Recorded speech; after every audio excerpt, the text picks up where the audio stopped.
All right. Good afternoon, everybody. Today is February 17th. We have one bill on the schedule. It's clearly a small one. We have, just a reminder for everyone, we have 80 witnesses signed up. So a couple things with that. One, for all the witnesses, be concise. You have 2 minutes, and we're not trying to cut you off, but we do have a large number of people to get through. So at 2 minutes, you will be stopped. Second is virtual will go last. So everybody in the virtual waiting room will be moved to the end, and then we'll go through those. Additionally, if somebody comes up before you and testifies and you have very similar testimony, you can simply state "me too" without going through or repeating testimony, previous testimony. For the members, ask questions, but please don't pontificate. Start with a question and get to the point immediately, as we have quite a few people to get through, and there's going to be a ton of issues. And with that, we will start with the chair.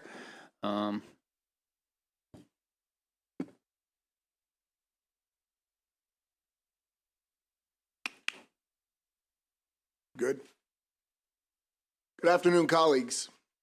I'm Chairman C.T. Wilson, Chair of the House Economic Matters Committee. This committee, I'm here to present a bill, House 556, Cannabis Reform Act. Today, we're here to present a bill that sets up a regulatory structure for the cultivation, production, and sale of recreational use cannabis. In accordance with the referendum that our people chose last November, it was ratified to Marylanders' desire to legalize cannabis for recreational use. As I've said multiple times, I'm not here to create a cash cow for the state or just a marketplace for intoxicants. I'm here to make sure that we can stop young folks from being arrested and dying because of this substance. We're here to try to regulate this so we can have a safe usage, but basically get rid of the black market.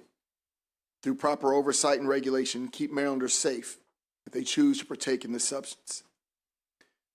Key bill points are: we're creating something called the Alcohol, Tobacco, and Cannabis Commission. They will be overseeing alcohol, tobacco, and cannabis. There will be within that office an Office of Social Equity to assist Cannabis Division in seeking out cannabis licensees and applicants who have been disproportionately impacted by the war on drugs. Cannabis Regulation Enforcement Division will oversee enforcing our state statutes and division's regulations, including regulating the packaging, labeling, product testing standards, THC content, and basically all the things we need to do to keep Marylanders safe, those who are using this product. 30% of all tax and sales revenue will go directly to Community Investment and Repair Fund to be distributed for projects in the areas that were most disproportionately impacted by the war on drugs. All dispensaries will be medical and recreational dispensaries. Doing so will allow our medical marijuana users a quicker path to get their medicine. In addition, all of these facilities will be required to have specific hours, or as I call them, fast lanes, for the medical marijuana users to allow them to get their product as they need it. There will be a social equity partnership grant program, which will partner the established medical marijuana growers and users and dispensaries with social equity applicants to provide resources and technical assistance for the social equity applicant to help ensure their success. Existing cannabis licenses, medical marijuana licenses will be converted under the new licensing structure for recreational use. They will pay a conversion fee ranging from $100,000 to $2.5 million based on their gross revenues as of 2022. Creating 2 types of licenses, standard and micro, and within them 3 categories each. Our standard license growers can grow up to a maximum of 300,000 square feet of canopy per year, and micro growers can grow up to 100,000 square feet of canopy. The standard processor will be anybody who processes over 1,000 pounds of cannabis, versus micro is anybody under 1,000 pounds of cannabis. In our dispensaries, we have basically the standard dispensary obviously will be a physical storefront where the micro dispensaries or delivery services, if we indeed enact, will be allowed to have no storefront and no more than 10 employees. There will be at least 2 rounds of licensing, one happening on or before January 1st, 2024, second happening May 1st, 2024. In addition, we'll be creating licenses for incubator spaces, which will focus on processors and possibly dispensers sharing space and sharing products for those micro dispensaries and micro processors. We'll also at some point have a license for on-site consumption facilities. The state will register independent testing laboratories throughout the state to make sure that our community and our constituents are consuming a safe product. And we'll also establish a testing facility to, I guess, test the tester, i.e. go behind these testing facilities that will be contracted out to ensure that they're testing properly and, again, for the protection of our citizens. The licenses given out will be given out as a conditional license, which means they have up to 18 months to get their business up and running.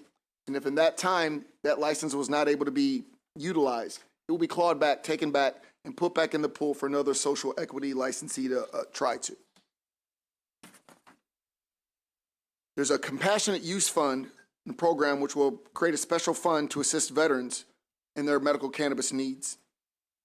We will, in addition, be bringing in our universities which study the physical, mental, and public health effects of cannabis use. The taxes will start out at 6%. Thanks to Madam Chair of Ways and Means Atterbury, we will have it at 6%. And as discussed, it will move gradually year by year up to 10% by 2028. In addition, we'll be protecting our banks and credit unions from any state regulatory action if they choose to lend or accept deposits from these cannabis businesses. The state's going to guarantee a social equity applicants be made by depository institutions through the Capital Access Program, and the Cannabis Public Health Fund will be used to study the effects of cannabis legalization. This is an omnibus bill. It's a large bill. Tried to cover as much ground as we could. Again, the citizens have spoke. It is our job to answer. I believe this is a large part of the answer. So all in all, I believe that we have done our best. We've sat through the work group for 8 months. We have sat down and listened to citizens for countless discussions, and this is the product that we have created, and I'm asking your approval. Thank you, Mr. Chair. Before we take questions, I just want to recognize that the Ways and Means Committee is here, along with Chair Atterbury, Vice Chair Wilkins, and Delegate Darrell Barnes is here. So I'd like to welcome them. And I have Will Tilburg and Matt Jackson here for my colleagues if there are any truly technical questions that I might not be able to answer. I see you chomping at the bit. Now's your chance. No. Okay. Vice Chair Wilkins. Thank you so much, Mr. Chair, and just many thanks to the chairman for his hard work on this bill. I talked to you a lot during the interim, and you've really been working very hard to make sure that we get this right. I'm appreciative of the fact that our state is working to center equity, and I just wanted to start by unpacking some of the equity pieces in the bill, and my questions are for your panelists, Mr. Chair. I wanted to make sure, I've gotten some questions from folks in the community who understand that we want to center equity, but are confused as to why our definition of social equity doesn't include race. And I just think it's important just for the public education for us to just share and state for the public record, you know, the constraints around race not being included in the first round. And I'll just take that question.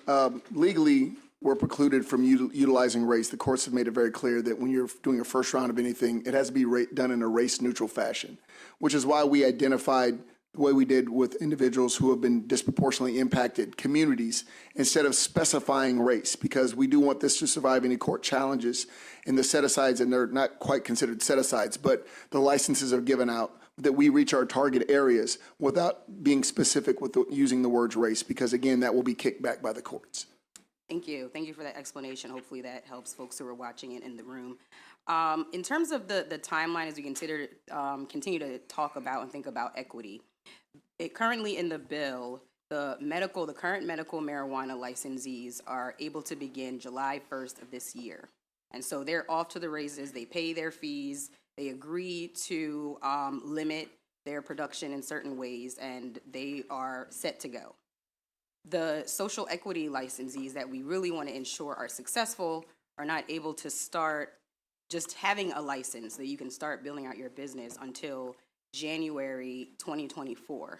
So they kind of start off behind in terms of being able to just begin the opportunity to access and build their business and be successful.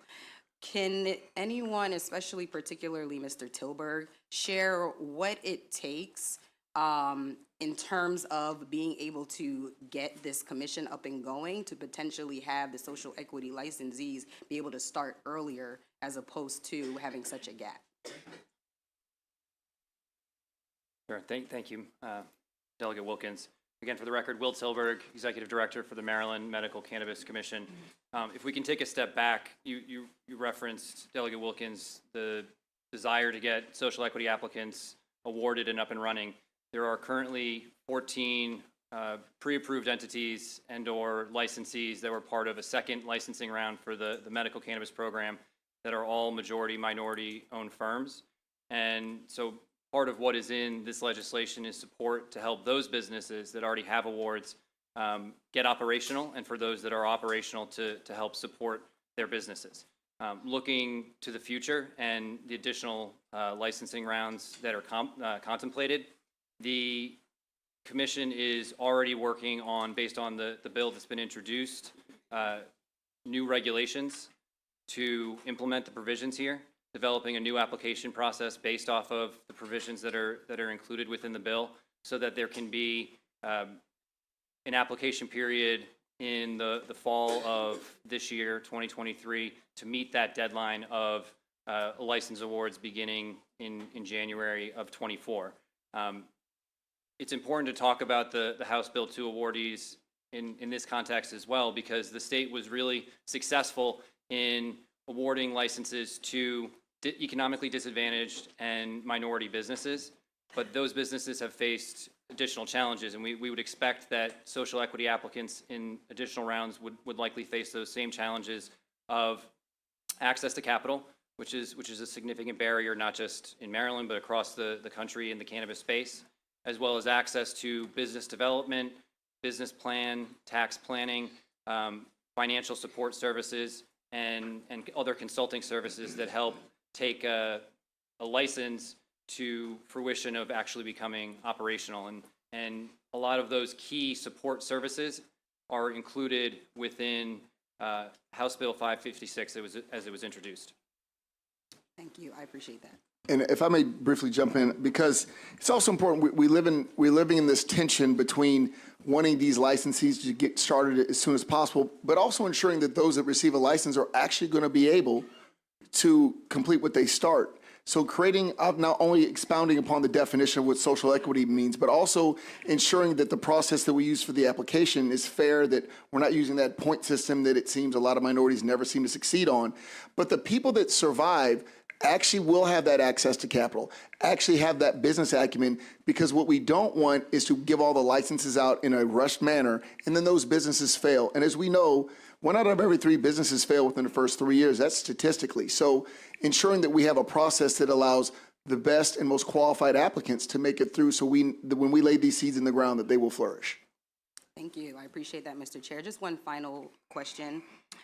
As I was reading through the bill, I think it's really important that we think about legalization and think about it through the lens of, in practice, how people will be able to consume freely this thing that we have decided now is legal. And I noticed that on page 69 that we are allowing HOAs to prohibit the use of cannabis.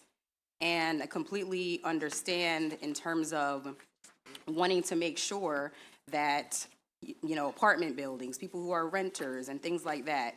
But if someone's not able to smoke in their home, you can't smoke in public or you are fined. You can't smoke in an apartment.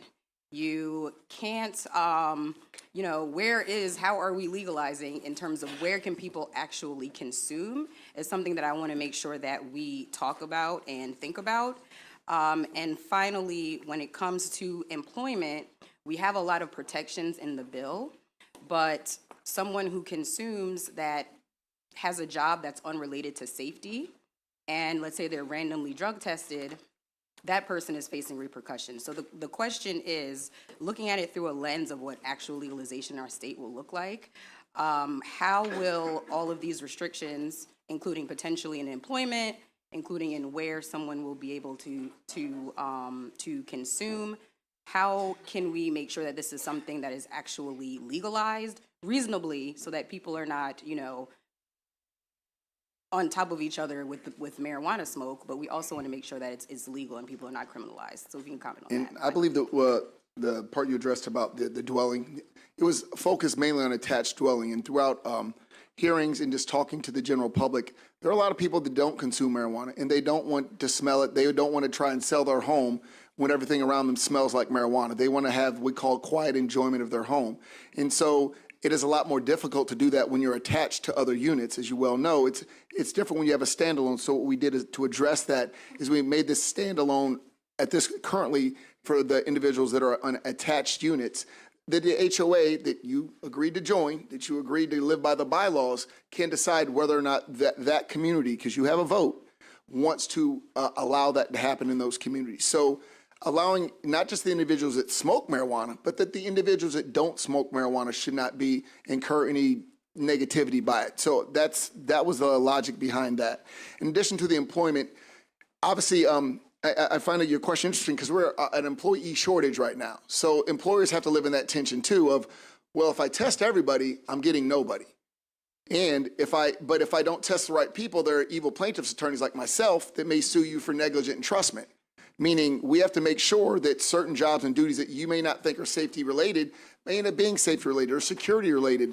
And because of the way marijuana is tested, I don't know if you smoked 20 days ago or last night. And I can't make it at this point where employers are responsible for figuring out that our employers don't need to be drug recognition experts to try and figure out exactly how high you are or are not at the time. As this process moves forward, I'm sure we'll be able to adapt and adjust to that. But right now, the testing is somewhat antiquated, so it does that 30 days in your system. So we have not addressed it yet. I wasn't looking to make marijuana smokers a protected class of people. And again, knowing that we have an employee shortage, it's the employers that really have to decide just how important it is to hire people versus doing the testing. Thank you. All right, for questions, I'm just taking them in the order people hit the button, but I got Delegate Rose. Thank you, Mr. Chair, and thank you for the presentation. Just to touch on the tax decision, so alcohol is currently taxed at 9%.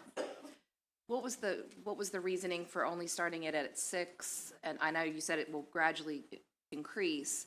Can you just explain? Well, obviously, it wouldn't increase if I could help it. My goal, I said, is not to get Marylanders high. I don't care. My goal was to take this out of the black market. 4 of the 5 homicides I'm currently dealing with as a defense attorney have to do with cannabis and the sale of cannabis. And there are a multitude of arrests. And in order to do that, we have to diminish the black market and make it as affordable as possible. I've watched many other states try to balance their budget on this drug, and that hasn't happened. But what has happened is it's caused the price to explode. We have to be able to be competitive with the illicit market in order to diminish the illicit market. In doing so, we have to keep our taxes as low as we possibly can. This may not be a moneymaker, but it will save lives, which is why the 6% where I'd love to stay is where we started. Thank you. Thank you. Delegate Barnes. Thank you very much. Thank you, Mr. Chairman, for the bill. I know this is a huge undertaking and a heavy lift, and I just want to make sure that we get it right. Looking at the lessons learned that we did with medical cannabis when it first rolled out. And when we first issued medical cannabis, we issued 15 licenses, and all 15 of those licenses went to white men. Then we came around with the second round of licenses, House Bill 2, which the majority of those licenses went to minorities that won those licenses. So for me, the question is, how are we ensuring that we are really talking about equity and inclusion and getting more minorities to participate in yet another billion-dollar industry coming before the state of Maryland? And I think you stated that The goal was not to issue licenses right away, but my concern is those that will be left out of the equation by those that already have licenses that will be already up and running. And what are we looking at to ensure the fairness and transparency of those that will be acquiring a license, that they will be able to enter into a market where they will be able to be successful, based off of your words that you didn't want a business to fail within the first 3 years. So I'd just like for you to answer that question before I move on to my second one. Sounds like you spun me two of them, but I try and get one after the other. We define social equity by I won't say zip code, but by zip code for all intents and purposes. And that if you lived in or from a zip code that had 175% arrest for cannabis use, we would consider those social equity areas. So again, because we have to be race neutral, but you know where I'm coming from. We know who is arrested more likely than not because of cannabis use. I'm not saying we use it all the time, but we sure get targeted for arrest. So that's how we dealt with that. As far as the way your point about allowing these new businesses to compete when you have these established businesses up, we've done a multitude of studies, and they're very demonstrative that if basically all of the individuals that were currently selling medical marijuana and growing medical marijuana were allowed to expand to their normal limit, they would still be covering no more than 10 to 20%. It says 8%, but I'm going out on a limb. At the best, 20% of the demand. And what we've done is we've capped all the people that are currently growing the people that are going to switch over. They're being capped. They can only expand another 25% of where they are. The highest being one firm that will be able to do 300,000 square feet. The new applicants can grow all the way up to 300,000 square feet. And we've capped the amount of licenses that the individuals can have, because the goal is we don't want anybody coming in dominating the market. We want individuals from this state, from our area, to be able to come in and have a license. We don't want people having a multitude of licenses. So the current market, the current medical market, will just be able to supply a fraction of the demand. And demand, as you know, is part of your business model success. Does somebody want your product? So there'll be plenty of demand for it, and we've limited that number, the amount that they can even sell. So that's how we've addressed that issue to make sure that these up-and-coming companies will be able to battle or balance with these mature companies. Another question. So my other question is, when you start looking at the license and the cap, or if you will, what would be the process in rolling out? Because, my question is for Will, based off of medical cannabis and understanding the application process and the tobacco that we had there, what are we doing to ensure that the application process is clearly defined? What are we doing as far as ensuring that the entry into this new market is at a price point where those that want to compete and those that want to get in is affordable, looking at what other states are doing right now? Sure. Thank you, Delegate Barnes. The commission, current commission, future commission, prioritizing getting this next application round up and running as quickly as possible so that new businesses can enter the market space. HB 556, as introduced, includes really comprehensive equity measures that builds off of lessons learned here in Maryland through our medical cannabis licensing process and through what other states have experienced across the country. There's 20 states that now come before us through this process. A few of the things to tick through within the bill. First, low application fees, so lowering the amount that it actually costs to submit an application for a cannabis license.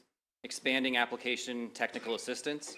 If you have questions about the application in advance of its submission deadline, making sure there are resources for those folks to contact, and that's expressly through the new Office of Social Equity that's to be created. Really importantly, a streamlined application. First medical cannabis application had 147 questions. Second one in 2018 had 25. It is really prescriptive in HB 556 for the first time. The General Assembly saying XYZ is what is going to be in this application, and it's very streamlined. So there absolutely should not be the need to contract with consultants for $50,000 or $75,000 or $100,000, which is how a lot of applicants had significant expenditures outside of the actual application process. So making sure that the application itself is as streamlined as possible, and that's within the bill. No property requirements, making sure folks are not having to purchase a brick and mortar shop and hold on to it for 2 years while they're waiting to get a conditional license and up and running. New license categories, additional classes, so the micro license, which has lower costs of entry, incubator licenses, and on-site consumption. All of these business categories should require less capital than a sizable grow facility. And then qualifying partnerships. So there are existing businesses in this space that have an expertise, and incentivizing them to provide training, mentorship, space, equipment to those that are coming down the line, and then the access to capital and business development services that we touched on previously. So from when you're thinking about applying for a license all the way till you get that final license and open your door, there are support services and access to capital that's contemplated for businesses that are applying. And Delegate, I just lastly want to address, and I know Will said it, to be clear, one of the biggest problems we have with the medical marijuana was that you're required to have a 2-year lease? You're required to have experts on staff. You're required to have a security study already done. There was all these upfront costs that we're treating this now more or less as an RFP. We're sitting out our requirements, and you're just going to agree as a licensee that you can meet them with 18 months instead of you having them met prior to your license being accepted. Because we understand that was a huge prohibition for minorities as far as access to capital. So those things are not going to be required in advance. You're not going to have to demonstrate that you actually have these things. Just demonstrate how you would get them. That's how we plan on climbing out of that problem that we had. I appreciate it. Thank you, Mr. Chairman. Delegate Poifo. Thank you, Mr. Chair, for your leadership on this bill.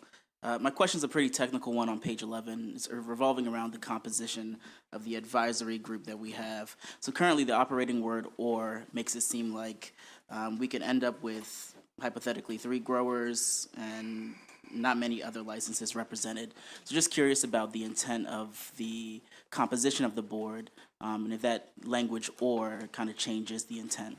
And we discussed that, I believe, last night. That's something where obviously can be easily modified. We can do 1 of each, we can do 2 of each. We can change that structure, because I do understand wanting to not just have growers, but dispensaries and processors as well. So that's something amiable to change. We can fix that. Thank you, Mr. Chair. Thank you. Delegate Aarons.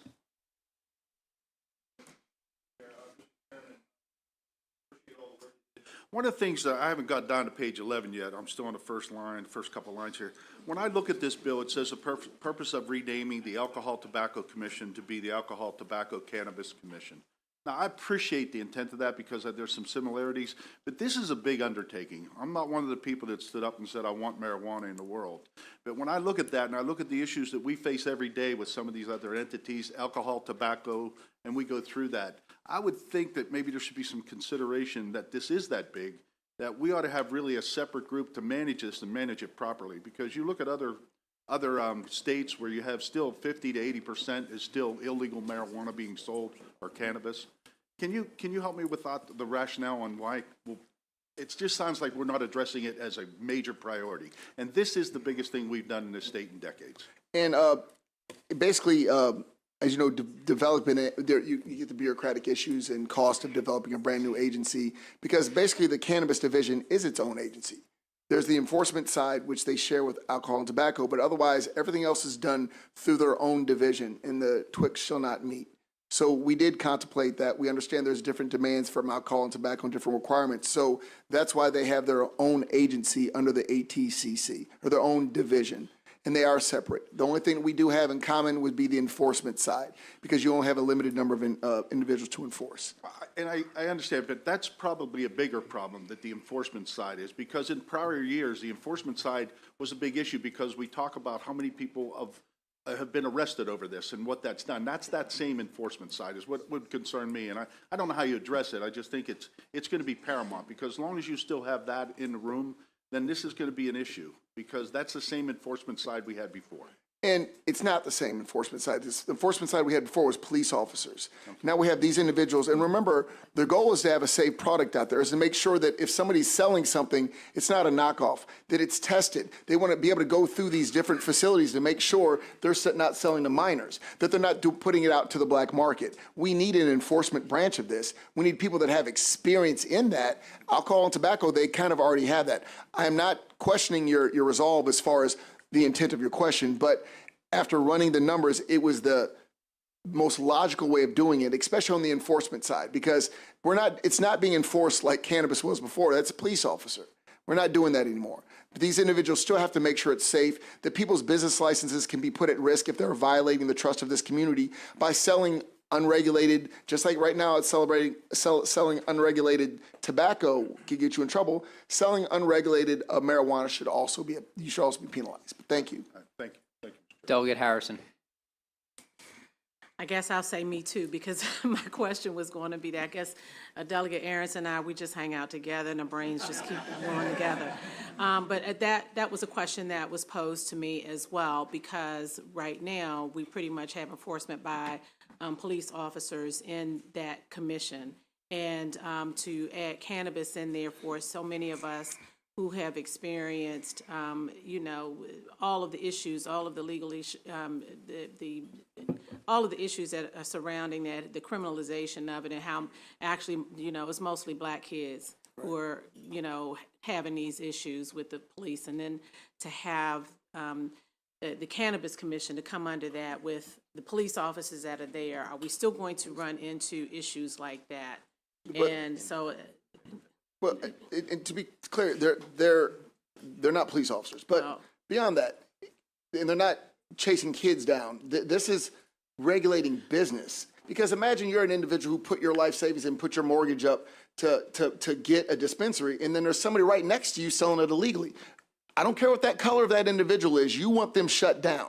If you find individuals that are selling marijuana from California that's not been tested, as a citizen, you're going to want them shut down. If you don't want to live next to a fake dispensary, you're going to want that shut down. Without enforcement, these licenses that we're giving out become useless and meaningless because they can't make money. And these minority businesses we're trying to develop will fail. We've got to be able to enforce the laws that we create, and we have standards that my people deserve too. And that's why we need the enforcement division. Thank you. Thank you. Delegate Sample Hughes. Thank you, Mr. Chair.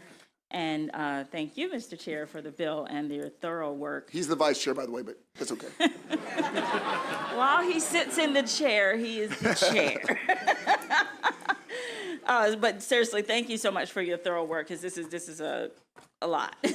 But I did just want to get clarity on two areas. One in particular is probably just a understanding and logistics, is dealing with the testing, where the Department of Agriculture and the Department of Health, where they're going to enter into this agreement to do the testing of the cannabis. So, like, what is the frequency of that happening, or what would trigger that testing process to occur? I'll let Will answer that because we've been doing. Go ahead, sir. Yeah, sure. Thank you, Delegate, for the question. So what's contemplated in the bill that you're referencing is the establishment of a state reference laboratory. So within the current medical program, there are independent testing labs that test every single batch of product, either from the growers, so the flower product, or the processed products from the processors, the tinctures and salves, et cetera, before they can go to a dispensary. That still occurs in this bill and in an expanded adult use market. What's added is this state reference laboratory to check on those labs. So the MOU with MDH or the Department of Agriculture would allow our laboratory staff to have lab equipment to establish methodologies for how the labs are conducting the tests and collecting samples to make sure everyone's playing by the same rules. And then if there is any sort of failed test or outbreak, conducting confirmatory testing. So it's a check on the independent labs and building better laboratory testing standards moving forward. Okay, thank you so much. That was where I was kind of getting a little hung up, is to figure out the independent piece versus what we're doing at the state. And then the second part, this is something I have not had a chance to research or really dig into the bill on. When you spoke about the conversion fees and also talked about the social equity part of it, is it true in this bill that there is like some type of reimbursement if they help assist with the social equity piece of it? Currently, the way the bill is drafted allows those individuals who pay the conversion fee to basically earn back that fee over time, depending on the amount of work and help they put into the developing new social equity licensees, partnering with them. Because, to be honest, getting started, it's expensive. If there's a way where these medical marijuana or these hybrid licensees could let the new businesses use their equipment at night when they're no longer running, that would be a huge benefit to individuals who may not yet be able to afford equipment. We're trying to find a way to incentivize. And I understand there's some consternation with the amount that can be, recovered by the medical, the hybrid licensee, and we're open to discuss that. But we want to find a way to incentivize these partnerships so these businesses can get up and running. These people do have historical knowledge, and there is some argument about how unfair it is that they have that historical knowledge. But they have that knowledge nonetheless. So this was a goal to incentivize them to get back in, help develop other businesses. That's where we are. Of course, we're open for discussions about what incentivization means. But at this point, that's what we did allow, yes. Okay, and does that dictate what the percentage is or how much they could be up to getting as an incentive? We have not specified. Again, we're leaving that to the commission. But again, we're open to discuss. I understand there are a lot of people here that went through the medical marijuana era that are very nervous about leaving things open. I get it, and we understand that. So we're open to some discussion on that as well. Okay, thank you, Mr. Chair. Delegate Amprey. Thank you, Mr. Vice Chair. Is that what supposed to That's Chair, it. Chair, Chair. He gets it. Mr. Chair, again, thank you so much for your work on this. I know this bill is a lot. I'm still getting through all these pages, and I really appreciate your transparency on working towards and ensure that we get this right. I have a couple of questions, but the first question I have is about the geographic location of dispensaries. I represent West Baltimore. We have a lot of stores, liquor stores in certain areas, a concentration of them. And one of the worries that people in my community have and people across the city have is a worry that where are these dispensaries going to be located? I believe on lines 12 through 15 on page 36, you mentioned geographic distribution based on population and market demand. What does that look like? How are we ensuring that the distribution of these dispensaries are equitable? And again, this is where we had that discussion earlier about when you're trying to draft legislation, you don't want to be so prescriptive, but I understand the worry, and I believe that we will be addressing that as far as how far they have to be from each other. Because the goal is to make sure they're not in our all in our communities, right? And again, now financially it makes little sense, but there's a lot of liquor stores where we live, so I do understand. So we do plan on addressing that with some specificity. We would hope that the commission would not issue all the licenses in those same 3 square blocks and everybody to come there, but we also know that in the past that's not something that could be trusted. So I believe as we move forward, if that becomes the will of this body, we will have some with more specificity to determine how far apart they are from each other and how close together they can be to make sure they're not all focused on the same area. Got it. Thank you, thank you. And one more question. Just wanted to better understand, you mentioned earlier with the medical cannabis, how we didn't necessarily get it right in regards to how the application process took place. You installed a lottery system here, and I want to better understand why you think this is a more equitable way to ensure that we have diversity in the space. And that was my own personal preference. I've just never seen us as a people do well on a scoring system. Somehow, some way, we can't afford the attorneys that other people can. Ergo, their application's just a little better, and they score 0.2% higher or 0.2 higher. And that's what happened in the medical marijuana. We had a lot of individuals with a lot of money invested, but they just didn't know the right attorney. And because they were able to write the line the right way, they were then allowed. I trust in God and luck before I would trust in that kind of system, which is why we wanted to use a lottery system once you made it through that first filter. Got it. Okay, thank you. Delegate Pippy. Thank you, Mr. Vice Chair. Mr. Chair, good to see you there. You're doing fine so far. 2 questions, and this is something that I read in the testimony. One coming from the American Lung and Heart Association related to the Maryland Clean Indoor Act. And the question would be, how would this bill come in line with some of the prohibitions under the Maryland Clean Indoor Act? In layman's terms, are people going to be permitted to smoke in places or vape marijuana in places that are currently prohibited with tobacco? Nope. Okay, good job there. And the second question deals with zoning. So, for example, page 49, line 5, there's a provision that says that a local zoning entity cannot unduly burden a cannabis licensee. And the question I have would be for the following. So, like in my legislative district, we have various municipalities, 12 exactly. And a local zoning board, for example, could decide if they want to have a liquor Class A liquor license within their municipality. And as I read this, it looks like they would be prohibited from, I guess, changing a zoning, local zoning ordinance that would prohibit a retail cannabis establishment. Is that correct? Basically, within reason.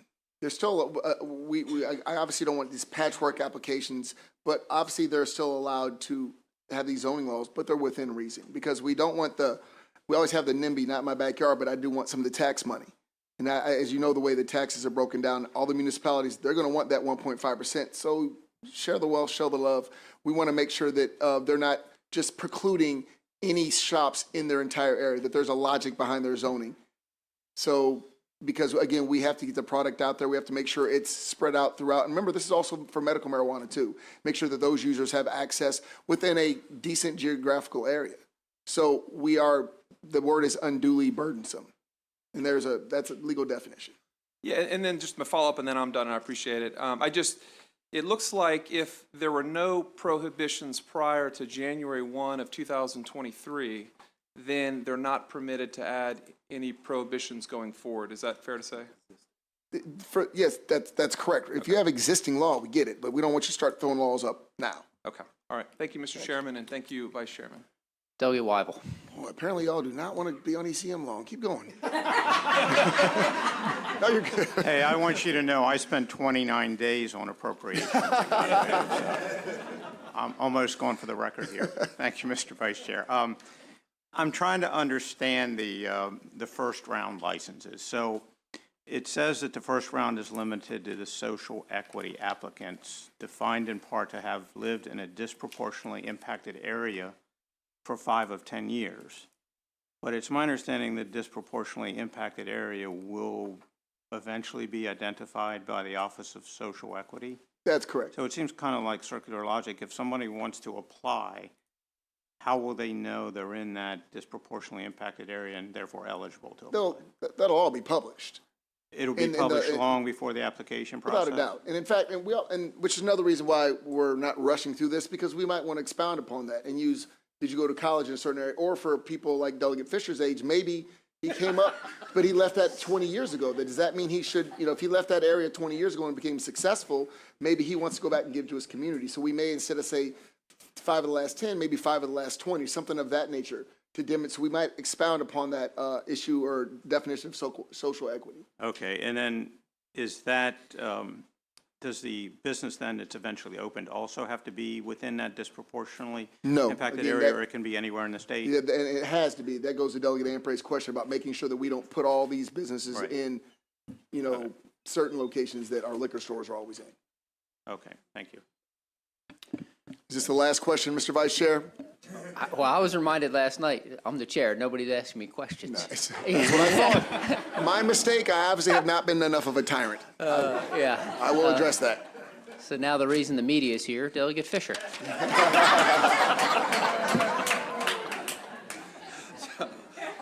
Thank you, Mr. Vice Chairman. Delegate Wilson, the Farm Bureau, I was just reading that, what they were saying about. They call me Chairman Wilson sometimes. Chairman Wilson. The CBD side, the Farm Bureau wrote a letter about CBD products that this would require those guys to be licensed. So to the extent that they didn't. They're not required to be licensed. I believe it's a misconception. What it says is if you're selling any quote unquote hemp product that's above 0.3%, then that's not really considered a hemp product, even by federal definition. So some of these CBD products that are also intoxicants are simply not going to be allowed. Okay. So the hemp will still be able to be grown, developed, processed as hemp, but not as an intoxicant. But if you sell CBD oil now, you don't have to be licensed. No, that's correct. If this bill were to pass, you wouldn't have to be licensed. Okay. Correct. And on-site consumption, that is, it's obviously consuming the product on site? Yeah. Okay. Does that include, for example, in Los Angeles, there are restaurants where you can order food and also order the product and consume the product and drink alcohol? Is that?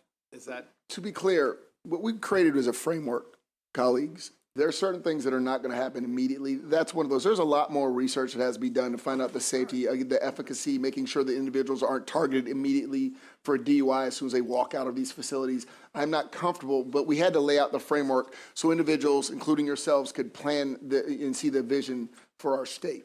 That's something, there's a lot more work to be done, I promise you. Okay, thank you. Delegate Howard. Oh, I'm going to get you guys. No, honestly, it kind of ties in. You did kind of answer this, and Delegate Pippy kind of talked about it. We have people in the national and domestic security space. They have clearances, and I hear about them all the time. And some of them are my very, very dear friends. And what they're worried about is walking down the street, being exposed, and how that might negatively affect. If you want to. Well, that was and I know it's a framework. The Clean Air Act was the same thing. Again, guys, there are parents that have that same issue. So they're not alone. There are a lot of people that they don't want to get in your way of your happiness, but they don't want you in the way of theirs. So we are obviously enforcing the Clean Air Act, making sure that and hopefully the people that do consume can respect other people's right to not want to consume if they want us to protect their right. And I know you put a lot of thoughtful consideration into it. I just wanted you to expand on it a little bit while we have everybody's attention. So Thank you, sir. All right, seeing no further questions, that concludes this panel. Next, we'll call up Joe Bryce and Christina Johnson.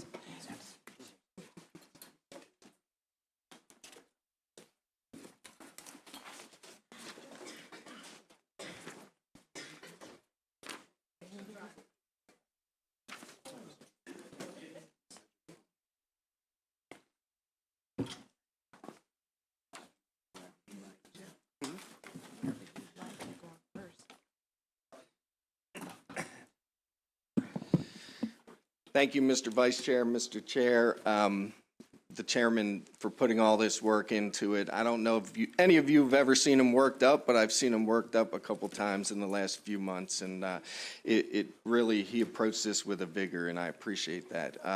Thank you, Chair Atterbury, members of the Speakers Work Group who spent a lot of time on this, Delegate Barnes, who for years has been talking about this, and to his credit, keeping it in front of everybody and making sure people don't forget. And I respect what we've been doing and how we've communicated. I think it might be easier for me to start by addressing some of the questions. Delegate Barnes, I think if they can license this round one faster, great.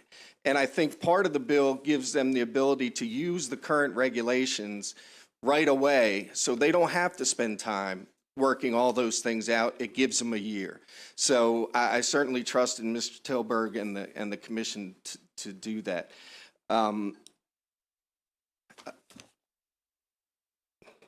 Delegate Wilkins, I think as you'll hear, your point is absolutely right, and we've talked a lot about ensuring the success of future licensees, and I'll introduce Ms. Johnson, but I think she can provide you a lot of insight on that as we go forward. But I think it's important not to forget that there are a lot of what we call House Bill 2 licensees, which Delegate Barnes was instrumental in, who are waiting. They're there, they're ready to go, they need a market. And so those individuals are able to enter the market right away as well. So it's an important thing to keep in mind. On the Advisory Commission, we're not looking to just have growers. It's whatever the committee decides. So I'll say just very quickly, when the Speakers Work Group met, they talked about the best way to get at the illicit market was time to market, price, and access points. And I think the chairman's done a really good job of putting all those things together and maintaining a tax-free medical program that will be available to patients. There are obviously things that we're not crazy about. The ownership restriction. May I finish, Mr. Chair?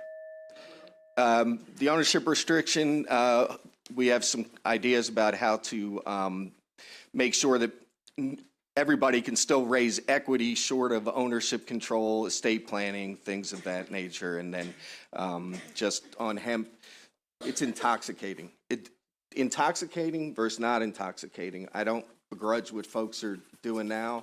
But I think the goal is if you sell an intoxicating product, you're in this regulatory scheme. If you do not, you're not.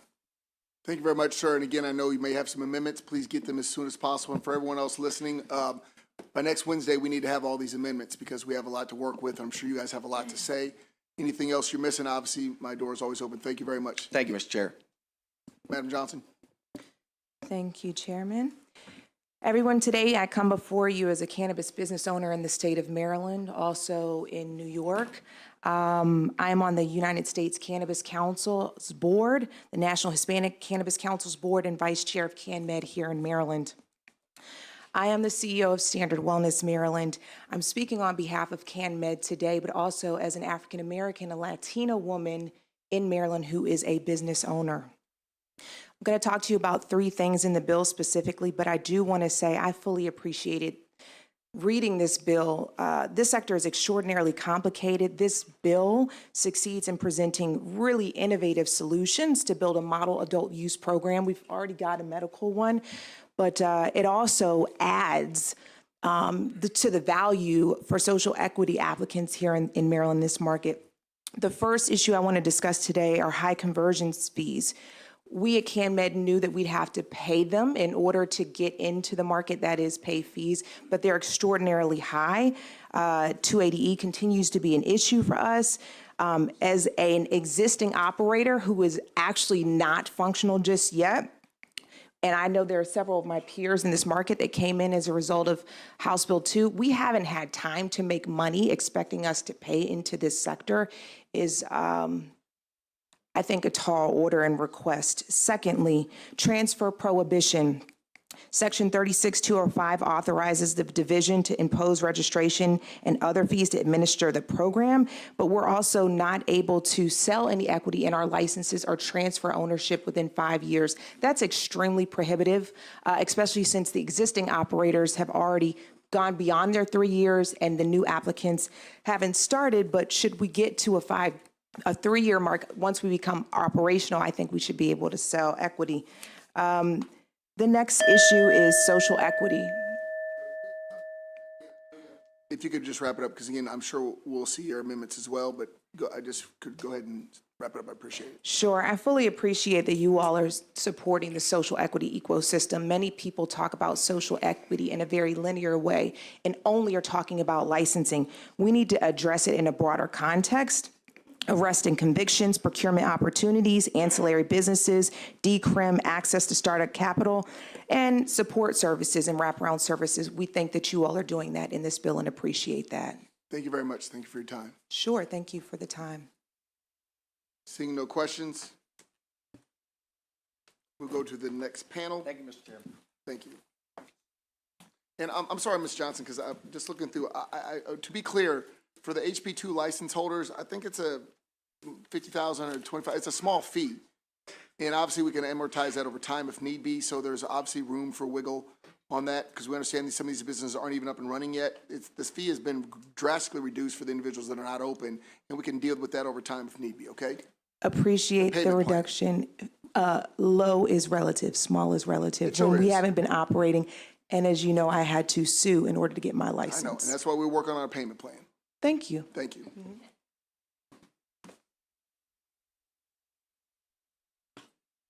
Next group is Joe Xavier, Michael Quinn, Jeff Ferguson.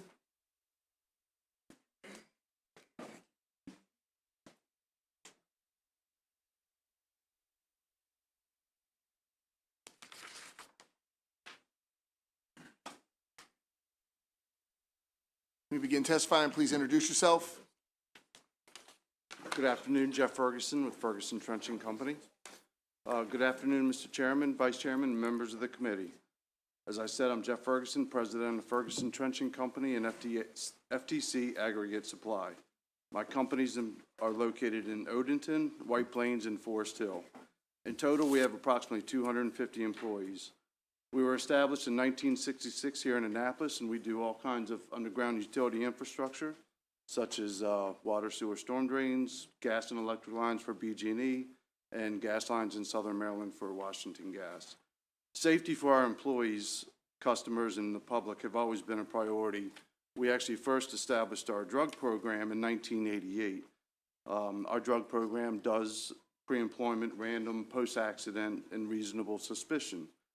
When the cannabis was passed for the recreational use that brings us here today, businesses, had questions on how to handle it. As the chairman said earlier, workforce shortage is real, so we are certainly not looking to get a reason to get rid of employees, but safety has to be paramount. So we're asking that any of the laws that are passed would allow contractors in construction to keep their drug program. I am a member of ABC, Associated Builders and Contractors, and I know they submitted some suggested language that we are requesting be incorporated in the bill, and I fully support that. Thank you.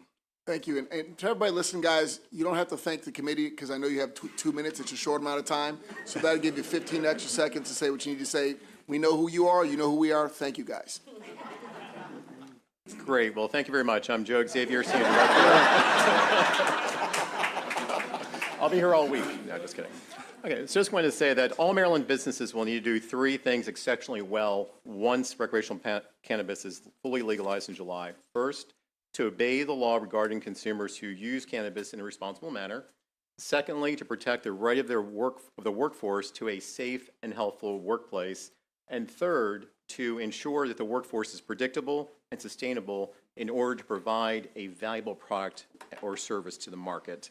Construction specifically, construction is labor intensive and the workplace is consistently changing. It's always changing. It's the nature of the business.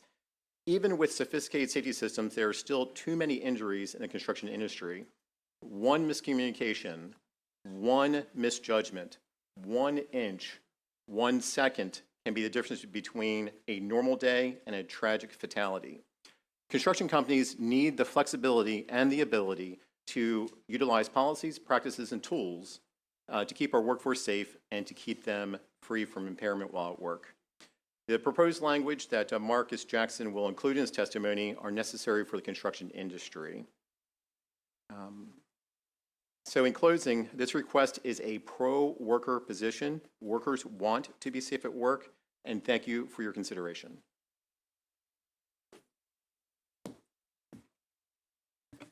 Thank you very much. Sir, what was your name again? Joe Xavier. Thank you very much. Thank you. I see one question from Madam Vice Chair.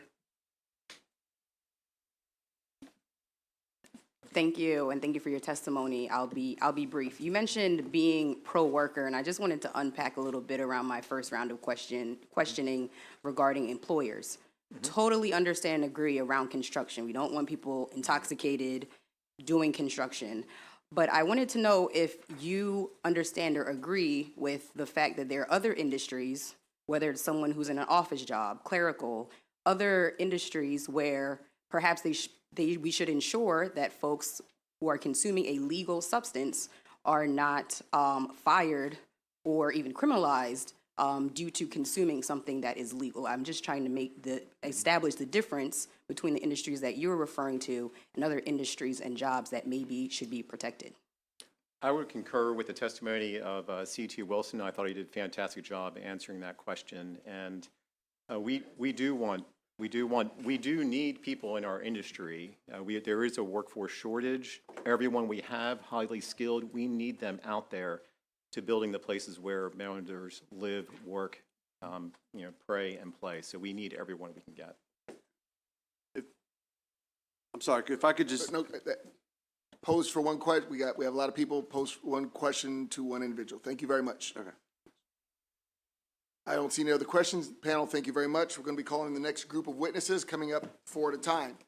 We have Janice Temple, K. Alexander Wallace, Debbie Jennings, Colin Frazier.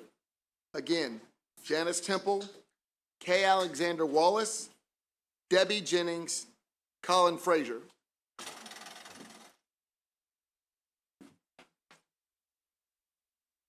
Yep, and young lady, when you're ready, you may begin.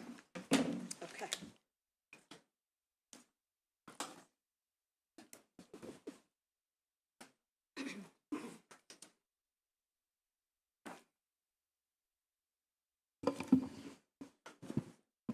My name is Janice Temple. I'm the grandmother of 6 and the mother of 4 adult offspring. I have been doing marijuana off and on for about, since I was 15 years old. I recently started buying and using CBD products, and I use Isolate, for those of you who are not familiar, which has no THC, and it does not get you high. So there are alternatives. I'm a natural healer who occasionally uses marijuana and CBD products for medicinal and relaxation purposes.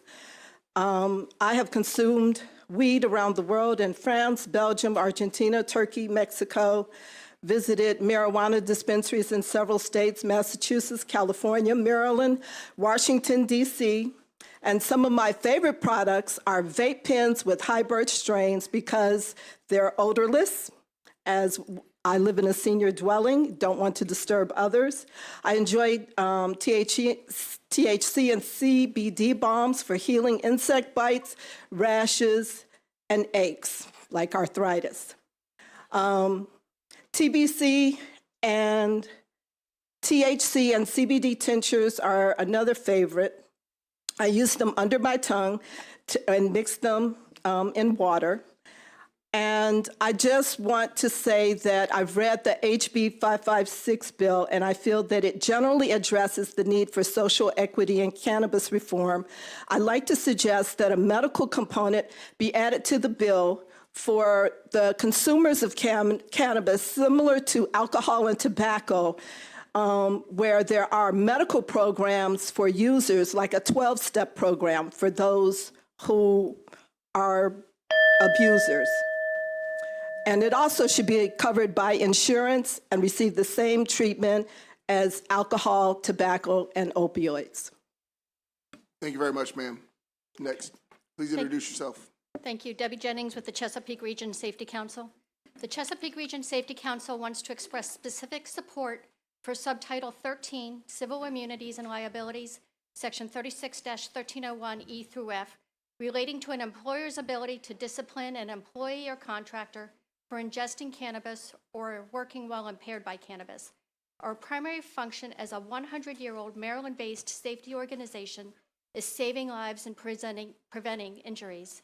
A majority of our activities are focused on conducting training and education to prevent workplace injuries and deaths, including training specifically directed to recognizing impairment of any kind, whether drug, alcohol, or fatigue related. Impairment diminishes an individual's ability to function. Hazardous industries such as construction, manufacturing, marine terminal work, and transportation require coherent, coordinated individuals with a keen sense of awareness in order to provide a safe work environment for all employees and individuals on site. The OSHA Act of 1970 assigns employers with the responsibility of providing a safe and healthy workplace for their employees. Impaired employees add an unacceptable risk complexity to an employer's ability to provide a safe workplace. Additionally, some workers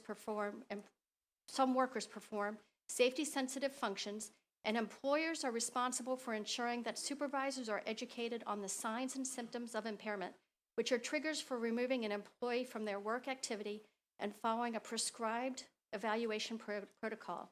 Employers should be encouraged to train and educate their workforces to recognize and understand the difference between signs of use and signs of impairment, and allowed to act accordingly to ensure that employee impairment in the workplace is mitigated. Thank you very much, ma'am. Sir. Good afternoon, Mr. Chairman, Mr. Vice Chairman, Madam Chair, Madam Vice Chair. K. Alexander Wallace here representing the Security Industry Association, which is the leading trade association for security solution providers, with over 1,300 member companies representing thousands of safety and security leaders, both nationally and in the state of Maryland. I'm here before the committee today to support the proposed security requirements that are outlined in this bill, and thank both the chairman of this committee and the chairwoman of the House Ways and Means Committee for the language that would establish operating requirements for the safeguarding of cannabis facilities and products, including but not limited to the physical security, video, and alarm requirements. Of the states that have legalized cannabis products so far, all have been accompanied by a comprehensive security rules and regulations package, And while they vary by state, these rules and regulations generally focus on three common security components. That is video surveillance, access control, and alarm systems. On behalf of our members, the Security Industry Association is committed to working with the General Assembly and the state of Maryland to address these important needs and are here to offer our subject matter expertise that may be beneficial during the legislative process and the regulatory development. Thank you. Thank you very much, sir. Seeing no questions, this panel's can go. Sir, Colin Frazier for the second time. Mr. Colin Frazier.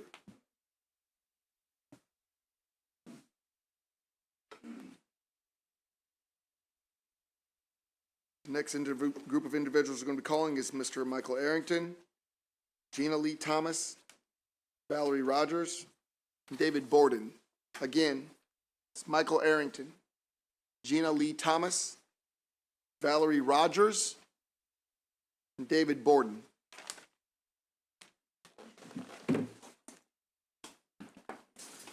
Please begin by stating your name for the record. Good afternoon, Mr. Chairman, members of the committee. For the record, my name is Michael Arrington. My company is Capital Connections here in Annapolis, 191 Main Street.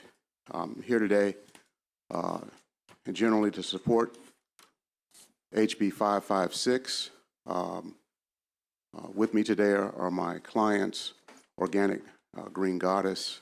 They are medical cannabis growers operational in the state of Oklahoma currently, and are most interested in the process that we're going through in the state of Maryland with optimism and hope that they'll be able to get a grow license here in the state of Maryland. Before I turn it over to them, Mr. Chairman, I'd like to ask respectfully that the committee take another look at the definition of what a social equity applicant can be. I know for years we've always said we've got to utilize race-neutral remedies. I'm not a lawyer, but I've spoken to some attorneys who say that the Croson decision versus City of Richmond, and that's what we base our procurement practices after, is strictly related to procurement, not the issuance of licenses. And so I would ask that you, with your attorneys and the resources of the Attorney General's office, take a second look at whether or not that's applicable when it comes to issuing licenses. So having said that, I'd like to now turn it over to my clients, Ms. Gina Lee Thomas and Ms. Valerie, who are the owners of Organic Green Goddess. Thank you. Good afternoon, everyone. My name is Gina Lee Thomas. I am one of the owners of Organic Green Goddess. It's a female, Black-owned medical cannabis established in 2021. We currently have 4,000 square feet, indoor hydroponics grow facility in Parham, Oklahoma. Although we are from Maryland, we chose to open a facility in Oklahoma because it was an easier entry and our mentors were there. Our grower is also a Maryland native. She's a graduate of UMBC with a degree in biology. She has 5 years' experience in medical cannabis and 10 years in agricultural research. We would like to expand our experience from Oklahoma to Maryland if given the opportunity. At this point, I'd like to introduce Valerie Yancy Rogers, one of the other owners of Organic Green Goddess. Thank you. Good afternoon, Chairman Wilson and members of the committee. We believe that House Bill 556 affords us the opportunity to address the social inequities our communities experience. Specifically, the bill has a low application fee, no requirement for a location prior to licensure, and a 5-year renewal. Prior to this bill, our community had no way of addressing these inequities. We support the bill as written, and we're looking forward to the opportunity to submit our social equity license application. Thank you very much, ma'am.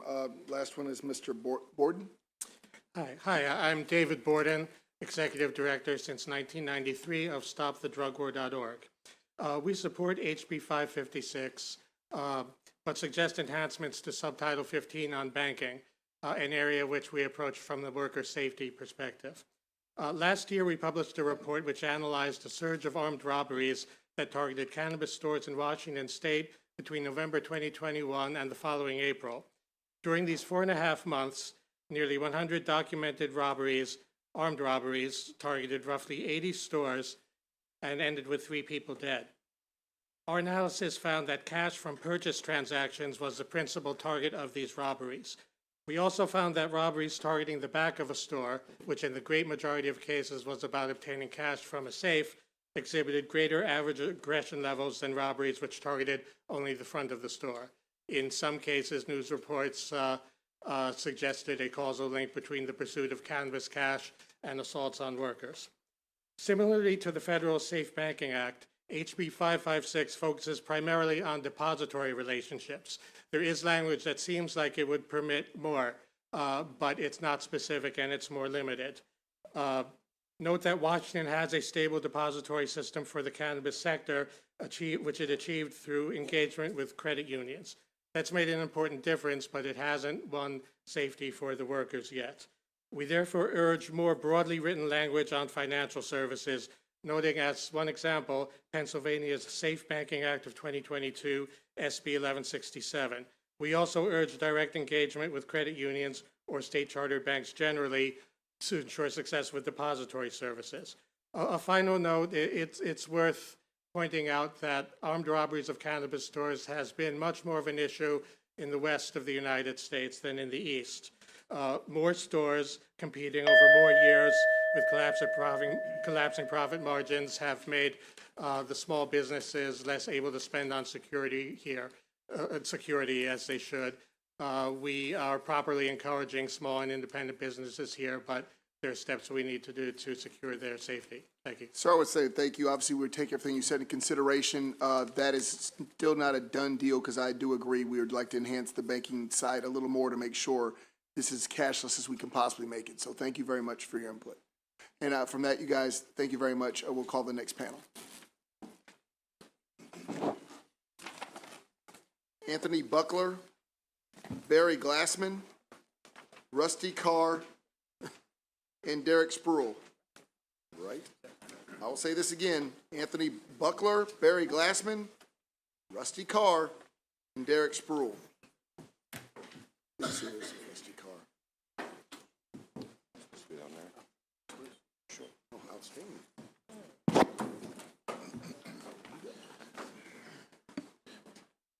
We can begin with Mr. Buckler.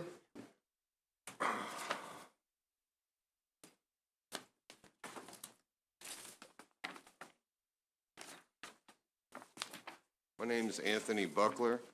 I'm a cannabis researcher and grantee for cannabis parthenogenesis and the means to induce. After years of cultivating medical cannabis and experimenting with various bioengineering methods involving light, I discovered a new form of cannabis that does not correspond to known cannabis physiology. This new plant, cannabis parthenogenesis, is distinctly different from all known forms of cannabis because it is asexual. This plant does not need to be pollinated. In fact, current research suggests parthenogenic cannabis is incapable of pollination. Current theories support production of seeds at the beginning of the flowering stage rather than after fertilization. This distinct reproductive characteristic alone classifies parthenogenic cannabis as an invasive plant species. After securing the patent with the Patent Office, I performed a growth experiment with Frostburg State University's Professor of Biology, David Putoff. The purpose of that experiment was to document the mutagen effect induced cannabis from LED lighting. The results were conclusive. All of the mutated samples contained seeds with no male reproductive parts whatsoever. All of the control samples were feminized cannabis flower. It's my research and the grant itself that I'm a firm believer that LEDs are incapable of producing what's known as medical cannabis. It's a standard more than just a word that the commission operates under. There's a process by which medical cannabis is cultivated. And the use of LED lights, because of this seeding, inhibits that process, directly affecting the resin production that the plant is supposed to produce when it's flowering. Now, the seeding process is induced with the LED lighting, but the bioengineering tactics that I've been writing down are for the development of that seeding. You're allowed to wrap it up, but My only request is that we ban light-emitting diode grow lights for commercial cannabis cultivation. They create a product that's a counterfeit to medical cannabis, and they have a distinct defect. That's the purpose of the patent. Thank you very much, sir. Next, we have Barry Glassman. Thank you, Mr. Chairman. It's good to be back in front of my old House committee, although it was 20 years ago. I was just thinking how old I've gotten in 20 years. Mr. Chairman, thank you for the opportunity to be here today and represent my client, Nature's Care and Wellness.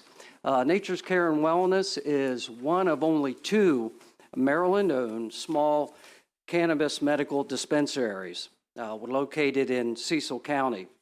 I would point out Nature's Wellness and Care was the 9th dispensary opened in January of 2018 and employs 30 employees here in Maryland. After a considerable amount of capital and work and really competing against much larger businesses in this national arena, we've been able to assist many medical patients in our community.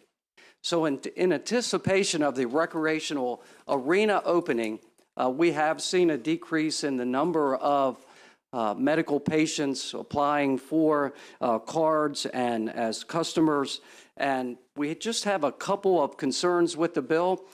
We appreciate an outstanding work that this bill has covered in a number of areas.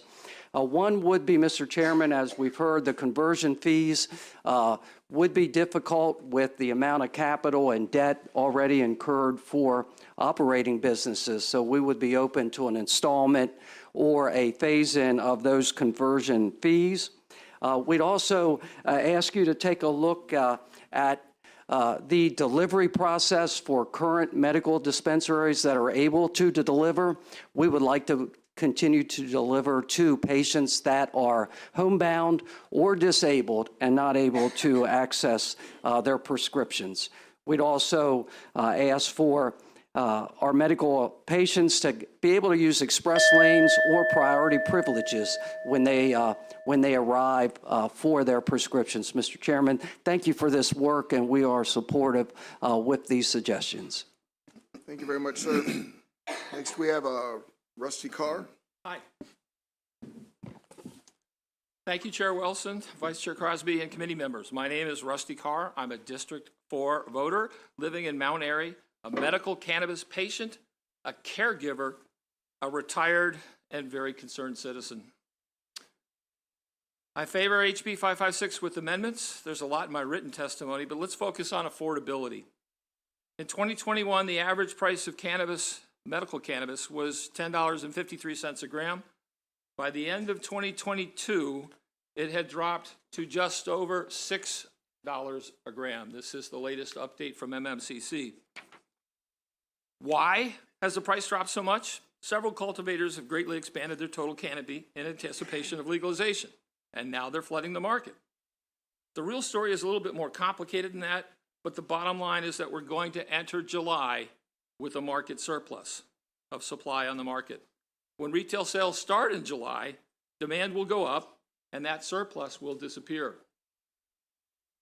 Whatever surplus there is, after the surplus is gone, we'll be paying $10 a gram again until the round 1 licensees come online, or if those pending folks come online, but we just don't know how much. We can't afford the prices to go up. My suggestions are to defer the sales to out-of-state residents, or at least give the ATC the ability to defer when out-of-states can buy as a way to help slow the demand increase and not eat into that surplus so quickly. Thank you very much. Thank you very much, sir. I believe we have Derek Spruill next. I'm Derek Spruill, owner of Cherry Blossom Hemp. We are a Silver Spring-based company that specializes in vapable and edible versions of live resin hemp. We sell both online retail and wholesale to stores. All of our products are federally legal and lab tested for consumer safety.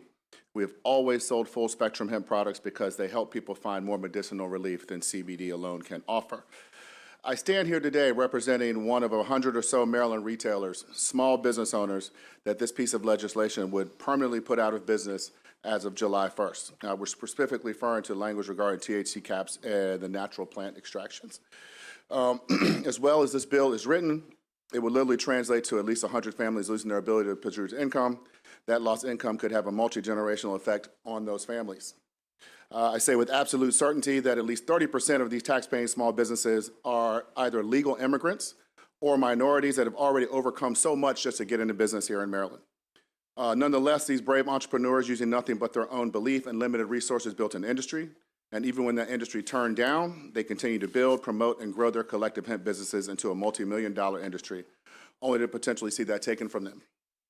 This legislation, as written, steals opportunity from these small business owners and hands those very same opportunities to the people that already own multi-million-dollar businesses, the existing dispensary owners. It defies comprehension that the liberal state of Maryland would allow HB 556 to ironically put 100 or so minority and immigrant families out of business for the sake of the wealthy, all the while claiming some sort of social equity. It's not right, it's un-American, and as Maryland business owners, we do expect better. We are not all bad actors. We are legal business people operating by the letter of the law. We simply want to stay in business.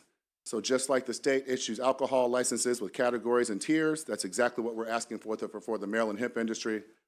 License us, regulate us, and tax us. Just don't eliminate us.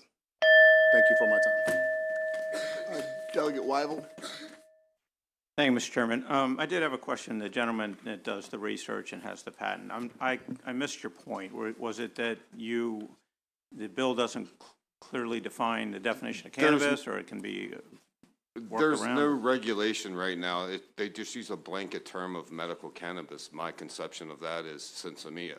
It's a flower product that's capable of producing flower or seedless flower. Parthenogenic cannabis is incapable of that.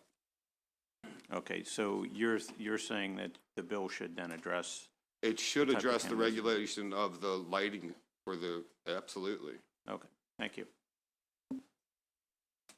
Thank you very much, gentlemen. We have our next panel, Deb Seltzer, Darrell Carrington, Robert Velasquez, and Alexander Claiborne. Again, Deb Seltzer, Darrell Carrington, Robert Velasquez, and Alexander Claiborne.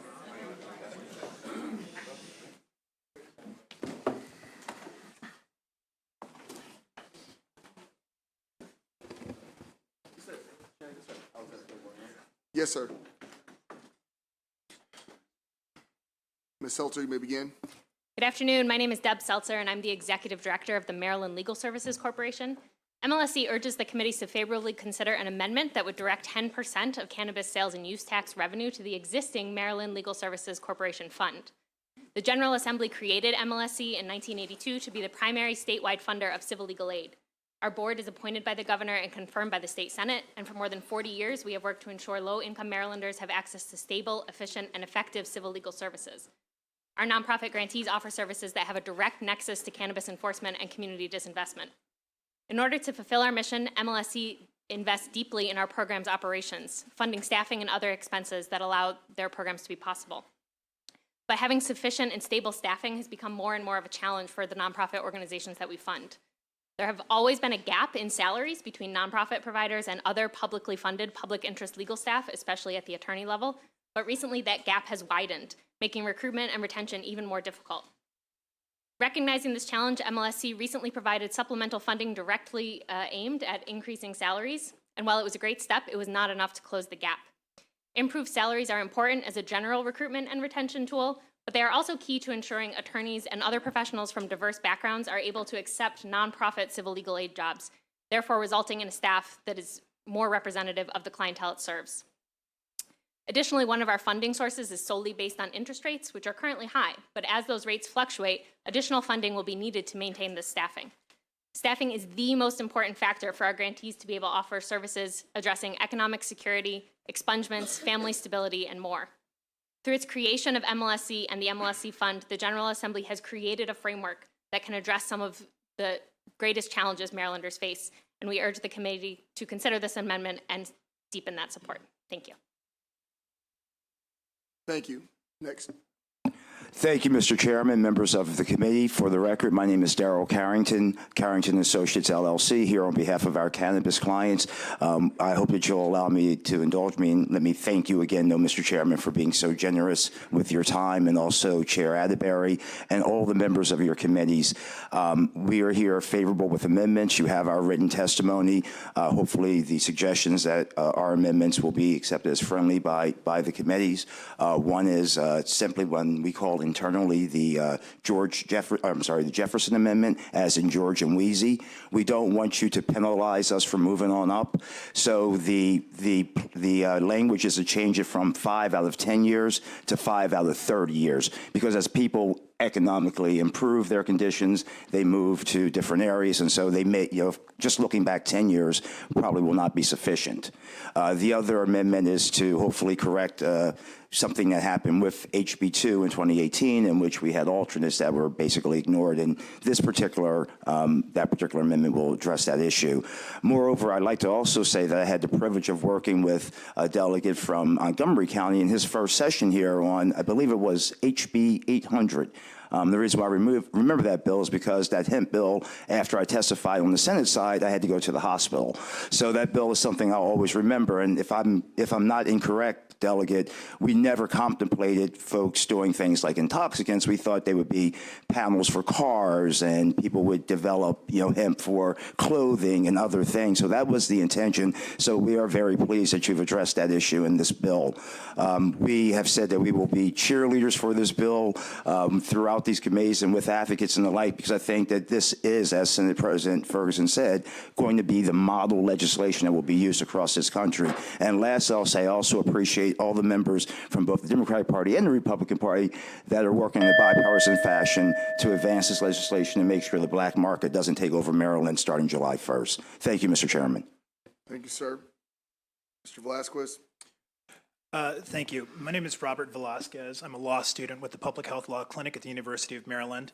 I'm here to speak very narrowly about the civil immunity section of this bill, and particularly a provision which grants parents protection from loss of custody of their child or child visitation rights due to their lawful and responsible cannabis use. I'm asking this body to issue a favorable report on this bill with amendments, an amendment particularly extending those protections to parents under Child Protective Services review. Under current Maryland law, cannabis use, possession, or a positive drug test is enough to deny an otherwise compliant parent from gaining custody of their child. It leads to a formal finding of neglect, and with that in Maryland, a child can be removed and placed in kinship care or within the foster care system. Public health research has shown that children who are removed from their homes and their families have higher rates of PTSD, behavioral disorders, and lower academic achievement in schools. A 2017 DHS policy directive stated that DHS did not want to use cannabis use as a pretext to initiate an investigation. However, since 2017, enforcement of that has only gone up. The policy directive does not carry the force of law. I'm asking this body to adopt that as law. Given that social equity is a cornerstone of this bill, it's important to note that black children in this state make up only 30% of the population under the age of 18, but make up over 50% of the population in foster care in Maryland. Adopting this provision would support the public health interests of these children, the public health interest of the parents, and the state of Maryland. It also offers equal protection under law for a constitutionally protected activity that the people of this state have adopted. And with that, thank you. Thank you, sir. What year are you again? I'm a 3L, sir. Okay, so I'm going to ask you somewhat of a softball question. Hopefully you'll get it. I'm just messing with you. But currently, would you be okay with treating marijuana like alcohol when it comes to these hearings? Absolutely. I think it is important to recognize that responsible use of alcohol, responsible use of cannabis should not be penalized. And there are countless parents who put their children at bed at night, have a glass of wine or a beer to unwind. I think it is important that, given this is a constitutionally protected substance, that we extend that protection to parents of all kinds, especially for their legal cannabis use. Thank you very much. Thank you.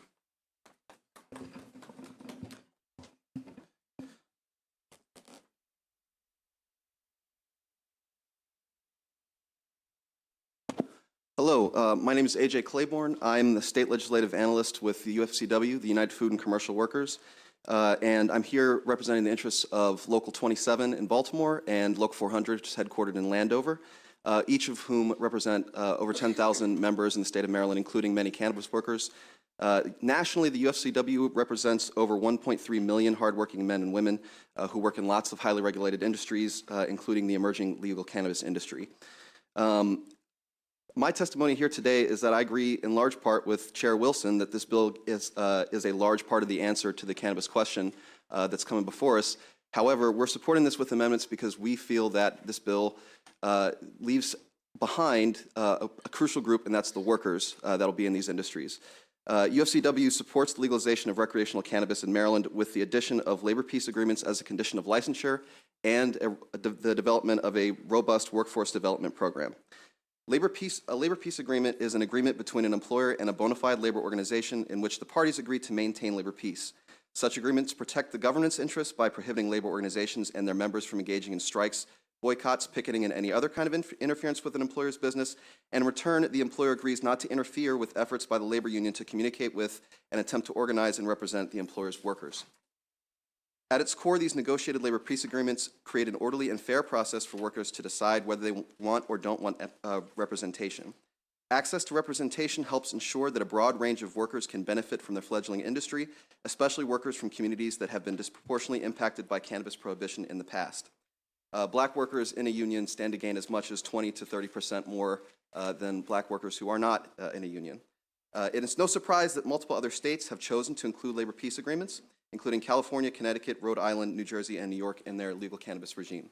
In addition, the development of a workforce development program is important to ensure an equitably skilled workforce, and we would love to work with you to set one up that would ensure that the workers who are able to take advantage of the industry come from those same communities. Thank you very much, sir. Thank you to the panel. We're going to be calling the next panel. Thank you, Mr. Chair. We have Frank Boston, Tracy Miller, Diana Forrester, Will's already, sorry, Will Tilburg, Nicholas Patrick. Again, Frank Boston, Tracy Miller, Diana Forrester, and Nicholas Patrick.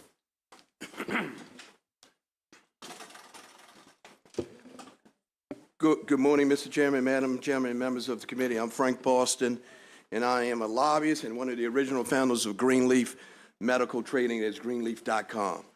We support this bill with amendments. Greenleaf Medical, a.k.a. Greenleaf, holds a cultivation license, a processing license, 2 dispensaries licenses in the state of Maryland. We employ 130 employees. We recognized early that the cannabis industry is critically important for the sick patients to have full access to medical cannabis. Delivery of cannabis also provides access to patients who live in rural areas. In the past 3 years, Greenleaf has invested hundreds of thousands of dollars and spent a lot of time building a robust, COMAR-compliant delivery service that operates throughout the state. We purchased 10 vehicles. In each vehicle, we spent $2,000 to $3,000 per vehicle to comply with COMAR's regulations for a lockbox for storage. The vehicles are inspected by the Cannabis Commission. We do not charge patients a fee for delivery, and we're very proud of this. Many of our delivery patients are also the sickest of the cannabis patients and physically can't drive to the brick and mortar dispensaries. Delivery sales make up 25 to 30% of our total sales. We have 10 full-time drivers, and 7 of the 10 are women and minorities. House Bill 556 restricts delivery to those new applicants who win a micro dispensary license. In other words, the bill takes away 6 of G-Leaf's delivery operations that we spent the last 5 years building, investing in, and perfecting. Legally, this could be considered a taking by government. We relied on the current law and existing regulations to build out our delivery operations and believe we should be permitted to continue to deliver cannabis to the patients in the medical adult uses.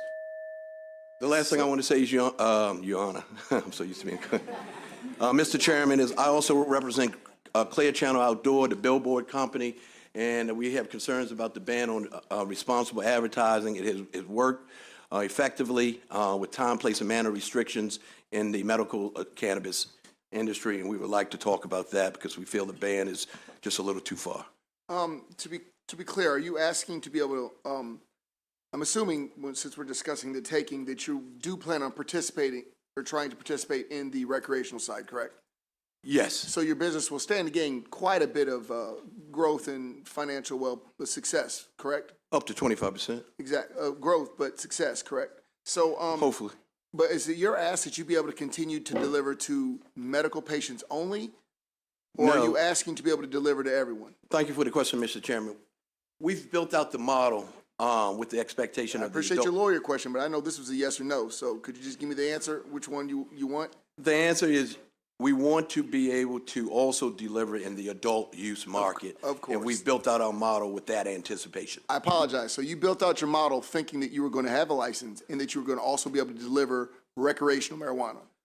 We were cautiously optimistic. And you believe that's a taking because you may have been wrong. Hopefully we aren't wrong, but we were cautiously optimistic. We've been responsible in the medical marijuana industry, and it's part of our, like I said, 25 to 30% of our business, and we like to consider that model. It's a niche we've developed. Thank you. Yep. Thank you very much. My name is Tracy Lancaster Miller, and I am the president of the Maryland Medical Dispensary Association, which is the trade association in Maryland representing dispensaries. I'm also the founding member, owner, and operator of Peak Relief, which is a dispensary in Rockville. I have two comments today. The first is the conversion fee.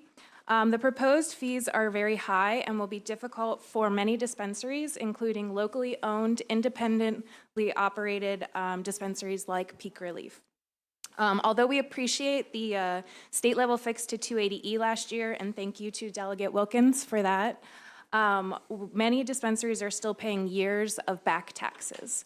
We are still hit with high taxes at the federal level for 280E as well, and this affects dispensaries so greatly because anything related to the sale of cannabis cannot be written off, and everything done at a dispensary is related to the sale of cannabis. Much of a dispensary's revenue goes straight back to the cost of goods sold. Most are not yet profitable or are barely profitable, chipping away at years of accumulated debt from high taxes, high product prices, and being unable to access loans with reasonable APR. Many dispensaries struggle to pay their annual licensing fee, a cost of $40,000. Many require payment plans or taking out loans to pay. The fees in many cases will be more than what dispensaries like mine have made in total since being operational. Our written testimony highlights suggested amendments on that. Second, Delegate Ampry, we share your concerns on the overall geographic spread of dispensaries. There are currently areas with high concentrations of dispensaries and underserved areas as well. My dispensary is located in a high concentration area. We ask for the inclusion of amendments to ensure that underserved areas have dispensaries open, as well as to prevent more high concentration areas of dispensaries. Thank you. And ma'am, thank you for your time. We understand with the dispensaries, the financial difficulties that many are facing. Obviously, that's why we structured it, that you would have paid the lowest amount, especially if you're not making any money. But as I discussed earlier, there's an opportunity for you to have that spread out over 18 months. Would that at least assist? A payment plan would definitely assist. Yeah, that's what we're looking towards, a payment plan. So anybody else listening to that wants to testify on that, we're trying to deal with that, okay? We do understand your concerns. Thank you.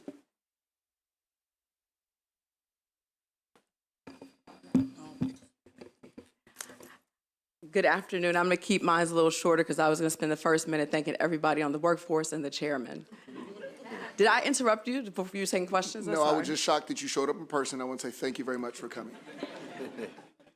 My name is Deanna Forster, and I'm the president of the Metro Washington Labor Council. I also come out of United Food Commercial Workers Union Local 400.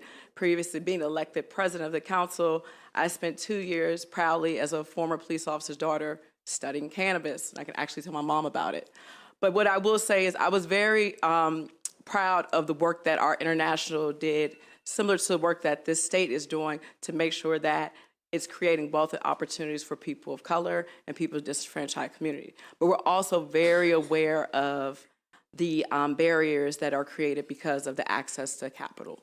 With that being said, we have an opportunity to make sure that workers, people that work in the industry, have the ability to gain that capital so one day they can also become owners. So for that reason, thank you all for the work that you've done, the intentionality around this, working on bills in DC, Maryland, and Virginia. You all definitely had a thoughtful process, and the social equity component, we want to help you reach that, but we also want to make sure that the people that work in the industry can one day be owners of a cannabis industry. And the way you do that is giving them an opportunity to organize a union. Because after this legislation is passed, they're going to need that same collective bargaining agreement to hold their bosses accountable when they become profitable, make sure they don't forget about them and their working conditions, their wages, and their benefits. Is that short enough? Thank you.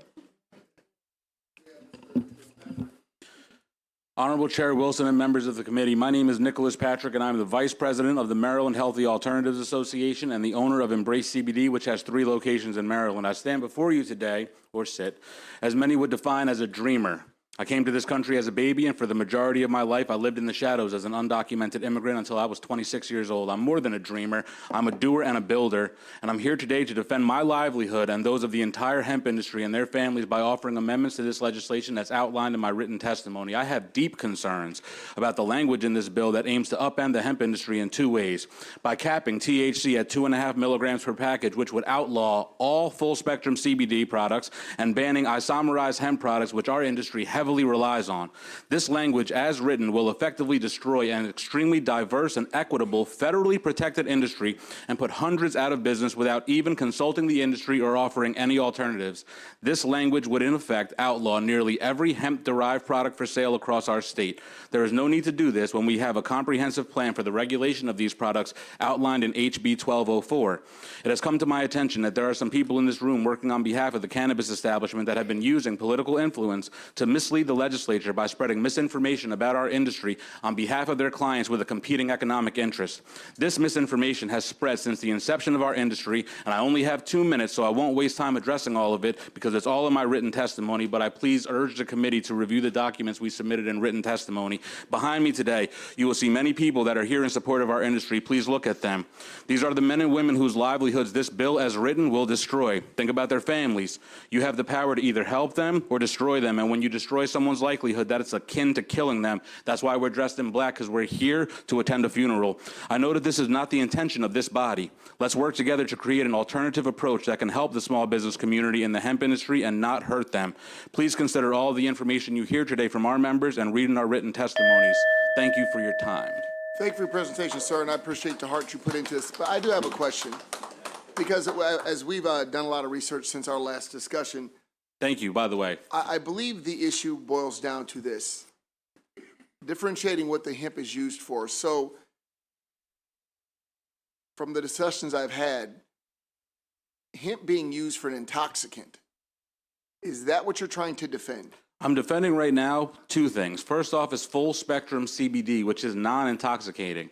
Okay, the federal law limits that to 0.3% on a dry weight basis. 2.5 milligrams effectively makes that 0.05 on the average product. You're talking about taking CBD off the shelves at Whole Foods with that language of 2.5 milligrams. I understand that part. I'm Yeah. asking you about the intoxicant, So- about being able to sell intoxicants under the version of hemp.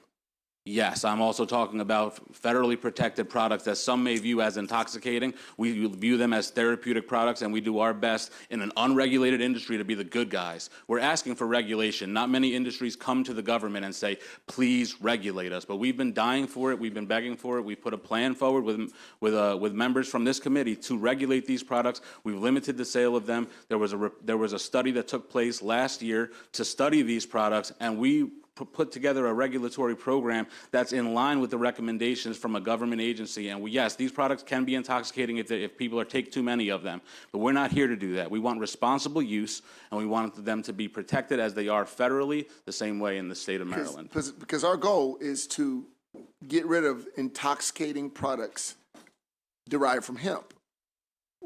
So again, we're not trying to shut a business down. But the understanding was, when a lot of us passed these bills, was it was for hemp products such as clothing, such as parts with vehicles. Nobody imagined when we talked about this that people were going to find a way to process hemp into a marijuana-like substance that could get an individual high. And so what I'm hearing and what I've experienced by going to these shops since we've discussed is quite a bit of the stuff being sold was merely to get someone high, which was never the intent of this legislature, especially before we passed marijuana, this marijuana structure. So my question is there a way to protect your industry but not allow individuals who are not selling a marijuana substance, but not allow your industry to sell an intoxicating substance? So thank you for the question, Delegate. And so the hemp industry has a bright future in things like building materials and biofuels and textiles and fibers. But right now, the demand for that is not there. So we have been forced to build out this industry with the cannabinoid market. So this is a cannabinoid-based industry. Now, in terms of your intoxicating products and the reference to intoxicating products, there's nothing outlined in the federal law when this law was passed that made any provisions for whether something was intoxicating or not intoxicating. They put a THC cap, they limited only Delta-9, and the authors of the Farm Bill themselves were very clear in how they wrote this, and they even wrote a letter to the USDA, and the DEA has also come out and said that these products are hemp. So there's a lot of things on the federal level that have allowed us to do this. Now, was this the intention of the legislature? Maybe, maybe not. There's no way to say in Maryland, but at the federal level, I believe the intent was very, very clear. They made it clear in their letters to the USDA that they knew what they were doing when they limited So you believe Delta-9 only. that they intended individuals to get high on hemp but still make marijuana illegal as it is in the feds? I don't believe that they intended for us to be able to create things like some of these cannabinoids. I believe some of them have gone too far. The DEA cannabinoids, completely synthetic cannabinoids, not organic to the natural plant. And those are not the ones that the MHAA is standing here to protect. We're here to protect things that are naturally organic in the plant, and it's propping up 70% of the hemp industry nationwide. In our written testimony, we've submitted an economic impact report that will show you the sheer size of the industry created by these products. Now, I understand the inconvenient truth is that these products are 70% of the hemp industry across the country. Whether we like that or we don't like that, when you crush it, you're crushing many businesses. What we're asking for is regulation and maybe an alternative solution and access into this recreational cannabis industry to allow us to keep selling these products under the regulation tested in Maryland labs. Because, well, and I guess the point is we had to do that with Juul too. We made a decision as a body on how we were going to handle this going forward, which is why there's no longer Juul in Maryland. The frustration I have is being told that no, it's not. We're not a marijuana-like substance all the way until we get ready to pass cannabis. And now you want to be so my frustration went with, I did not know this stuff was being created so people could get high. I didn't know that much. That we have not even been yet to identify. And so when we talk about naturally occurring, non-naturally occurring synthetic cannabinoids, the hemp industry is eons ahead of the cannabis industry in terms of researching and developing products. And now you're going to potentially take the products that the hemp industry created, give them to the cannabis establishment, and lock the door behind you. That doesn't seem fair, and it's a way that you're crushing people's livelihoods in that process. And lastly, how much of your product, and from your source specifically, is Maryland made? Oh, nearly all of it. All of your products? Nearly all of it. In my store particularly, yes. It wasn't like that in the beginning, but I decided that because of and I'll be full disclosure, because of a lack of regulation in the industry, I have trust issues with companies developing these products, which is why we're begging for regulation. We want testing standards, packaging requirements, labeling requirements, the same things that the cannabis industry wants. We want those things to prevent this from getting in the wrong hands and to prevent any sort of potential public health crisis. And we've been working on this for over a year. And so, yes, we want to see the public safety protected, and we want to see the hemp industry businesses protected. And Maryland or non-Maryland, this is a huge nationwide industry. And so throughout your industry in Maryland, how much do you think of that product being sold is grown and processed in Maryland? That's a difficult question for me to answer, sir. You can get back to me. Yeah, I will get back to you with that figure, but we have many people in this room today who are developing these products. They're Maryland hemp businesses. They're developing them, and they're testing them, and they're sending them to ISO-certified, DEA-registered laboratories, and they're safe. But there are bad actors out there, and we are not standing in the gap for those people. In fact, we just don't want to see the good guys punished for the bad actors. Show me an industry without a bad actor, and I'll show you an industry that doesn't exist. Okay. Thank you very much. Any questions, guys? I see one from Mr. Ahrens. Chair, help me out with something. You want us to regulate what's good in this product. Is that what you're saying? We want you to regulate the public safety elements, meaning making sure that these products are free of contaminants, making sure that the labeling is not attracted to children, making sure that the packaging requirements have child-resistant packaging, and all the things that would, that we would hope we would see also in the cannabis industry. People talk about the public health issue of a child getting a hold of a Delta-8 gummy, but we're about to legalize cannabis, and there's going to be Delta-9 gummies sold all over this state, and we assume the exact same risk with a kid getting into a bag of those as we do with a kid getting into a bag of hemp products. So what we want is child-resistant packaging. We want labeling requirements. We want testing requirements. We worked with the legislature and the Health and Government Operations Committee and the Senate Finance Committee last session to put age gating in place.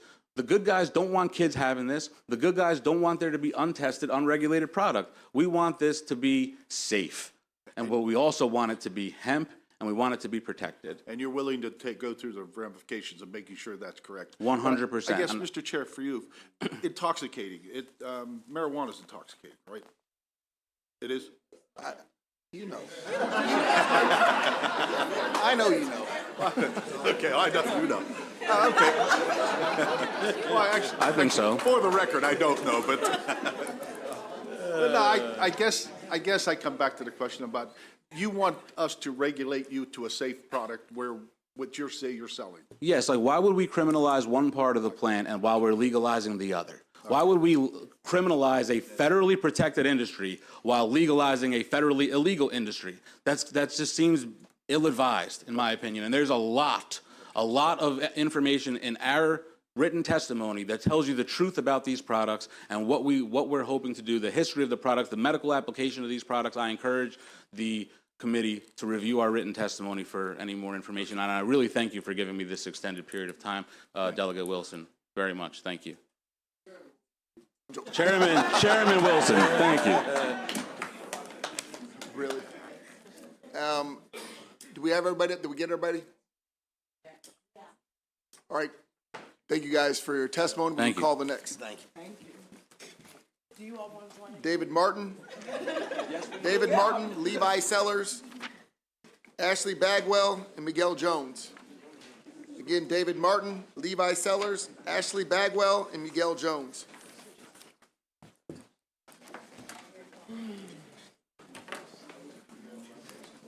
You can start whenever you're ready, Mr.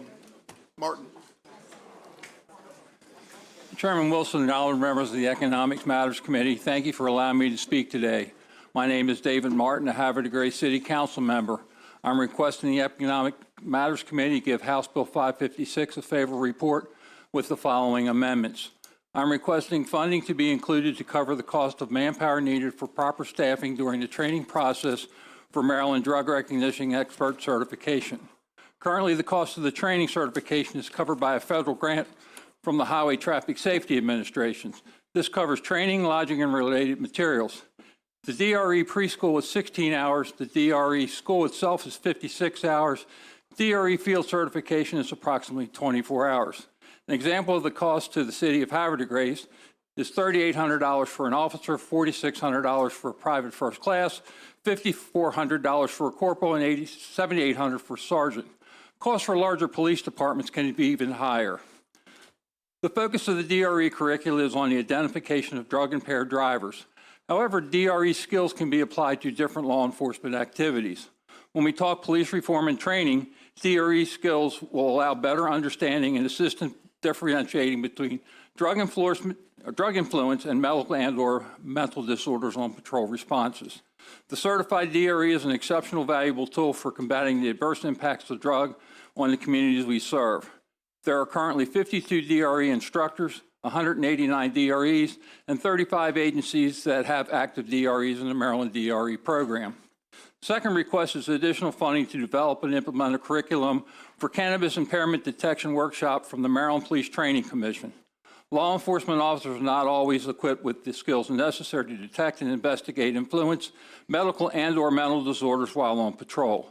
Currently, Montgomery County is leading the way with their cannabis impairment detection workshops and could be a great starting point.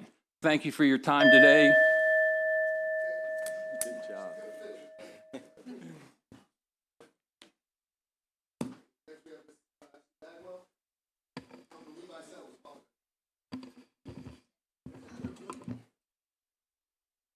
All right, dear Honorable Chair, Vice Chair, and members of the committee, my name is Levi Sellers. I am the president of the Maryland Hemp Coalition, the hemp representative on the Maryland Ag Commission, and owner-operator of my family's licensed hemp farm located in Washington County. I am deeply concerned that specific language in this bill will be catastrophic to the Maryland hemp industry and could eliminate it completely. Unless amended, this same language conflicts with federal law and could cause the implementation of the adult use cannabis industry to be tied up in unnecessary litigation, further wasting taxpayer dollars and time. While it is the legislature's duty to establish regulations for adult use cannabis, it is not sensible to make the federally legal hemp industry illegal while making the federally illegal cannabis industry legal. History provides adequate evidence that the hemp industry has undergone significant damage by the imposition of misguided legislation by rulemakers who were subject to powerful special interest groups. Sadly, this is what we are witnessing today. Large cannabis operators in this state, in collaboration with out-of-state entities, are actively working with lobbyists to influence legislation that would effectively shut down the Maryland hemp industry to further consolidate the cannabinoid market in their favor. This is evident by the concerning language in this bill, as well as multiple interviews of cannabis operators published in local papers and personal interactions between hemp industry stakeholders and large cannabis operators.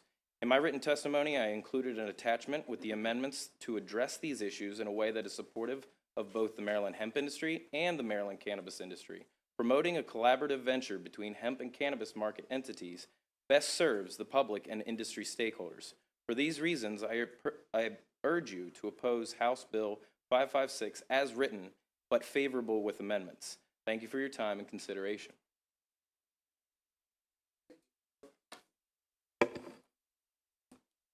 Good afternoon, Mr. Chairman, Mr. Vice Chair, and members of the committee. I'm Ashley Bagwell, here this afternoon on behalf of the Maryland Medical Dispensary Association in support of House Bill 556 with amendments. We appreciate all of the hard work that has gone into getting us here today.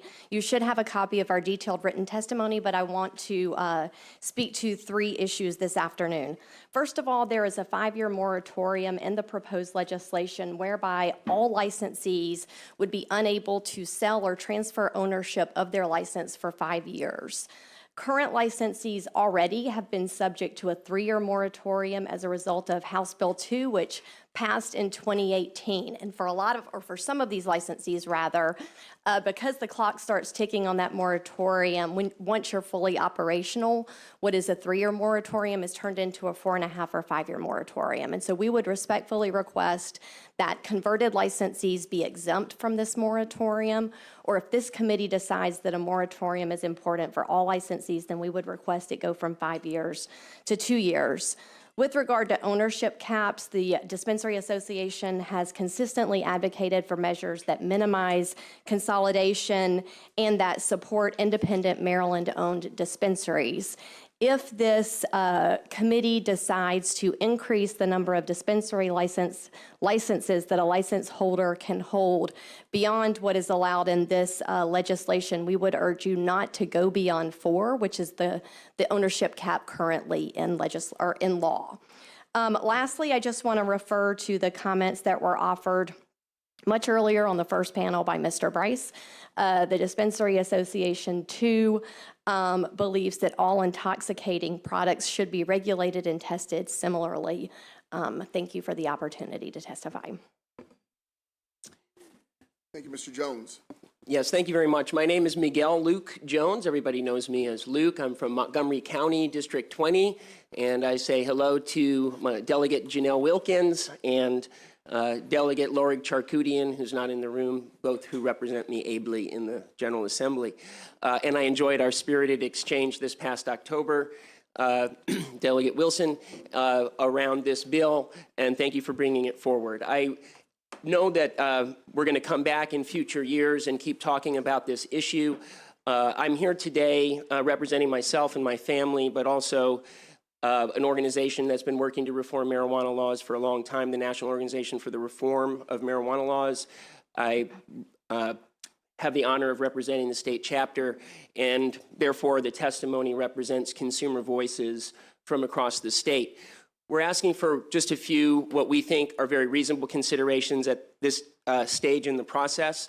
The first is to standardize enforcement triggers for all adults within the state, rather than making one standard for adults and one standard for medical patients. So possession levels and home cultivation personal use levels should be standardized for all adults across the state. That creates a much more fair and executable enforcement environment for adults, and it doesn't put a police officer in the place of asking invasive personal medical questions of citizens and creating disparate enforcement. So we ask that consideration. We also have a consideration for you to clarify that just the presence of a positive test in and of itself would not be grounds for termination in employment. That's something we may need to continue to discuss. You've already addressed it. I know it's something under your consideration. And finally, some market access considerations. We welcome questions. Thank you very much. Delegate Rose. Thank you, Mr. Chair. I think this would be more to the hemp industry question, and this came to me from someone far more knowledgeable of this entire thing than I am. And I was trying to read some of the submitted testimony. So can you briefly explain the difference between a Delta 8 and a Delta 9 and where they come from? How do you make them? Thank you for that question, Delegate. Thank you very much. So Delta 8 and Delta 9 are both naturally occurring cannabinoids found in the cannabis plant, Cannabis sativa L. Both are derived from the same plant, but the products that you find on the market right now with regard to the Delta 8 are specifically derived from full spectrum hemp extracts, predominantly higher in CBD. They go through a isomerization process, very similar to other vitamin supplements that you find on the market, which are actually regulated. And I would also like to point to the fact that, it's been mentioned many times that these cannabinoids produce intoxicating effects, but the 2018 Farm Bill did not exclude any intoxicating cannabinoids. That was even backed up further by the Ninth Circuit Court that ruled that the plain and unambiguous definition of hemp does include Delta 8. The other point they pointed to, I've heard that Delta 8 is considered synthetic. They also pointed to the fact that it's not the method of production, but the source of material that deems the product synthetic or not. And as I highlighted, this does come from the hemp plant. Thank you. Mm-hmm.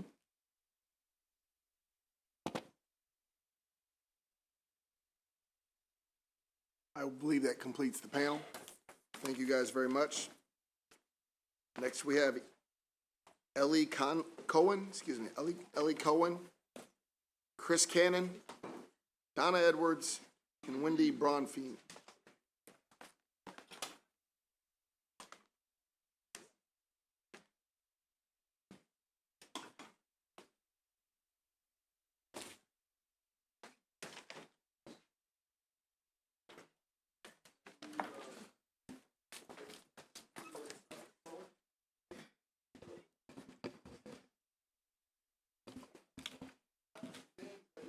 Yes, sir. Hello, everyone. Thank you for having me today. Good afternoon. My name is Christopher Guy Cannon. My wife's name is Barbara. We started a hemp dispensary on the south side of Calvert County, located in Lusby, Maryland. My wife and I invested all of our savings into this business, as it's been a larger part of my life for the last 7 years. As a veteran, I know firsthand the impacts and effects of PTSD can have on an individual and the families involved. I served in the United States Navy for 6 years and did not one but 2 tours of duty, and I served in 2 wars. Excuse me. I was just 18 when I first saw war. Just a baby serving this country myself, fighting and protecting this great nation from all those both foreign and domestic. Without a second thought, I went into this business without a second thought, actually with a bunch more thoughts of how to create my dream, to make my family's life better and mine, as it is my passion. When I decided to discharge from the military under honorable conditions, it left me broken to the point I felt alone. Though my family was there, they simply could not understand my mental state and depression.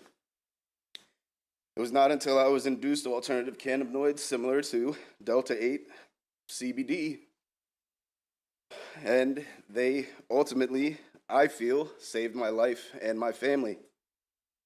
That's when Cannonball Dispensary was born. I thought if these products had such an enormous impact on my life, imagine what they can do for my community and the veterans struggling to make it back. The first year of opening, I refused to take any money from the business as I wanted to focus on the customers and their well-being as they entered my facility, and I wanted to be able to answer their questions honestly and knowledgeably. Sorry if I may just finish. I've helped countless veterans suffering with PTSD to people battling with cancer, those battling addiction, physical ailments such as severe arthritis, chronic inflammation, and even mild seizures. I've also put work into my community and donated to multiple charities after just a brief time of being open. Some examples are Hospice House, Veterans of Foreign War, American Legion, Special Olympics. We've even sponsored some kids cheerleaders, sport teams. Cannonball Dispensary doesn't just stand for CBD and hemp store. It stands for a wellness center, a place where people can turn to for a more natural approach without having to subject themselves to being put into the Department of Mental Health and Hygiene and potentially losing their Second Amendment rights. The past 4 years, these products have been... I do need you to wrap it up, brother. Let's try and give you Wrapping it up right now, Please sir. do. The past 4 years, these products have been readily accessible to pretty much nationwide. So to rip this from under our feet would be devastating, not to just my family and my business, but it would be devastating to the whole hemp industry in Maryland and all of the constituents that you saw standing up behind me when Nicholas was speaking. But I thank you for your time, and I just would like to part and say that I don't know what it is, but why are we not looked at as capable and eligible people to run such facilities with the proper guidance and regulation? Thank you for your time, sir. And I don't believe that anybody's questioning the value of you as a business owner. Many people feel that you should have to go through the same bidding process as everyone else to sell an intoxicating substance. I understand where you're coming from, Chairman, but I also did apply with the MMCC on the last diversity pool. I was the last partner that my partners brought in, who were all African American. They brought me in. I figured they think maybe it may have bettered their chances as I'm a 100% disabled veteran. And we lost thousands of dollars, and we were not reconsidered. We didn't make it. And I don't disagree, but I'll say that none of you are precluded from applying. And as I've talked to many of you guys, are going to be applying for the medical or recreational license. So you're not being precluded or judged for your business acumen or nothing. I would just make it a comment, sir. Thank you. Okay. Ellie Cowan? Cowan. Cowan. There you go. Ellie Cowan on behalf of the Maryland Healthy Alternatives Association and the Maryland Hemp Coalition. I won't rehash what several of those organization members have already said. I was so pleased to hear Ms. Bagwell say, that she thought that all products, all intoxicating products should be regulated. We agree. In fact, the industry has been asking for regulation for years. I I think the concern, Chair, to your question about, or to your statement that the hemp industry would be allowed to apply for licenses is that they operate businesses currently. And when the bill goes into effect, and reading through the bill, it's since it's an emergency bill, effective date of April 1, would that mean then that they would have to shut down their businesses because they were currently selling something that is federally legal and was legal until that date, and then wait until the January 2024 first round of micro licenses are granted? So, we would ask consideration be given to that. We've met with you. We have several amendments, including the THC cap being taken from the milligrams back to the 0.3% that is in the agricultural article in the hemp farming program. We would ask that that just agree. And just thank you so much for the time and effort that's gone into this and for the consideration and listening to everybody's point of view. And we look forward to working with you in this long process. Thank you very much, ma'am. Our always cheerful Donna Edwards. Oh, good afternoon, Mr. Chair, Madam Chair, this committee. I'm Donna Edwards. I'm president of the Maryland State and District of Columbia AFL-CIO. On behalf of our 300,000 union members in Maryland, I offer our strong support for this bill with amendments. The amendment is attached to our testimony. It is the same exact language that we have in the gaming laws in Maryland. You passed it in 2007. You passed it again with online betting. I just want to applaud the work that this committee is going to do. This bill is a once-in-a-lifetime opportunity to establish an entire industry from its inception. And Mr. Chair and the work groups and this committee, you will have a tremendous legacy. Every part of how Maryland's cannabis industry operates will be connected to the decisions made in this committee. Whether cannabis jobs are low-wage positions with limited benefits or high-paying careers with collective bargaining rights, real pathways to retirement, and opportunities for advancement ultimately come down to every decision that you're going to be making. We applaud the social equity that is being lent towards businesses, but it cannot stop with workers. There will be tens of thousands of workers in this billion-dollar business that we are creating. Unions are the foundation in building social equity and generational wealth for workers, particularly workers of color.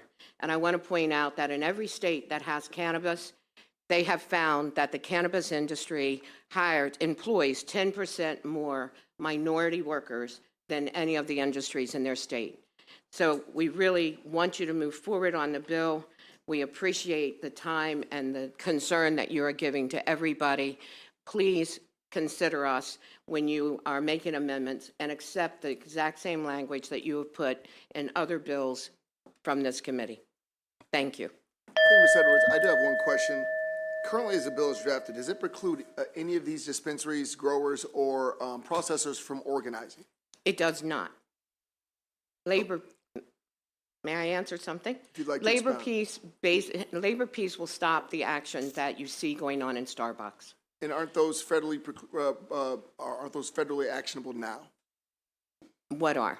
As far as trying to preclude someone from organizing? Oh, we're not precluding. What I'm saying is it precludes work stoppages and strikes or demonstration or pickets outside of one's business because there's labor peace and labor must follow those rules. I understand it, but I just want to make sure the way it's written, anybody can unionize at any one of these That's facilities. absolutely true. Thank you, ma'am. Ms. Braunfein? Thank you. Good afternoon, members of the committee. For the record, my name is Wendy Braunfein. I am here today as co-founder of Curio Wellness. We are a cultivator, processor, and dispensary located in Baltimore County. Thank you, Chairs Wilson and Atterbury, for your work on this legislation. We just have a few areas we'd like to discuss for amendment. The first is dosage. The legislation right now is silent on a dosage distinction between adult use and medical. We believe there's a public safety issue here because Marylanders will have unfettered access to cannabis, those above 21. And there are certain potency levels that are appropriate for medical patients that may not be appropriate for the public at large. So we would recommend an adult use max of 10 milligrams per dose. In terms of canopy, we believe the proposed canopy is excessively high. It's not good for current or future licensees. It'll create a glut on the market. It'll depress prices and prevent the success of any licensee moving forward. We suggest reducing that canopy to 100,000 square feet. In terms of the fees, like many people have said today, we believe the fees are too high and do not recognize the business realities of our industry. We cannot write things off, as Tracy had shared, and there's a lot of market difficulties going on across the last year that persist. We believe that the fee structure should be equitable at a flat fee structure across all licenses. As far as dispensaries, we do not agree with the ownership reduction from 4 to 2, and we commend the sponsors for moving forward with the allocation based on geographic and population and demand. Specifically, we would advise you to consider using geomapping from the retail industry, which will allow us to place dispensaries currently where people have to drive more than 20 minutes to get to a dispensary, so we can plug holes and increase access. Thank you. Ms. Brumfield, I would, as far as your issue about the canopy size, Yeah. obviously we have issues with some people that are already too big, but I would be interested in the research because I too am very worried that in being fair, we're going to create a glut in the market. So again, these are studies. I don't get in the weed like this, or in the weeds, excuse me, but making sure that that we're not overshooting our target here. And so I would be interested in what research you have to support that argument of 100,000 square feet versus the 300 that we're lining up. Yeah, so I think, first of all, I think... You don't have to tell me now. That's okay. I'm sorry. That's what I said. Gotcha. I'd be interested in Yes. the actual research and what you've done or to create this theory and thought process. Will do. Obviously, with the dosage, we're going to be addressing that. Okay. At the fees, as we suggested before, obviously certain stores will be able to afford it. We understand there may be some spreading the fees out over time. So we are going to be trying to address that by allowing a payment plan. I think the payment plan is helpful, but I think that the gross revenue is not the appropriate way to do it. And in many other states and in other industries, you see flat fee structures, and here it seems like success is being penalized for now, and will it be for future Kind of like we do business? taxes. You make a little more, you pay a little more. But I get you, so I appreciate it. Panel, thank you guys very much. I don't Thank see any you. questions. Have a wonderful day. Kyle Mornick, Ramey Eck, Michael Sanderson, and Victoria Schultz. Again, that is Kyle Mornick, Ramey Eck, Michael Sanderson, and Victoria Schultz.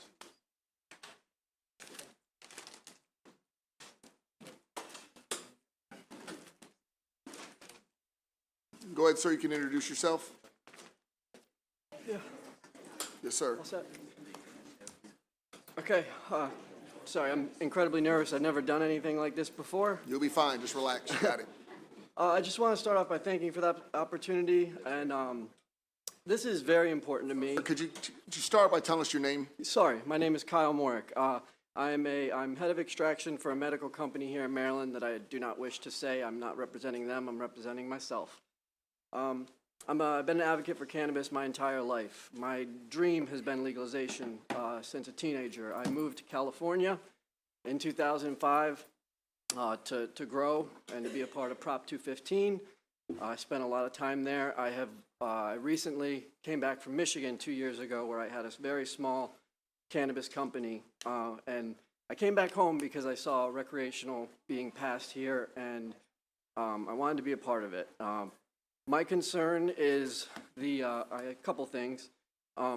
Is the current MSOs we have in medical are very established, have a huge advantage in this new market coming out, and just kind of along with the social equity. I want to be really careful with this because I realize I am a white man here, but those first licenses went to the ultra wealthy, politically connected and police connected, in some cases, people. It wasn't, it wasn't fair for anyone. And what Michigan implemented in their social equity program that I recognize and respect is for anyone who's been affected by the illegality of cannabis.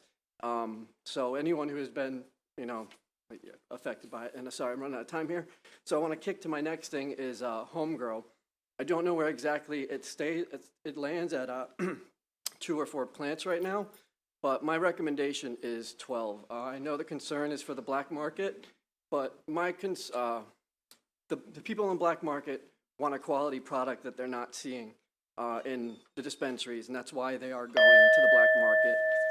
So if they do not are able to either grow their own quality meds or purchase quality meds from a store, then they're going to look towards the black market. And usually a plant only produces about 1.5 ounces to 2 ounces. So it's not as much as people think. Thank you very much, sir. You did wonderful your first time. Sure. I see no questions. We'll move on to the next presenter. Ma'am. Okay, sure.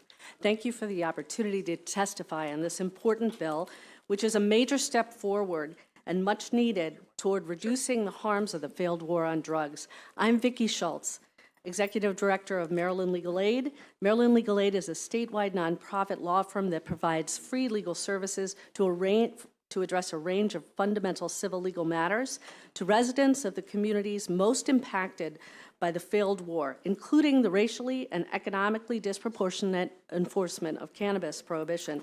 As such, Maryland Legal Aid supports the bill and requests a friendly amendment to dedicate 10% of cannabis tax revenue to Maryland Legal Services Corporation. Providing civil legal aid to people and families who live in impacted communities is not only the right thing to do, it's an effective anti-poverty strategy that will achieve greater social equity, address the harm of our failed drug policies, and provide a return on investment for all Maryland residents. Ongoing support of civil legal aid will make the promise of HB 556 real for our most vulnerable and impacted residents. Further, impacted communities the bill seeks to address are our client communities, which face disproportionate harms due to decades of over-policing and underinvestment as a result of the war on drugs. Cannabis may be legal now, but tens of thousands of people still face legal peril because of it, and we can't just ignore that. Every single day, our clients face resulting urgent civil legal issues that flow from this disproportionate impact. Higher rates of eviction and foreclosure, predatory lending, and illegal consumer practices, disproportionate school discipline, and lack of access to vital income supports. Expungement assistance alone, while important, won't fix all the civil legal consequences that flow from the cannabis prohibition. Maryland Legal Aid asks the committee to report the bill favorable with a friendly amendment to provide 10% of cannabis tax revenues to MLSC. Thank you. Or ma'am, whoever wants to go next. Good afternoon. My name is Dr. Amy Eck, and I'm here on behalf of the Maryland Public Health Association's Alcohol, Tobacco, and Cannabis Network. I'm just going to share a few main points from our written testimony, which focus on avoiding unintended consequences. So one, addressing the likely increase in cannabis use disorder. In the U.S., there's been about a 20% average increase in cannabis use frequency attributable to non-medical legalization. If you look at this as a picture of all boats rising together, we also therefore see a proportional increase in rates of CUD. Anticipating this and helping our health system be prepared will go much further than trying to react retrospectively, and putting aside 5% of funds for substance use disorder prevention and treatment may be one way to address this. Two, since there is a lot more work to be done, as Delegate Wilson notes, we recommend eliminating the delivery license, which is also a best practice for alcohol and tobacco. We know from the alcohol field that there is a greater risk for facilitating heavier use and increased youth access. Compliance checks on these systems with underage youth find failure rates up to 58% of the time. We see this as something that can be revisited in the future after adequate data is available and allow the new ATCC to guide the path forward. If a delivery license is to be pursued, we recommend giving local jurisdictions control and restrict where deliveries can be made, ideally within jurisdictions. Three, put control of the dispensary and on-site consumption license in the hands of local jurisdictions. I do a lot of work in alcohol outlet density, and our concerns are the same as mentioned by Delegate Ampray earlier. Another unintended consequence in some states has been a proliferation of outlets in communities that are already burdened by higher rates of poverty, crime, and alcohol outlets. We would like to see a local community have the final say in the number and locations of additional licenses and, or at a minimum, some basic density and sensitive use restrictions and a law similar to dram shop liability as seen with alcohol. And finally, we recommend more robust funding for the Cannabis Public Health Fund, or somehow include language that ensures adequately funded high-quality research as possible. We've relied on research from other states and countries in order to get us to this point, and we need our own data. There are very few dollars available for our research facilities to actually perform the necessary studies, even if they have access to the product. and other unintended consequences that the cannabis industry steps in to fund the studies, leaving a gap in neutral, publicly funded research and introducing the opportunity for bias in results, as we have seen with tobacco and alcohol. Thank you. Thank you very much. Sir? Thank you, Mr. Chair. Madam Chair, I'm Michael Sanderson with the Maryland Association of Counties. We submitted written testimony offering a number of amendments to the bill, and I want to take my couple minutes and breeze through them very briefly. Happy to work with committee counsel and with committee leadership as you work on these issues. So from a local perspective, let me run through a couple of things. One is this Committee Economic Matters in recent years has seen to it on a number of bills dealing with medical cannabis to provide some carve-outs for employers who need to stay on board with federal law and maintain a drug-free workplace, mostly in the public safety field if you get burn grants and things of that nature. Right now, that's not carved out in this bill. It's something the committee's been friendly to. I think it would be wise to consider that as well under this scheme. I want to speak to local zoning for a moment of the facilities, particularly dispensaries. A couple of years ago, or some years ago, when the General Assembly authorized slots facilities, state licenses, private owners, and that bill said they're subject to local zoning. Everybody knows what that means. There's tons of case law about what local zoning means, what's an overreach in local zoning, and so forth. This bill uses some different wording we've never seen before, and I think you'd put us on a pier where everyone's going to sue. I don't know what reasonable zoning that would not unduly burden a licensee means. That's what's in the bill before you. And I think we end up with basically every contested location delayed in court as we try and sort out what those terms mean. Subject to local zoning seems like the simplest phrase. If you want to get more specific, please make sure that we can do things like separate from sensitive facilities like schools and things like that that are pretty routine in zoning. And on the revenue side, we hear you loud and clear that there's a tactic to make sure that we're not overburdening the new business with a tax burden that's unreasonable. We're not contesting that. But among the states that have said no local tax, we're just going to collect uniformly at the state level and give back to the local governments, we're not even in the same solar system. So please look at that local share. It deserves an attention. And sir, what do you mean by not being in the same solar system? You're not getting enough money? That's right. 30% is the going rate. 30 cents on the dollar go back to local governments, and in this bill, it's less than 0.1% is the tax rate. So that's again, I've tried to express the goal here isn't really to make money, but I get you. Understood. Ma'am, my good friend, my chairwoman wants to know what kind of cases you handle. Is it purely civil? Yes, civil legal aid means we handle housing. He was incorrect, I'm sorry. So my question was, Sure. my question was, because you're the second person to come up from Legal Aid Services. So the money that you are requesting, what kinds of cases would that go towards? That would go toward, they're really very basic cases about housing. We handle family law, public benefits, like people getting access to Right. unemployment, Social Security, Right. food stamps, So yeah. not to cut you off, but so Sure. I would think that And we do expungement assistance as well. I can see a request being made for funds to assist folks with legal services to help them if they, had been affected by arrest from drugs, so they had been evicted, or getting help to clear their record, or trying to get a job. So I know you do custody cases, and I know the types of cases that you do, so I guess my question more to the point is, the money, if you were to receive money, would that help individuals that had somehow been disproportionately affected by, being arrested for drugs? Yes, it would, because the communities we're dealing in are the impacted communities, as I mentioned. But if you think about it, those kind of collateral civil legal consequences continue, as I said, every day.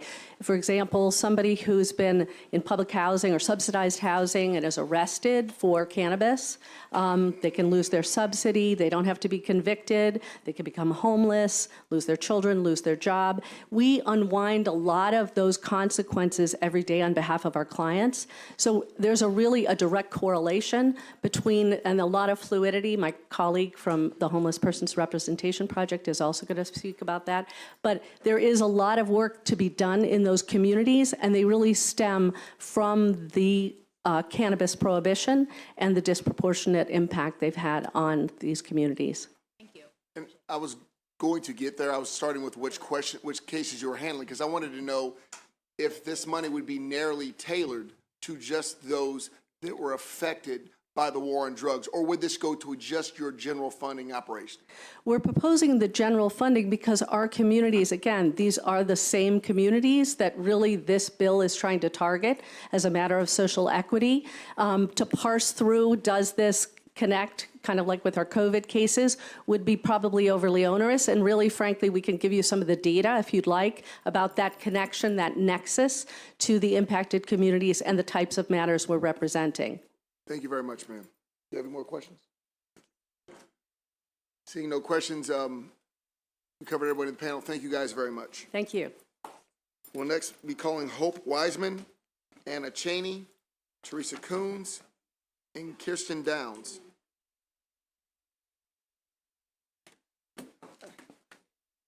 I thought I recognized that name. How you doing? How you doing?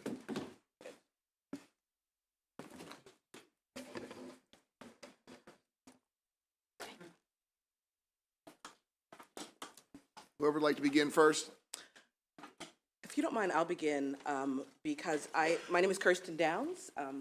Good afternoon, Chair, committee members. I am before you here as the Executive Director of the Homeless Persons Representation Project. As my colleague, Ms. Schultz, mentioned, we are proposing, we are favorable to this bill, but with an amendment that 10% be distributed to civil legal services. In addition to dealing with the disparate impact of the communities that we serve for the over-policing and over-arrest for marijuana, the questions and testimony today show that civil legal services is a prime position to be a partner in the issues coming up. Our clients are tenants, our clients are workers, our clients, particularly the homeless, are in public spaces. As new reforms and regulations are proposed and are implemented, our clients will be facing the consequences of that. It is unfortunate, but I contend that those communities and clients that have been impacted by the over-policing and over-criminalization of marijuana will also be impacted by these new reforms. And so we are in a perfect place to be able to advocate on their behalf, both here in the legislature as well as provide direct services. And so we would request that this bill not only propose legal reforms in this matter, but if social equity is important, that equity not only be remedial for the impact that the past has had, but be forward-facing for the issues that our clients and our communities, particularly communities of color, poor communities, and the homeless will encounter as the state starts to work out these issues. Thank you. Good afternoon to the committee, Mr. Chair. My name is Hope Wiseman, and I'm the founder and CEO of Marion, Maine, a medical cannabis dispensary located in District 25 in Prince George's County. We are one of the only Black-owned businesses in the entire Maryland cannabis industry, and I have been recognized as the youngest Black woman to own a dispensary in the United States.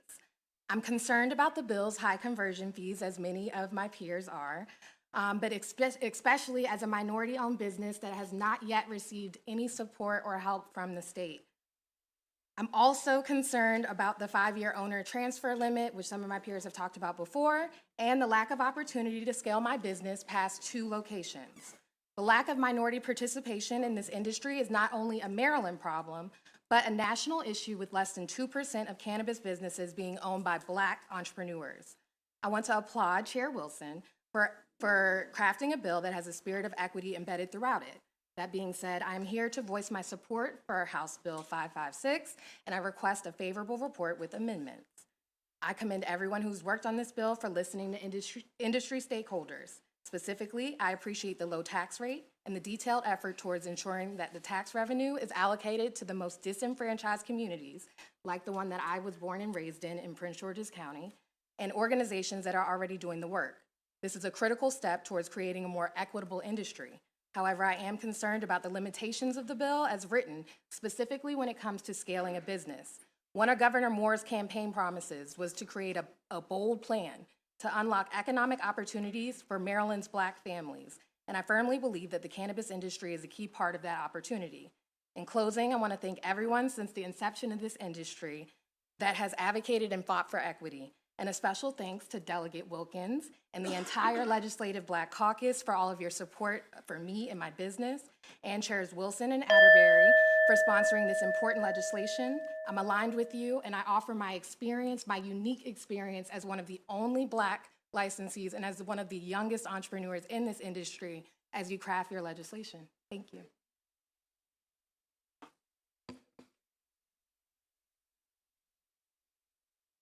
Good afternoon. My name is Anna Cheney. I am a farmer. I'm located in Lothian, Maryland. Our farm is my family's farm, so myself and my 3 children. We farm at Honey's Harvest Farm. We grow a variety of medicinal herbs as well as vegetables, fruits, nuts, berries, and we do offer agritourism opportunities for guests to come onto our farm, to do tours, to learn about our Living Soil program where we use 0 chemicals whatsoever. We are a regenerative ag farm and we believe in sustainability. Hemp is vital to the sustainability of our farm and many small farms located in southern Maryland and all over our state. And I was relieved to hear that the intent of this bill is not to outlaw the legally protected industry of hemp. However, I also know how people interpret laws because I've been working with this industry for many years in the state and was recently asked to come to the National Latino Farmers and Ranchers and the Black Emergency Managers Association Summit in Washington, D.C. with respect to hemp. And so what we know is that there are 4 amendments that I did list in my written testimony that could potentially eliminate this lack of transparency and the potential for misinterpretation and an inadvertently unintended consequence of outlawing hemp. So in our farm, we grow only a ½ acre of hemp for CBD products. My son would like to grow industrial hemp as well, and that would require us to make sure that we are protected with proper terminology that aligns with the federal government. So we're only asking that the 4 amendments listed would align and be congruent with the federal law that is also regulated and with the final ruling of the hemp industry as per the USDA. I'm open for any questions and appreciate the opportunity to remain in business as a small farm in southern Anne Arundel County. Thank you. Good afternoon. My name is Teresa Kuhns. I'm the CEO of the Maryland Municipal League. We represent 157 cities and towns here in Maryland. I'm sure you saw our mayors walking around yesterday or today. We were up in the gallery, about 97 of our local mayors. And when I look around the committee, I look at different municipalities on everyone. I know North Beach and Chesapeake Beach. I see Baltimore City, Gaithersburg, Rockville. I see who you represent. And I would like you to think about this. For $1 million of sales in each of those municipalities, they get $900. And that is the value of the tax sales that's written in this bill. And I want you to think about what the locals have to do. I've spoken with the chairman, and I appreciate that conversation, and we talked about justifying. We're not here for a money grab. We're here for implementing this correctly. And our local law enforcement, our local zoning, our local town staff have to do that. So I want to go through a few things real quickly. We have concerns about educating the public. We have concerns about zoning. Signs, $900 won't cover a sign change for consumption. A lot of our local towns and cities hire out for their comp plans, and this is a new business. They need to hire out consultants to rewrite comp plans to include this. It's thousands of dollars. We don't have those kind of staffs on local government. The bill also leaves some of the local governments handling permitting and licensing responsibility for the on-site consumption establishments. And then we have 89 municipalities with their own law enforcement. And there is no money right now. And I know one of our own council members spoke, Hob de Grace, about DREs and increasing that. So he handled it very well. I'll jump off that. You've been here a long day. So I would like you all to think about how we need to work on the supporting of cultivation, processing, and sales, because this does go to local government. This is not going to be handled only at the state level. But if you want to help your municipalities, $900 for the $1 million that are being sold is not going to be enough to help us implement this correctly at the local level. I know we have a few questions, starting with Madam Chair. Thank you. To you, ma'am, in the middle. I was just wondering, is it possible for you to sell your hemp to be processed by a medical processor, medical cannabis processor? Not to my knowledge, no. We are fully integrated on our farm. We use tea. We use our hemp for tea, like herbal tea, so it's not going to be, I don't know that I'm not able to do that. I guess let me rephrase that. I don't do that. Okay.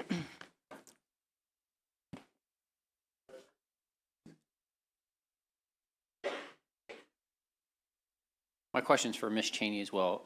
You're like the fifth, sixth person that came up here and said hemp is a legally protected industry, right? And can you please, is there like an actual federal statute that says that hemp that is for Delta 8 purposes, in this case, is legal, or is it, we really mean it's unregulated? So for clarity, I am not the expert on Delta 8.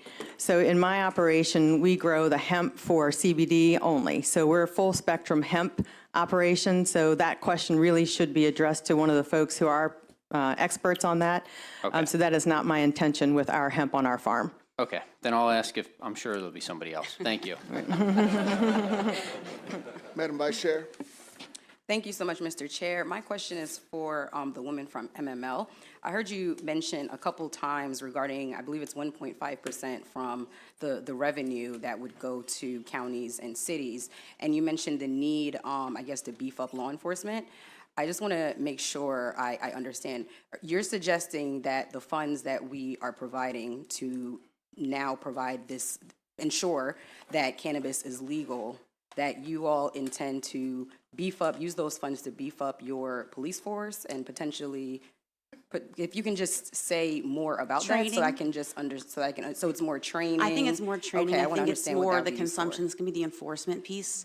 They're going to require more law. I don't know if it's going to be law enforcement. They're all individually run, as you know. There's 89 locals.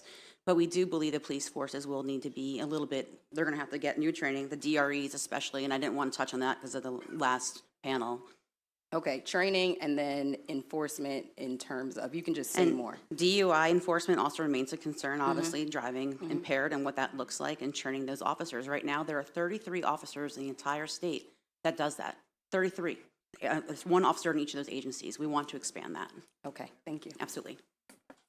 And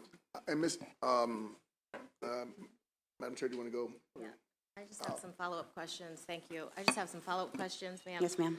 So what % are you asking that the municipality? Along with MACO, we also believe 30%, which is a 3%, which is the national, not 30% of the sales, 30% of sales tax, so a 3% sales tax back to the local county municipalities has been the average. Right now, it's 1.5. We just think it needs to be more. And I gotta be honest, we don't know what the answer is. It's a new business for this industry. We think it's a negotiation point to sit here and talk and say, what do we need to do? So you're requesting a 3% of the sale tax to be returned to the locals to beef up policing and enforcement. Public education, the zoning, the comp plan is gonna be a huge change Okay. and a huge cost to locals. One recommendation that I would have, prior to requesting money for policing and enforcement, is that you all connect with the Maryland Police Training Yes. Standards Commission and see if they, in fact, need to develop, which I'm certain they do, some type of training for that, and then circle back and probably see how many officers are needed by the locals, or what that, if they have people that can already cover it. But I think when we're talking about police enforcement, after this body last session just went through a significant police reform, is somewhat problematic for me personally. And I have a question for Ms. Wiseman. You were discussing the issue you had with the number of dispensaries you were allowed to own. Yeah. So one of the concerns that in developing this legislation that I had was that large-scale companies coming in dominating Maryland's industry. Because as you know, we can't tell people no. Right. There's an interstate commerce clause. What we can do is control how much they dominate and how big of a chunk of Maryland's economy they're taking over. That was the thought process behind this, because remember, I don't just get to do for minority business owners. I have to do for everyone. And in the long run, the concern was that we will be run out by very large MSOs that will dominate the industry, which is why I was keeping the number. I said 1 dispensary. I was overruled apparently by somebody to 2 because I have a problem with taking such a large share. Secondly, with the license sale, there was another concern of mine is individuals, we're setting these equity licenses aside to try to get this economy more integrated, less than 2% throughout the nation. Maryland can do better. My concern is people getting a license, sitting on it, and selling it as soon as they can, and again, to an out-of-state industry, so we end up with no Marylanders and no minorities owning any of these licenses, because we have allowed them to basically collateralize a license and move on. So I understand from a business model, and this was that tough tension between a good business model owning more than one versus people being able to dominate my industry. So I can't do for just minority or women-owned or black-owned businesses. I must do for all. And in doing for all, those with the most money can do the most damage, which is why we limited this impact as best we could. Understood. I think one thing, competition, good companies will survive no matter what. As you see in California, some of the largest MSOs just left California because they can't compete. If you allow businesses to scale and do what they do best, if you allow me to scale and do what I do best, I can be successful. I can become a Curaleaf if I have the support of my home state. I can't do that anywhere else. These are where my resources are. And so I completely understand. I'm happy to hear you have that kind of faith in the market. As an African American, I don't. It's those understand. with the most money that tend to succeed. I promise you that there's money out there that will support Black-owned businesses. I have There no is. doubt. No, I have no doubt we can do it.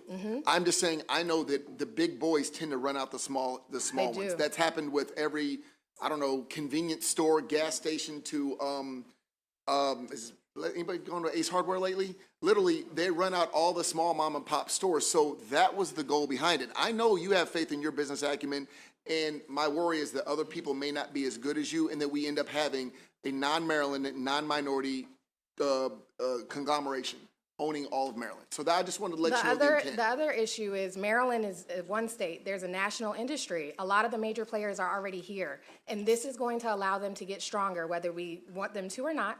We're going to have at least a 2-year period where it's going to be us operating. They're going to become strong. And honestly, once interstate commerce is allowed, federal legalization does come, all the Maryland small companies are going to get gobbled up by them anyway. And we've also got provisions for that because we understand they may be coming too. But I just want to let you know it wasn't to inhibit your growth, but we have to look out for everyone. So thank you very much, ma'am. Understood. I hope for more conversation around this. Vice Chair, may I? I'm sorry. Thank you. Thank you. We have a nurse, Barrett Nutting, Jeff Jacobson, Justin Tepe, and Daniel Simmons.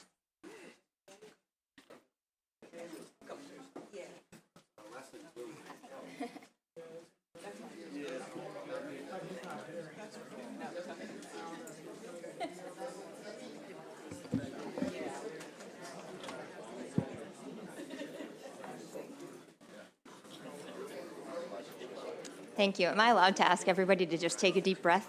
We have been here for a long time. Holy moly, let's take care of ourselves and just... I don't know how you guys do this all day, every day. I am so grateful to be here. My name is Laura Barrett Nutting. I go by Nurse Laura in the cannabis industry in Maryland and across the country. I am independent. I work not to certify patients, but to counsel them in how to use and educate them on how to get the best results from their cannabis use. You might recognize me in my scrubs from walking around here with the Connor Sheffield Foundation. I've been working with them on some cannabis legislation. Today, I'm here on behalf of an organization that I am the executive director for, called the National Clinical Director Consortium. In Maryland, we require clinical directors as part of our dispensaries, the medical dispensaries. We, as clinical directors, support the patients, especially those really sick patients. The 93-year-old guy with Parkinson's who hasn't slept in 40 years, the parent of a kid with seizures who is trying to use cannabis and the CBD-only products didn't work. The cancer patient. There are many indications that even though cannabis might not be super harmful, it could be less effective for using your other medications. That's who I am. That's who we are. The reason we're here, we are fully supportive of the adult use bill and grateful for it, but we do think there are a few modifications, one of which was already mentioned, the home delivery from the dispensaries that are already delivering. It's really important for continuity of care for our patients that those existing dispensaries that are today delivering keep delivering to those patients. Two, the access to the less intoxicating products. So I think there is something about dispensaries have to carry the medical grade products. Well, we also need them to make sure that the growers and processors are making them, because the dispensaries can only purchase what is already being made. So we need to make sure that the tinctures and those products are available, and there needs to be an incentive to make them. And then third, the time only for medical patients. In many states, they do have the express lane where medical patients, if they come, are always prioritized. That's really important. We have so many different reasons why our patients can't just go to the dispensary and wait in those long adult use lines. Thank you so much. Thanks for taking a deep breath, too. And letting you know, we are going to be working out the fast lane issue. Thank you for pointing out the issue with the growers, because there's no point in demanding that they have it if there's no way to get it. So thank you very much. You're welcome. You can go ahead, sir. Thank you. I'm Jeff Jacobson. I'm the original retail licensed dispensary holder in District 41 in Baltimore City. And in 2020, we partnered with Quasi Johnson, who's one of the, besides Hope Wiseman, who spoke earlier, one of the only minorities who received a license in round one. We're local players. Thank you for this bill. It's well-intentioned. Often there are unintended consequences that are overlooked by economic studies, and there's a few here. From the outside, and I've heard everyone say it today, we're wealthy. We're the ones who make all the money. Most people think having a dispensary is a license to print money. Revenue does not equal profit. It's not even close. With Federal Tax Code 280E, which you've heard about before, I can tell you personally with our two dispensaries, we have not distributed $1 to any owner or investor since inception. And in fact, we've been forced to borrow additional funds through very expensive debt. For context, we started investing in our business in 2015, nearly 8 years ago. Our first 2 years in business, we lost money and still had major personal and corporate tax bills. There's not a business in this country that faces those same issues. The move to adult use sales will certainly grow the market, but it must be tightly controlled through demand studies. Giving out licenses to anybody is not a license, like I said, to print money. You could be putting them in a position to fail. So there needs to be a lot of attention paid to when and where those go. I'm offering an open invitation for every member of this committee to meet with me to review our tax returns, to show you what does not show up in those economic forecasts. Anytime. The current bill also puts a 5-year hold on what you've heard about before. I understand that the intention of the 5 years, but the consequences are huge. This provision handcuffs new and legacy license holders.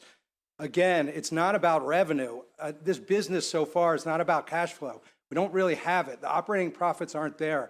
The value is in the license, and you want these social equity applicants to have an out if there's a chance to get out and be profitable at some point along the way. Thank you. Go ahead, sir. Thank you, Mr. Chairman. My name is Justin Teep, and I founded the cannabis law practice at Goodell DeVries in Baltimore. My clients are the local and independent operators in the medical cannabis industry. I don't represent any of the MSOs. I'm not here on behalf of any particular client here today or my firm. I'm here as a lawyer who's going to have to help people operate within these statutes and regulations. I'm immensely favorable of this bill, and Mr. Chairman, Madam Chair, I could spend an hour telling you all the great things in the bill, but I have to focus on the things that we need to work on. I would love to see more teeth about some of the illicit pop-up shops, the gifting shops. Even as we sit here today, there's a prominent gifting shop in the District of Columbia that has opened up a storefront and 1 block from the Inner Harbor in Baltimore City. We're going to see more of these. That is a concern, and I would love to see the ATCC have some more authority to shut these down. My clients spend an immense amount of time and money to do this right, so we want to make sure that those folks have to do it too. I also have some concerns about the local prohibitions, and Mr. Chair and Madam Chair, I know that this is a difficult needle to thread. I represent a dispensary that was pre-approved in 2015 in Prince George's County, and we're still struggling to get them open. I know a lot of work has been done there. There's been a lot of progress. But I also know that there are certain municipalities and local jurisdictions that still do not want these operations. So anything that can be done to ensure that that is minimized. And then something, Mr. Chair, you were discussing with Ms. Wiseman is about these transfers. I understand the intent and I believe in it. The struggle that some of my clients have is with the lack of available capital, they set up structures that rely on down the road, I can either collateralize this license, I can turn it over. We don't want to see the MSOs here, but I do appreciate that with the provision in the bill that they have to be operational in 18 months, you're not going to sit on it, take the license back. Gotcha. Thank you. Thank you very much. Seeing no questions, thank you guys very much. Thank you. Daniel Simmons, Lawrence Grand Prix, Joe Tokarczyk, and Sarah Price. Again, Daniel Simmons, Lawrence Grand Prix, Joel Tokarczyk, Sarah Price.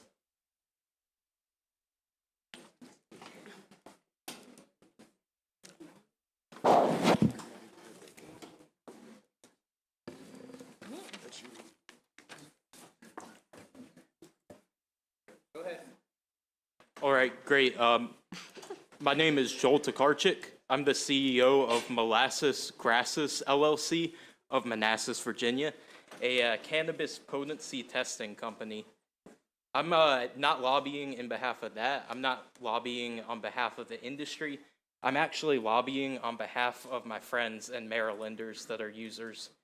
My best friend growing up in Harford County, a Marylander, Cameron Woods, died before he reached 21.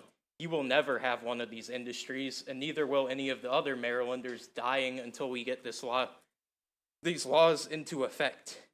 Part of the reason he died was lung cancer from unsafe cannabis products that he brought into the state from California before our state created a medical program.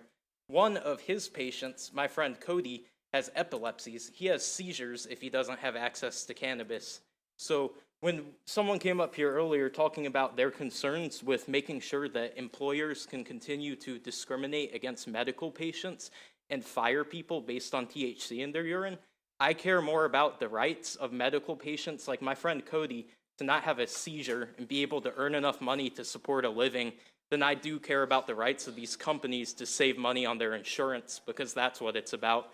States like the great state of Virginia and New York have already made it illegal to vet candidates out from employment based on THC. Virginia's only done it for medical, which our state could do would be more reasonable.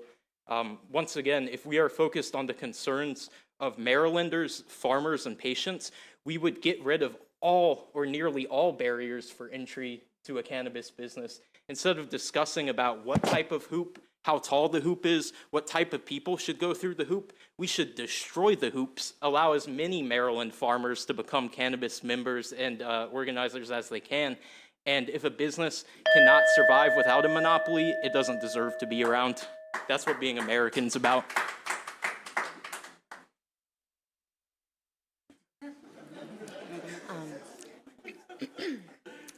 Good afternoon, Mr. Chair and honorable members of the committee. My name is Sarah Price, and I'm here on behalf of the Maryland Retailers Association.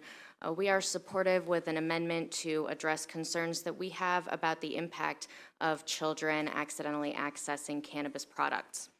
According to the FDA, between January of 2021 and March of 2022, poison control centers in the United States handled over 10,000 exposure cases related to THC products.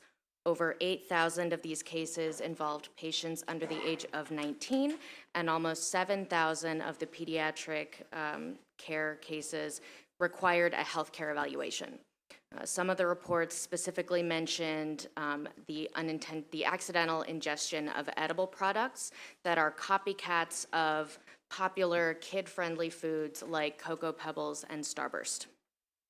We've spoken to some of you about this and have shared with the chair. We know that regulations will set standards for cannabis packaging that will not attract or advertise to children. We would recommend including language that would apply to empty bags. It would extend those standards to empty packaging and prohibit the sale or purchase of bags that would violate the law if used for cannabis products. You can go online right now and find empty bags that are falsely branded to look like Cheetos and Fritos and Trix cereal and Captain Crunch, and they are designed to hold THC products. I've gone on Amazon and found ones with SpongeBob and Bart Simpson and Rick and Morty characters on them. These are all things that are well known to children. We understand that illegal products will be handled by law enforcement, but we would like to limit these bags before they even hit the black market in Maryland. No other recreational state has addressed this yet, so we would like Maryland to please set the precedent. Thank you.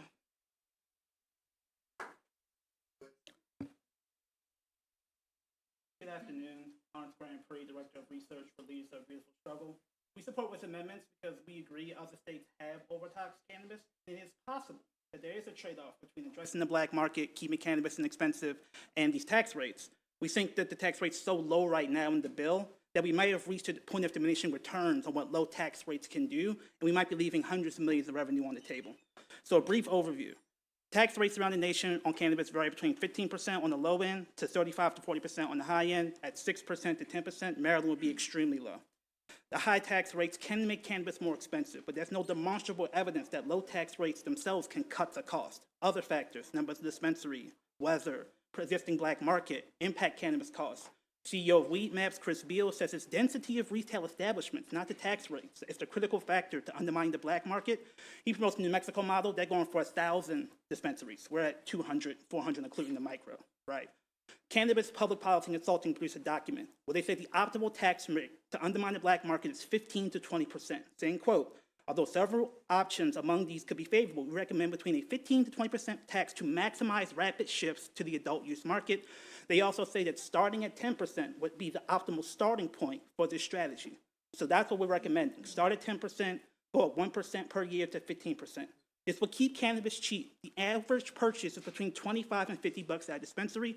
At 10%, that's a $55 bill. 15%, only $57.5. So it's still cheap. 15% would keep Maryland on the low end of the lowest end of cannabis taxation nationwide, and the difference between black market sales between 10 and 15%, according to this document, is only 2%. Finally, the numbers. Over the first 5 years, we would risk missing out on up to $300 million in tax revenue. Without this amendment, from years 5 to 10, once the industry is mature, we'd risk missing out on $100 million per year in tax revenue. So years 5 to 10, that would be $150 million less in that community reinvestment fund we worked so hard to pass last session. So this is not to say we want to tax this. We agree it's not going to save the budget, but we can do a bit more on the high end once the industry is mature. We're not trying to strangle the industry in the grave. We agree low taxation is the best approach, but we can do more than 10% once the industry is mature, and we're open to feedback on this approach. So thank you.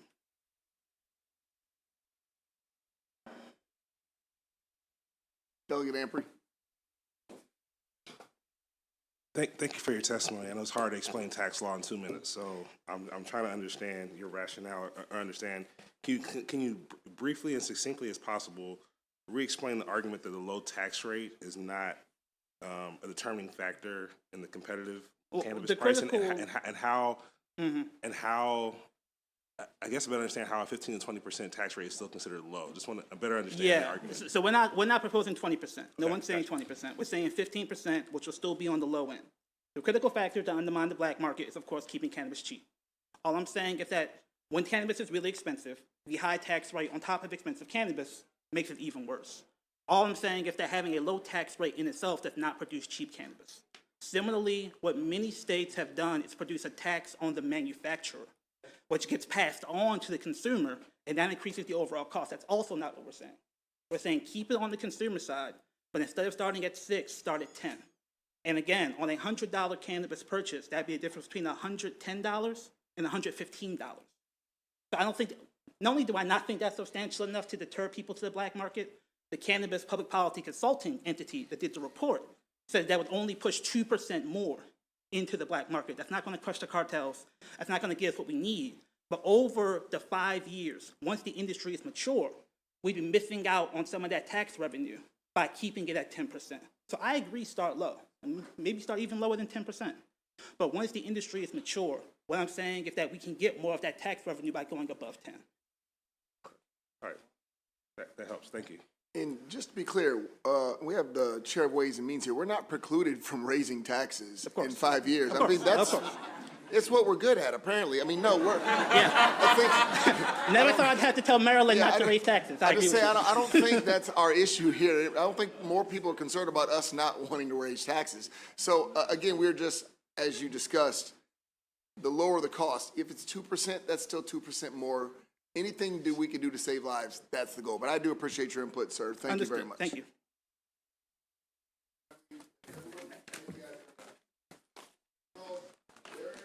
Jeffrey Ferguson and Martin Mitchell.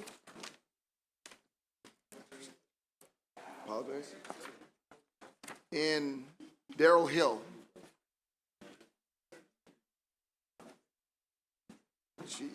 Behringer, Mr. Ferguson, Martin Mitchell, and Ferguson already, okay. Charles Behringer, Martin Mitchell, Daryl Hill, and Ted Ebart. Close.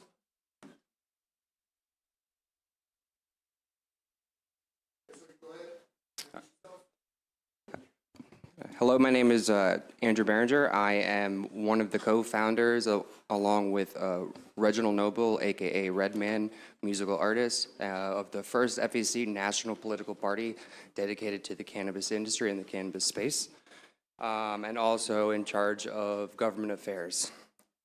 I always like to say, first of all, thank you. Oh, I said thank you. I appreciate the bill being very proactive, because legislation should always be proactive and not reactive. And cannabis is not here to make up for the lost revenues of other industries. I will echo that home grow limits should be increased from 2 to minimum 4, which is the current lowest in the country, which with Virginia, and is actually the only one. And then I would like to introduce the potential for a new types of licenses, primarily micro licenses, which would be between 1,500 and 5,000 square feet. The fees would be covered by the potential social equity program or the grant program, or even between the established partners program. There will be an unlimited number of these licenses, and a reference is in New Jersey, where they have a 5,000 square foot unlimited micro license. I would also like to introduce a nursery license type, which would allow home grow sales, clones, and other equipment, co-ops, as well as specific delivery/transfer stations, which would be going to social equity applicants for the first 5 years mandated before anyone else. And that would also mean that dispensaries are no longer allowed to deliver. They'd have to through a third-party company for more entrepreneurship.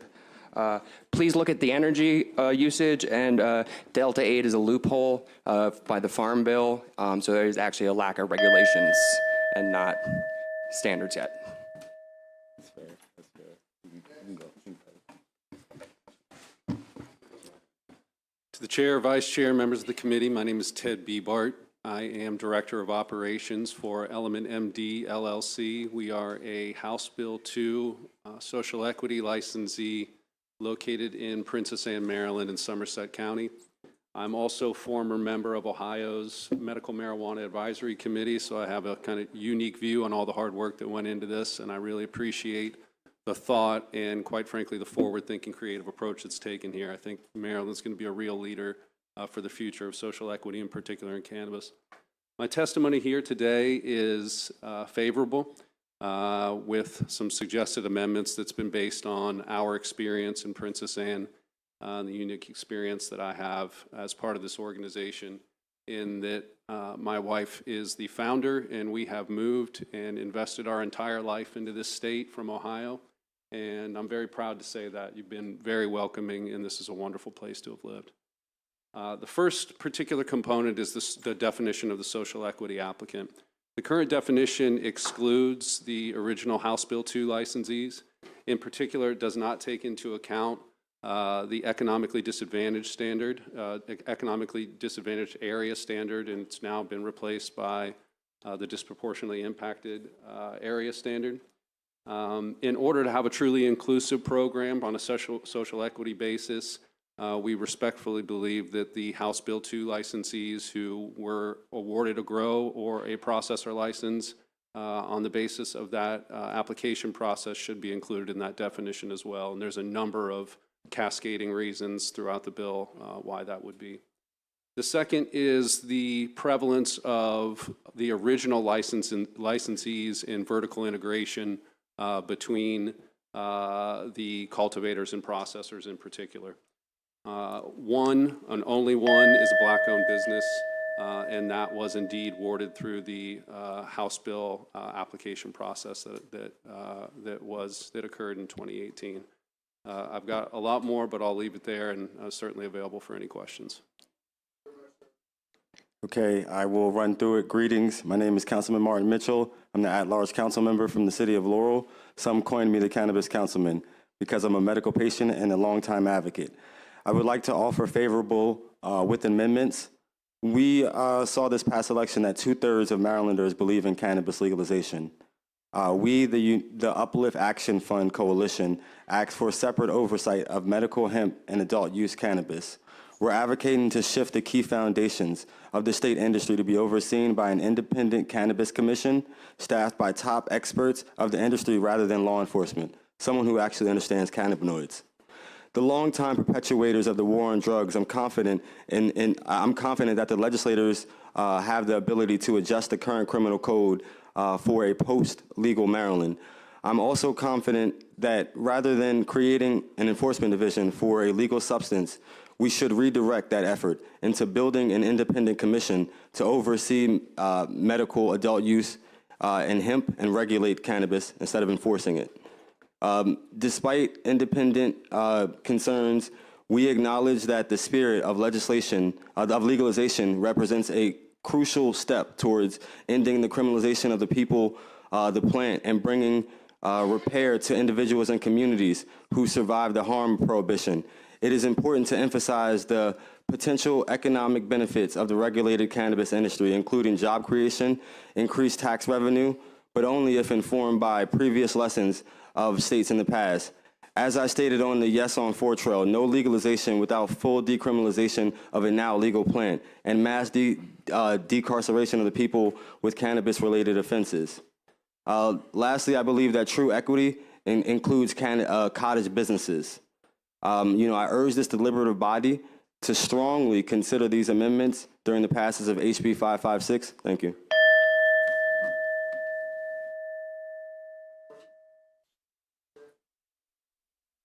Thank you so much, Mr. Chair.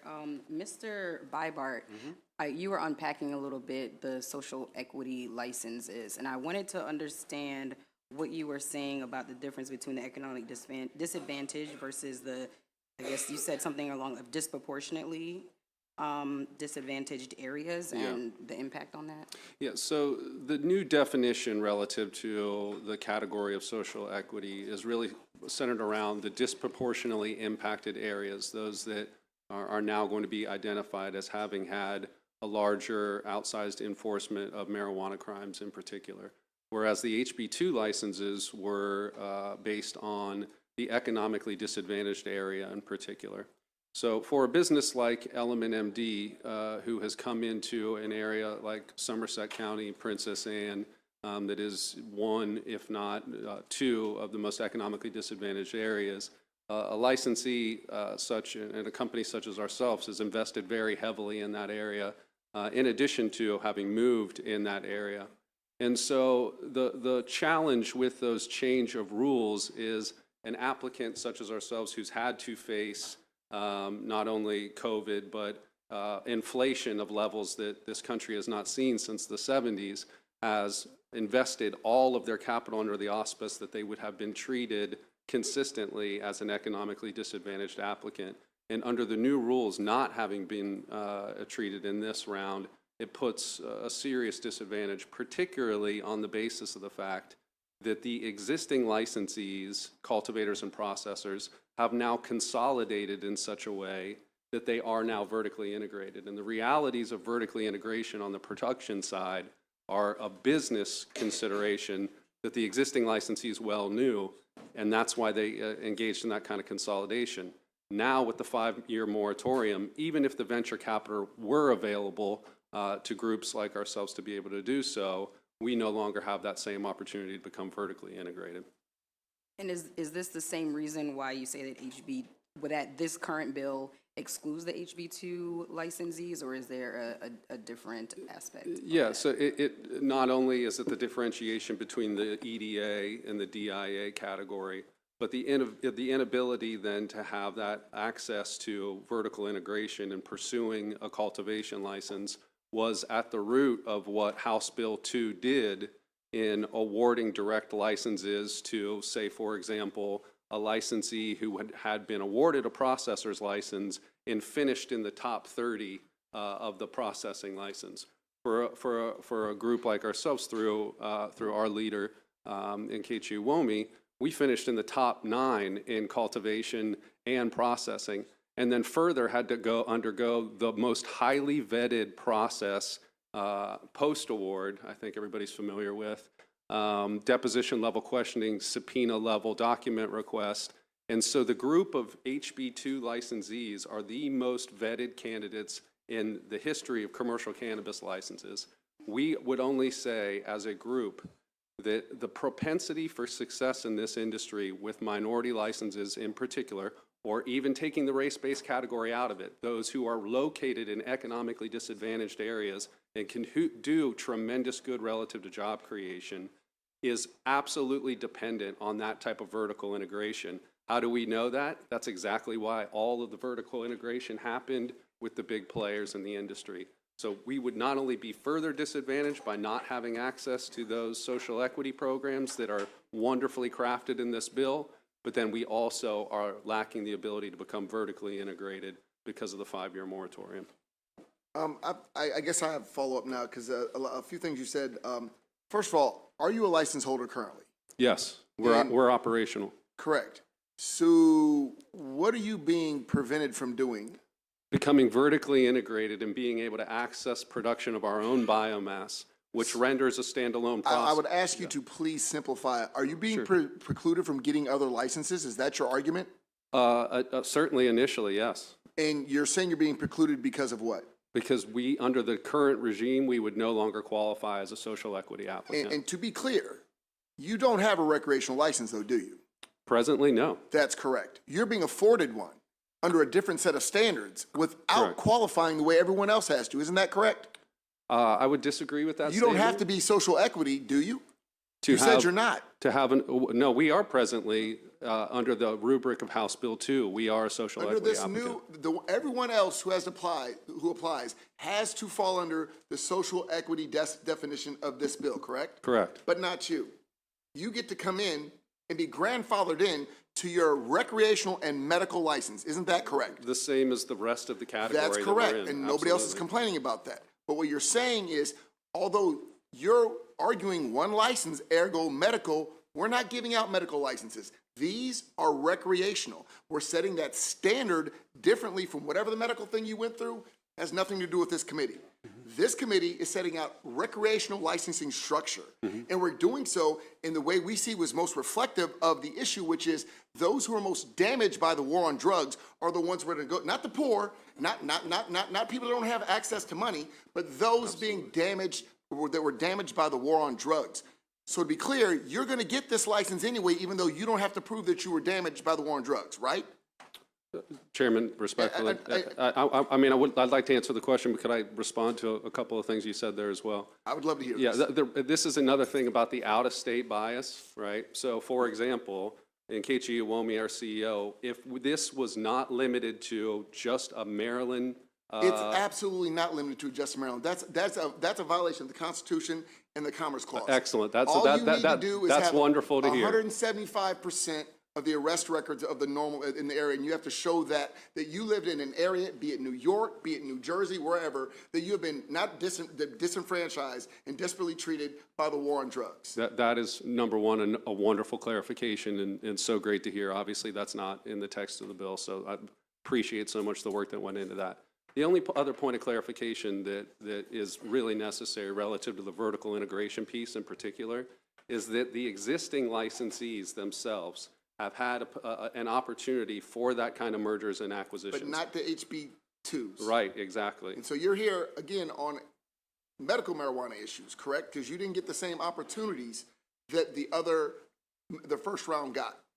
Correct. Correct. And that was that you weren't allowed to apply, to my understanding, they were allowed, if they're a processor or grower, to also have automatically get a processor license. And again, that's a big part of what House Bill 2 did as well, is in recognizing the really importance of vertical integration, such that a minority individual who actually held a processor license, because of the disadvantage in the marketplace, demonstrating the need for that kind of access to genetics, production of biomass. And just a simple example. You should be a lawyer because your answers are longer than the questions. Right. But I want to make sure that we understand each other here, that we are not going to preclude out-of-state individuals from participating. We would never violate the Constitution that way. That's great. Secondly, we are looking into the issue of how we're not dealing with HB2.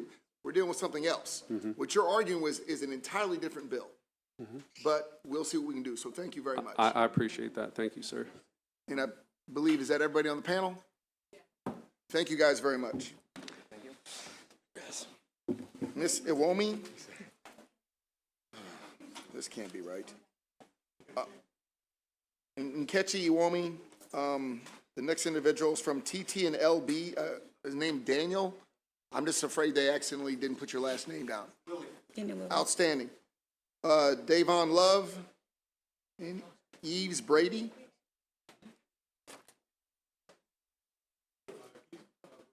No, son of a weasel. All right.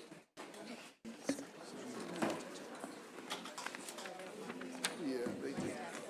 Yeah, my staff sucks.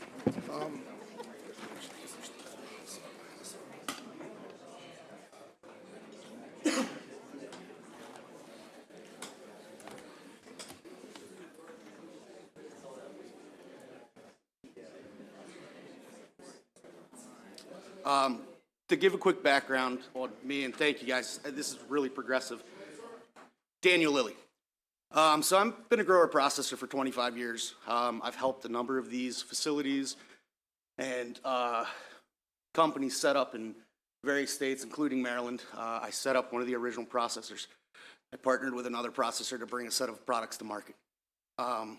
What I think you guys are trying to do is create opportunity.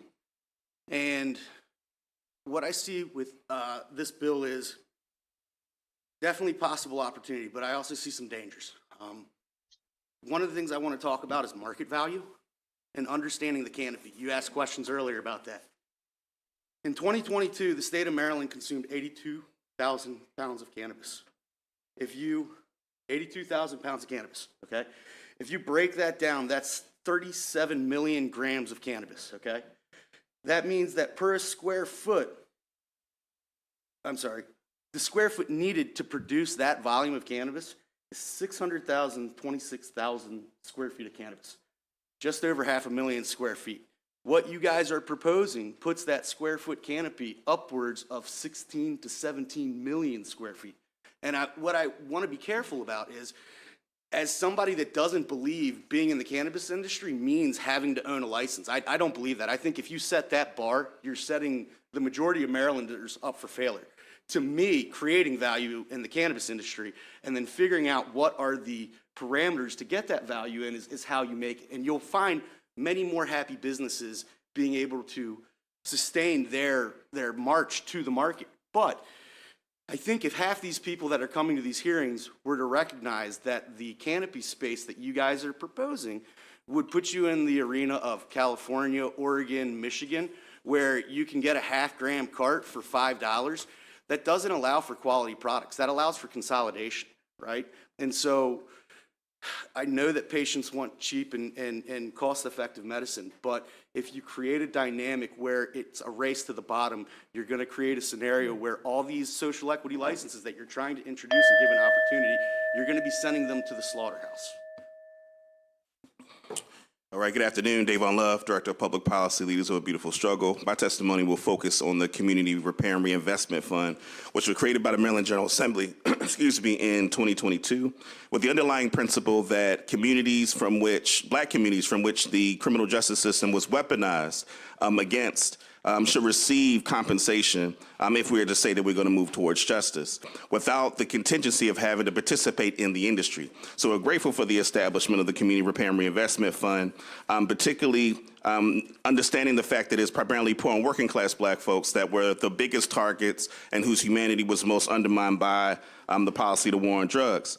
I want to call your attention, though, to page 15 of the bill that talks about the formula as to how the resources will be distributed. So the way that it was contemplated in the original language, that each jurisdiction will get a percentage of the fund. There was a formula that would determine that not every single jurisdiction will get the same amount, but jurisdictions from which were the biggest targets of the war on drugs will get a larger percentage of that. The formula, as was contemplated last year, focused on, it said that jurisdictions, the percentage that determines how much of the fund they get will be determined based on that jurisdiction's contribution to statewide cannabis-related arrests over a 20-year period from 2002 to 2022. In this version, that was changed to individuals arrested. If you look at, for instance, the zero tolerance policy of Martin O'Malley's administration between 1999 and 2006, there were 757,000 illegal arrests. Now, there aren't 757,000 people who lived in Baltimore City, but folks that were arrested multiple times. And so we offer an amendment to refer back to the original language, which uses the formula based on the amount of charges that jurisdiction contributed to statewide cannabis-related arrests and not individuals, in order to make sure that those jurisdictions that most deserve these resources are the ones that get the majority of them. Thank you. My name is Nkechi Wumi, and I am founder and CEO of Element MD, LLC. Element is a standalone cannabis processor, of which I own over 94% in addition to 100% of the underlying real estate.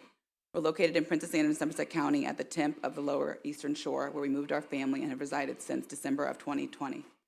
I thank you for the opportunity to come before you today and offer favorable testimony on House Bill 556 and present some matters for your consideration for amendments to this groundbreaking piece of legislation. We were blessed to be awarded our processing license as part of the 2018 House Bill 2 merit-based award process, where we finished in the top 9 in both processor and cultivation.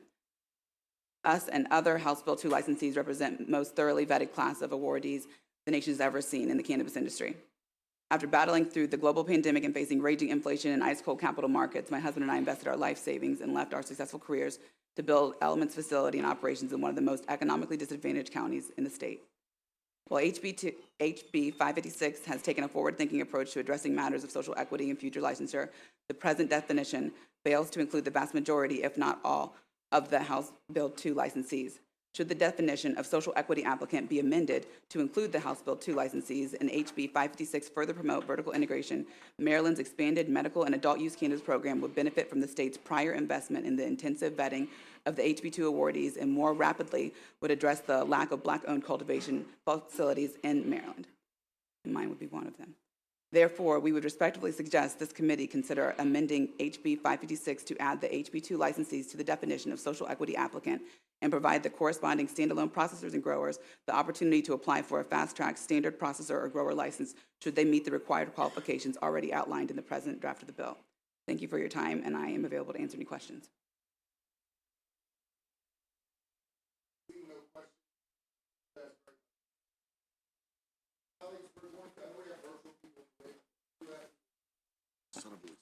We have colleagues, we do have virtual people waiting for in favor with amendments, but we have people that are unfavorable that are here. So we're going to go through the unfavorables that are present, and then we'll jump back to the favorables that are virtual. They've been waiting a long time. We want them to be heard. So we jump on page 14. Anthony Marshoni, Christine Miller, Deborah Roy, and Kevin Ford. Again, Anthony Marshoni, Christine Miller, Deborah Roy, Kevin Ford. Please introduce yourself.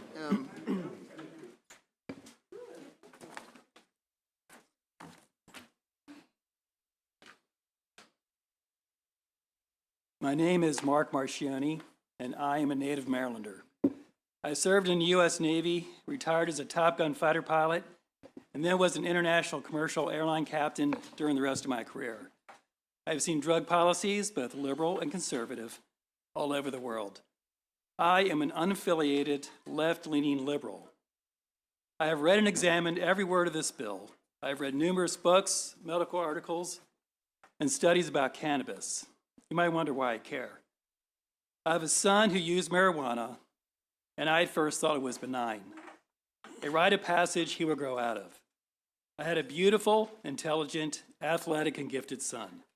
He now is mentally ill with cannabis-induced schizophrenia.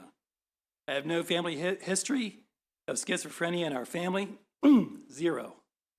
The cannabis industry has everyone convinced there is nothing wrong with cannabis and THC, but it is a drug. It took me 10 years to figure this out. In 10 years, Maryland will be a different state as people figure out that THC needs serious regulation, not HB 556. This bill is written in a way to make Maryland a narco state. It is written by the cannabis industry to protect the industry and expand its use. I do not see many protections for Marylanders. The Cannabis Public Health Fund, collecting 1.5% of tax receipts, is woefully short. The cost will be in the billions as even more people develop mental illness. A stay at Spring Grove State Hospital is around $850 a day, and Spring Grove is closing in a few years. We are losing 400 psychiatric beds when we will need more. Just wait for a few more years until cannabis use is even more widespread. There will be more mentally ill living on the streets like Vancouver and San Francisco with more violence and assaults. At a minimum, I would like to see more health care protections. The health care fund should be drastically increased from 1.5% of tax receipts. The cost to the state of this bill will far exceed all tax receipts from cannabis sales. Thank you very much. Thank you for your service, sir. Ma'am. I'm Christine Miller. My testimony concerns the overrepresentation of cannabis industry interests in the 3 committees this bill sets forth, as shown in the second page of my written testimony.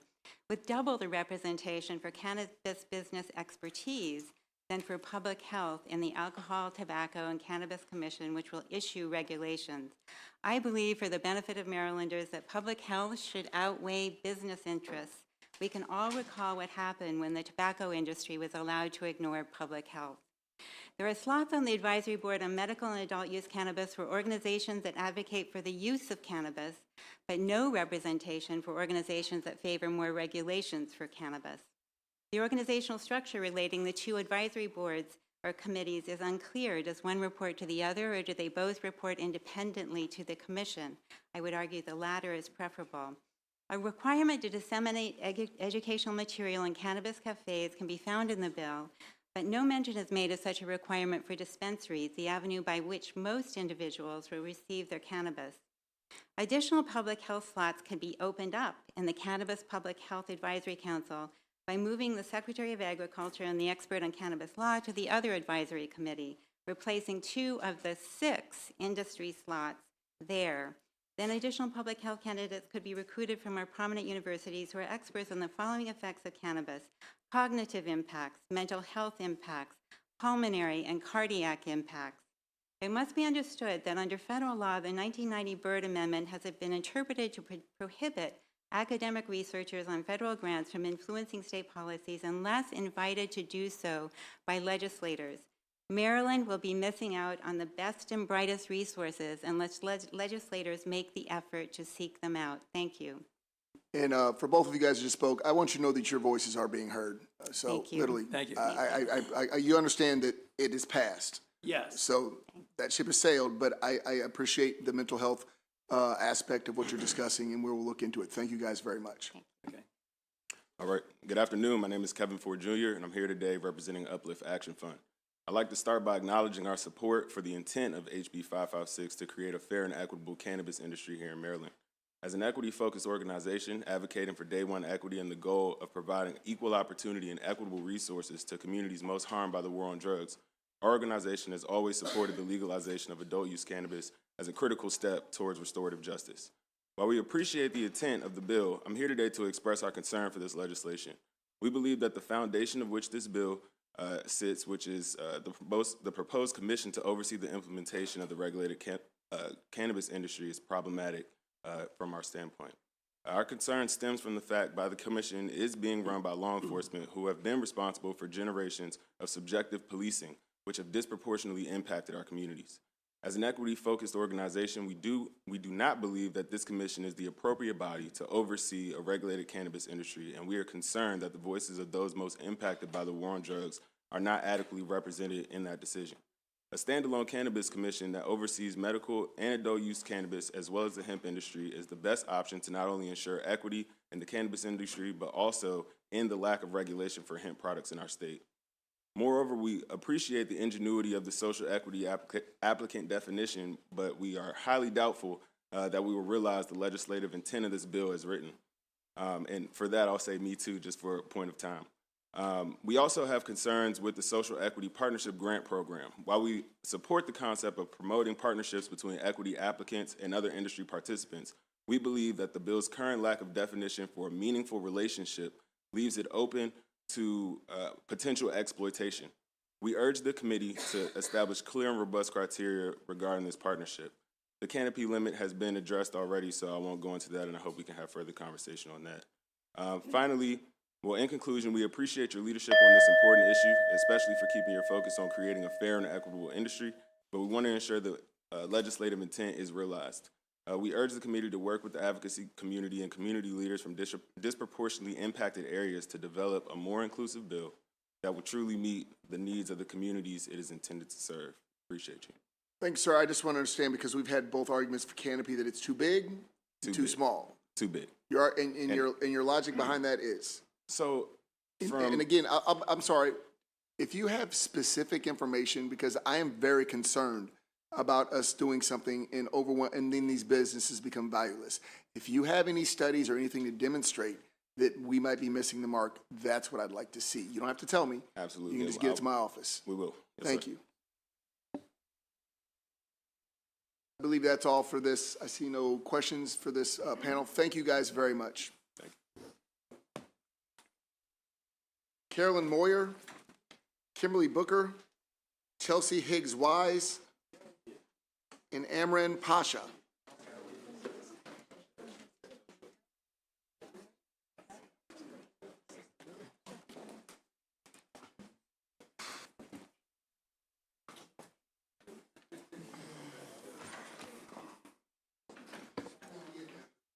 Thank you. My name is Kimberly Boucher. I'm a consultant here today for the dispensary in Carroll County, Maryland. I'm also on the board with the Maryland Medical Dispensary Association. The legalization of cannabis has created thousands of jobs in Maryland, as well as helped several patients. I want to speak upon two key amendments today with suggestions to change. Under 36403, current conversion fees are under gross revenue ranging from $1,000 to, or $100,000, excuse me, to $2.5 million. As we are currently aware, some dispensaries are having a difficult time generating revenue, and others are having trouble just making their bottom line.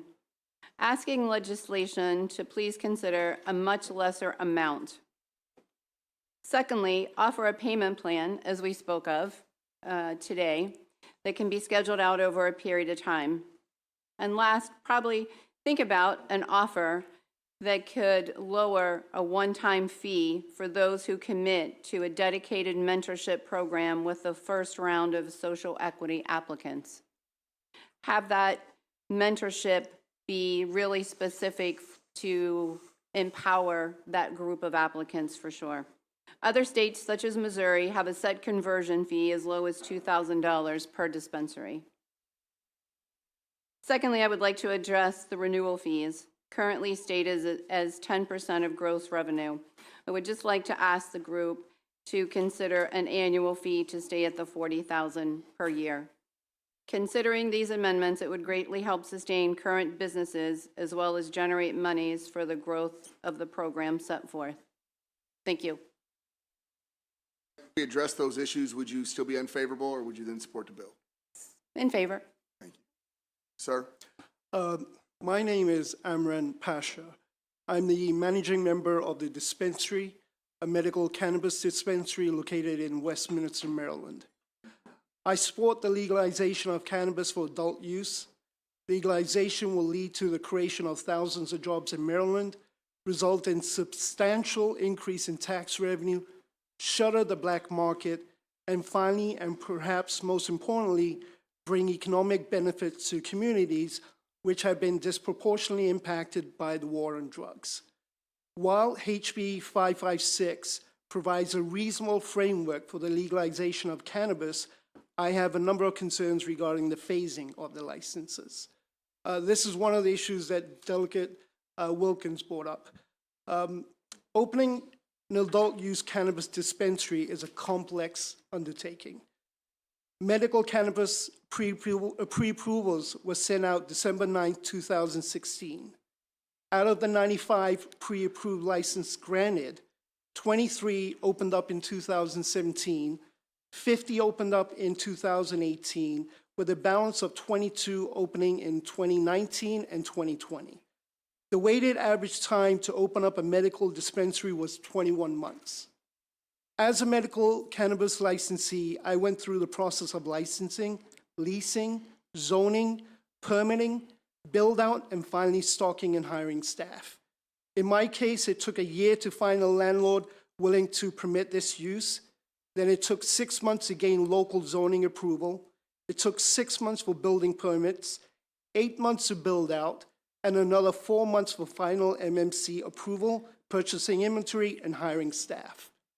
Based on the history of the medical cannabis licensing, we need to give the social equity licenses enough time to achieve success. As drafted, the bill currently provides the social equity licenses to commence issuance on January 1st, 2024, and 4 months later, start round 2. That is not enough time to give the social equity licenses time to get up and running. Therefore, I would urge change to Section 36-402E to provide for the Attorney General to make a determination that social equity licensees are on a path to success prior to the commencement of the second round licenses, to give the social equity licensees enough time to become operational, stabilize their business, and become successful. Thank you for your consideration. Oh, absolutely.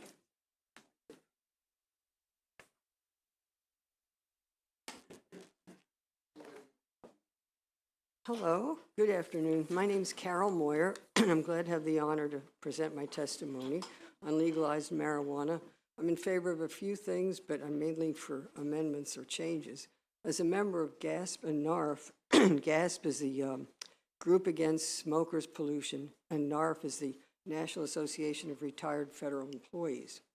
And what I'd like to request is for the state of Maryland to prohibit marijuana smoking and vaping.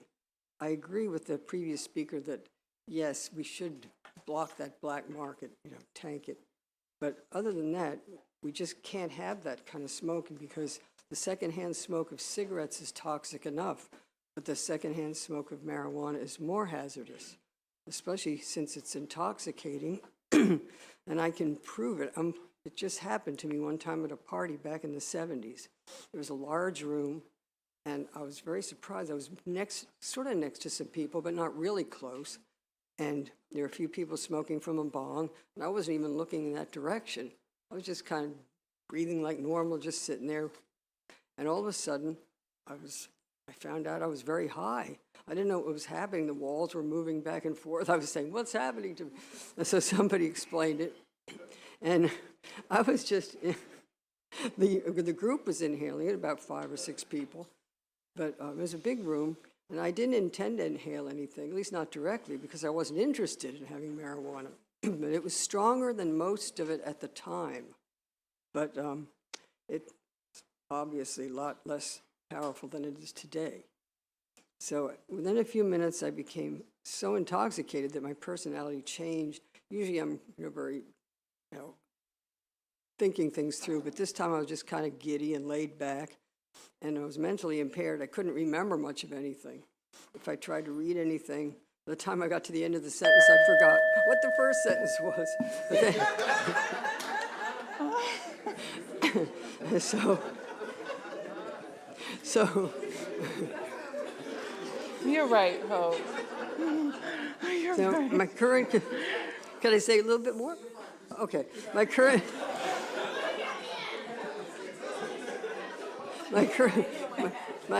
concerns were that the passengers in motor vehicles could intoxicate drivers with secondhand smoke. And if I had been driving, and a passenger was smoking near me, I would have definitely been in an accident because I couldn't assess situations very well or react in time or even read the signs. So the possibility of losing the clearance at work also existed because they did reinvestigations and you can't lie. So I had to say I was a user for 5 minutes. And there's a problem of learning at school. Kids will be smoking marijuana and then go into school, and I don't think they would do too well either. And a friend in college burned down his frat house with smoking pot, and he just kind of fell asleep with a joint in his hand. And accidents, fires, pollution, and even climate change and illnesses and poor performance wouldn't do much for our society, I don't think. And more insurance and government expenses and taxes for people to pay these government expenses to help people, like with their health and everything, would reduce profits. So let's learn from cigarette smoke and do everything possible to prevent worse consequences. Thank you very much. Yes. Hello, my name is Chelsea Higgs-Wise, and I'm the Executive Director of Marijuana Justice. We're here in coalition with the Uplift Action Fund. My colleague Kevin Ford has mentioned many of our points, and I'll just be here to emphasize them. I appreciate the conversation earlier about the commission mixed in with alcohol and tobacco, but I did want to clarify on page 8 of the bill, it states that the Executive Director will be a sworn officer. On page 13, it states that the field divisions will be sworn officers. So just wanted to be very clear that at the top, we are putting police at the top of cannabis. And by no means do we think that there should not be law enforcement with this new industry. We understand that. We just also want to understand what putting cops at the top will yield with trickle-down enforcement culture. It's just inevitable what will happen.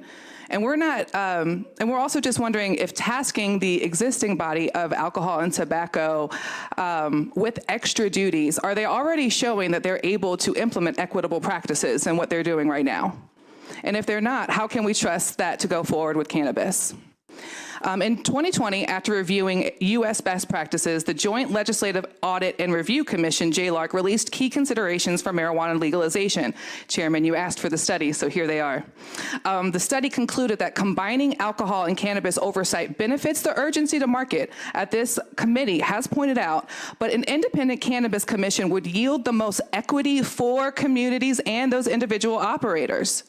Quote, a new agency would be solely focused on regulating marijuana. In addition, it could be more easily provide the appropriate emphasis for a social equity program than under existing alcohol and tobacco body, which has had a broad range of responsibilities. Moreover, a new agency could direct the focus solely to regulatory compliance. I just really want to say that the second point is that there has been no state to completely eliminate the unauthorized market. And so we just want to make sure that that isn't the sole reason that we're trying to make urgency to profit. And my final point is that there is a clear piece of a market grab happening between alcohol and tobacco, big alcohol and tobacco that's going on across the United States. So we really have a clear concern about what that will mean for local Marylanders that want to expand, like Ms. Wiseman, what we heard earlier, while they're fighting off big alcohol and tobacco, and we've enmeshed the commissions together. And that's a big concern for us. So we could find this favorable with amendments, but the oversight is a foundational piece to producing equitable market and not only a carve out in the social equity office. So we want equitable starting from the top. Thank you.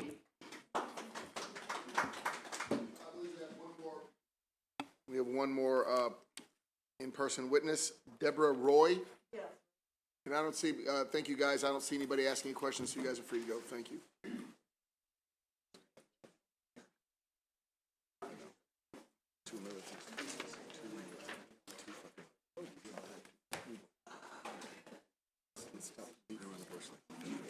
I have some show and tell with me. So I want to thank the committee for this opportunity to testify. I am Deborah Roy. I'm the Vice President of the Chemical Sensitivity Disorders Association, a lifelong member of GASP, and a retired civil servant belonging to NARF. I am here to request that the state prohibit the smoking and vaping of marijuana. Nobody should have to breathe secondhand marijuana smoke or vapor at home, in public, or where they live. Secondhand marijuana smoke contains all the toxins of tobacco, plus 3.5 times more particulate matter, 20 times more ammonia, and THC, an intoxicant. Ammonia is an irritant. People with chemical sensitivity are extraordinarily sensitive to irritants. Here is the chart of the cannabinoid pathway of a person with chemical sensitivity. 21 of the 34 genes in this pathway are impaired. Each gene is made up of 2 alleles, one inherited from the parent, one inherited from each parent. The green genes in this chart are normal. The yellow genes consist of a normal allele and an impaired allele, and the red genes have 2 impaired alleles. This chart represents a person who is a slow metabolizer of cannabinoids. As a result, upon exposure, this person will experience a backup of the cannabinoids. Consequently, this person will get sick at a much lower level of exposure than people with normal genes, and it will take a longer time for them to clear the toxins from the body. One thing that the anti-smoking movement has established is that smokers do not have the right to make others sick. Ethically and legally, society has an obligation to protect sensitive people from harm. Exposure to tobacco smoke is a nightmare for people with chemical sensitivity. Soon, marijuana smoke will be an even bigger nightmare for them.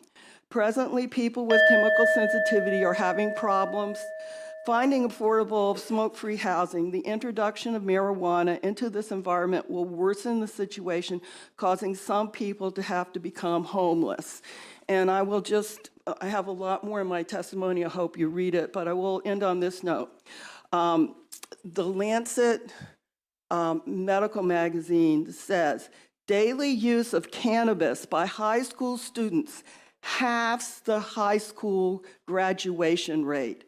You think you're going to make a lot of money off of cannabis, but it's going to all go up in smoke because of all the health issues that are going to be created. Thank you very much, ma'am. I appreciate your input. Thank you.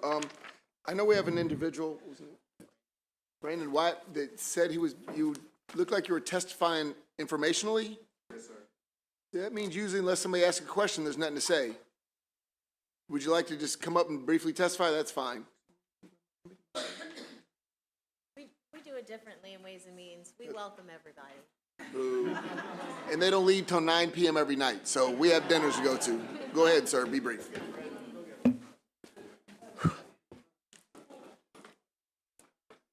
Thank you. My name is Brandon Wyatt. My address is 300 Reliance Avenue, Fredericksburg, Maryland. I'm a disabled Army combat paratrooper. I attended Howard Law. I worked at U.S. Customs writing drug interdiction and civil liberties policy. I'm currently the secretary for the Minority Cannabis Business Association. Our work is recognized on U.S. Congress's website currently for social equity policy. I'm a member of the Maryland Black Operators Alliance. From 2016 to 2020, I worked and was responsible on the National Highway Transportation Administration on DUIs and DUID driving. Thank you for your tireless advocacy, Chairman Wilson. The bill as written is an amazing start and allows the conversation to proceed with dignity and fairness. To start, cannabis is a medicine. The concept that the current bill fully conveys oversight of a medicine to the Alcohol and Tobacco Regulatory Committee is a little counterproductive. As you've heard from various trade groups and police reform advocates, continuing to overlook patient rights, employee relations concerns, and without adding policy specificity in this legislation is a big mistake. This bill does allow the removal of Marylanders' constitutional rights for being intoxicated. Directly, though, what is intoxication via THC? Is this a behavior or is this a blood standard? After the adult use legalization in Colorado, the arrest rates of Latino and Black youth shot up 29% and 58% respectively. I ask, Your Honor, should we continue to allow the police force or employers to decide on a case-by-case basis with no legislative standard? To be 100, this is to the disadvantage of the minorities you intend to help, especially without patient protections. For the past 2.5 years, some of the newly approved operators, none have been able to open. Why? Let's talk numbers. Because it costs about $3 million to open up a facility of 10,000 square feet. If you ever tried to finance a tiny home, you'll find out that there's too little equity and businesses won't turn on. In comparison, legislation that funds the Video Lottery Fund allows great folks like Mr. Tucker to provide $2 million for Maryland businesses. I ask, why are Maryland cannabis businesses allowed to borrow less money than normal businesses when the state program is limited to $500,000, but the Video Lottery Fund amount is limited to $2 million? I ask that we review the current video lottery language and design a provision to help the currently socially economically disadvantaged operators who are currently licensed, and realize that this bill does devalue their licenses, but also removes the rights of Marylanders without establishing a true standard of intoxication. Thank you. Well, thank you. Doesn't sound like much about the bill, but I appreciate your comments. We do have an additional fund, I'm sure that you're aware of, a $40 million fund that we're also dispersing as well. So that was just loans versus grants, but appreciate your input. Thank you very much. Thank you, sir. I believe now we're going to go on to our virtual. We ready? We're going to go on to our virtual favor with amendments. Eves Brady, from Progressive Maryland. Hi, yes, hi. My name is Eve Brady. I'm a resident of Prince George's County and a member of Progressive Maryland. I am a cannabis user myself, and personally, I think that just as a Black person who has been directly impacted by the drug war, that the fact that I'm willing to say that on record speaks volumes to what this means to me. Cannabis has, made my adult life much easier to live, and for that reason, I know that my life is going to change for the better when this bill and the ballot measure goes into effect. That is, once I know I'm consuming something safely with the support of the state, a strong support of the bill, and especially its provisions to ensure proper testing. But I do support a pretty integral amendment. To reiterate my written testimony, I would just like to state my support for an additional amendment to include labor peace agreements. So I do understand that this bill does not preclude unionization, but I do think that if this committee and the legislature feel that it's necessary to put into law the equitability of business ownership, then our workers deserve that same written and specific foundation. Our residents deserve equity as a workforce in total, and that includes our employees. Workers in the cannabis industry do deserve the choice to unionize safely without retaliation, and they deserve the direct support of our representatives. Thank you. Thank you very much. Seeing no questions, move on to the next witness, Olivia Nagel.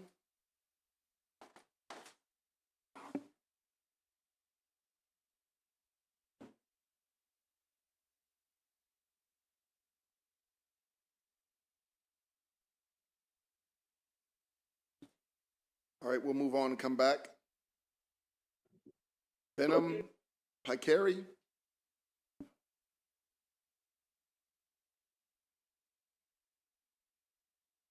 Lawan Stribling.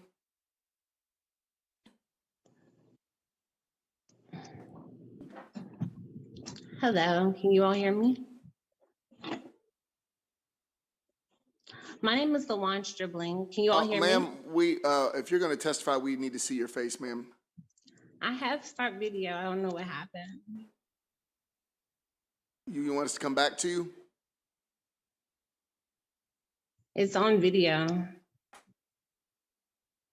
It's not. We just have the I am that one. Okay, hold on. You have your screensaver on, ma'am. You might have to turn your screensaver off. How do I do that? Okay, come back to me. Okay. Can somebody help me turn my screensaver off?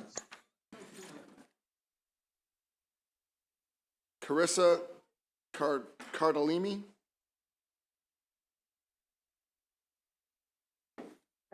Wait. There we are. Wait, God bless it. All right. Cardellini. Yes, hello, can you hear me? And can you see me? Yes to both. Okay, terrific. Okay, hi there. Okay, all right, sorry about that. Good afternoon. Okay, my name is Carissa Cardellini. I'm owner-operator of Starbuds, a medical dispensary operating at 5975 Bel Air Road in Baltimore City for the last 5 years, and looking to convert to adult use in July to serve both medical patients and adults 21 and over. I'm here today to urge you to support with amendments House Bill 556. Amendments needed to this bill are as follows. change micro dispensary licenses to delivery licenses. I believe this clarifies the intended scope of this license type. Otherwise, businesses will take advantage of the language, and you're likely to see pop-up event style dispensaries operating without the proper safety and security procedures. Secondly, please lower the number of proposed micro dispensary, or as I'm saying, delivery licenses to 50, and include these in the overall dispensary license cap of 300. Dispensaries, including mine, have devoted countless hours and financial resources to offer delivery from our storefronts. Therefore, we don't need as many of this license type as has been proposed. Given that we don't know the scope of this license type, I urge you to err on the side of caution and start with a lower number of licenses. Since these micro dispensary or delivery licenses will be able to convert to a standard license in the future, they must be considered in the overall license cap of 300 as proposed in this legislation. Third, allow dispensary owners to operate consumption lounges. I'm very concerned about this. Dispensary operated consumption lounges are the safest way to introduce adult use cannabis. We have the knowledge of the safety and security procedures that are needed, as well as a team of dispensary agents with 5 years of experience dispensing cannabis. We are the people you want to be dispensing cannabis to adults 21 and over, especially for public consumption. So please do not leave us out of this license type. And finally, I'll just say, I had more written, but I'm just going to say that I support lowering the conversion and renewal fees as stated by others. Thank you for taking the time to listen to me, and thank you very much for your work on this bill. Overall, I think it's really very good. Thank you. Thank you very much, ma'am. I believe we can go back, Hunter. We go back to Ms. Stribling. Go ahead, ma'am. Can you see me now? I can. Thank you very much. You can go. Thank you. My apologies. My name is Lawan Stribling. I'm the founder of Stribble District LLC, a bakery and family wellness center, and a longtime resident of Maryland by way of descendant of chattel slavery here in Maryland. Excuse me, I'm super nervous. I'm a mom, a wife, an entrepreneur, a trauma and cancer survivor, a cannabis patient, caregiver, and advocate for people's rights and freedoms who was eager to apply in 2019 to process cannabis flower as a cottage business, but couldn't afford step one as a disenfranchised resident. I'm here to speak for the residents that are overlooked due to the lack of proper resources, education, and class. My written testimony provides a lot of detail for the amendments that I would like to propose. The points I'd like to discuss here right now regarding this bill is that cannabis is an herb with medicinal properties as many other herbs like lavender and mugwort. It should be with farming and not considered as an intoxicant and put along with alcohol and tobacco, which damages the health of our residents. We also need to hire more police to further over-police our communities. Everyone that is enforcing laws should be required to educate themselves on what the plant is prior to prohibition, and to understand true reasons why the plant was prohibited in the first place. To address the economics of why we are still living on the poverty line and or paycheck to paycheck, and why our residents are choosing to self-medicate with cannabis. Safety sensitive employees deserve the same safe passage as non-safety sensitive employees with this legalization. This is more federal though, truly, because it doesn't apply to government and metro employees, but they are also residents here in the state. We are literally just getting over my husband's 90-day unpaid suspension because he tested positive, but he didn't consume for 2 weeks prior to being tested when we were on vacation. Foundationally, the criminalization of marijuana has affected the community mainly people of color, because it paved the way to what we recognize as the industrial and profitable prison system. Making cannabis illegal and a prohibited substance afforded the police and the FBI, the Federal Bureau of Narcotics, which is now the DEA, the ability to intimidate, incarcerate, brutalize, file false claims for possession, and to use those tactics to create wealth within friends and power and illegal slavery of Black and Brown residents. From what I understand from my research, Harry Ansinger, along with Andrew Mellon, the William Random Hearst, and the DuPont family, drafted the marijuana tax. I'm sorry, I need you to wrap up your testimony. We gave you a little more than 2 minutes because we knew you had a little problems with your stuff. Could you wrap your testimony up, please? Thank you. I didn't get the 2-minute ding, but okay, thank you. I'm done. Thank you very much, ma'am. The information is in the testimony that's submitted in We written. have your written testimony. Thank you again very much for your time. Have a good day. Eric Spencer. Jume Akaninge.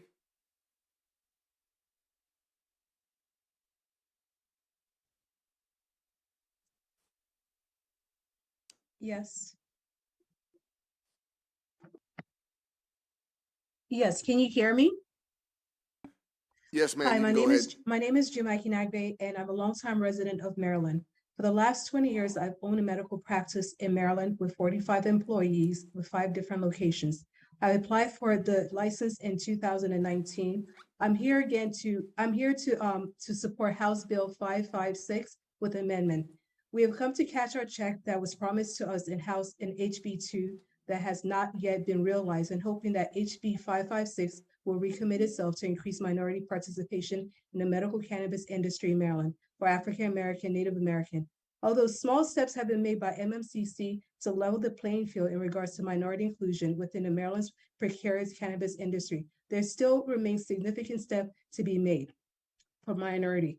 Maryland minority-owned businesses have only a small number of licenses, with the MSO continue to dominate the cannabis space in Maryland. This must be addressed within the bill. Paying into a cannabis fund does not help social equity group that have but it helps a multi-state operator. Who received their licenses in 2016. Among these individuals in the 2016 winners were all white operators. These MSO entities already have a head start of a few years. By paying into a cannabis fund, they gain further access to the emerging market and deepening their market share, with the newly licensed cannabis 2020 license holder not having their operation fully up yet. Ultimately, becomes nearly impossible for the newly social equity license to catch up and gain any market share, leaving them precariously to actually looking to sell their license in the near future. It is my belief that paying into the recreational does not help the social equity group, but merely help the MSO. And I strongly ask that you reconsider. Thank you. You can complete, ma'am. I strongly ask that you reconsider the pay into the recreational and allow the Massachusetts industry currently allows social equity group to actually get into the cannabis recreational prior to the MSO. Thank you very much, ma'am. I appreciate your testimony. Seeing no questions, move on to the next one. Leah Vincor. That's fine. Olivia Noble.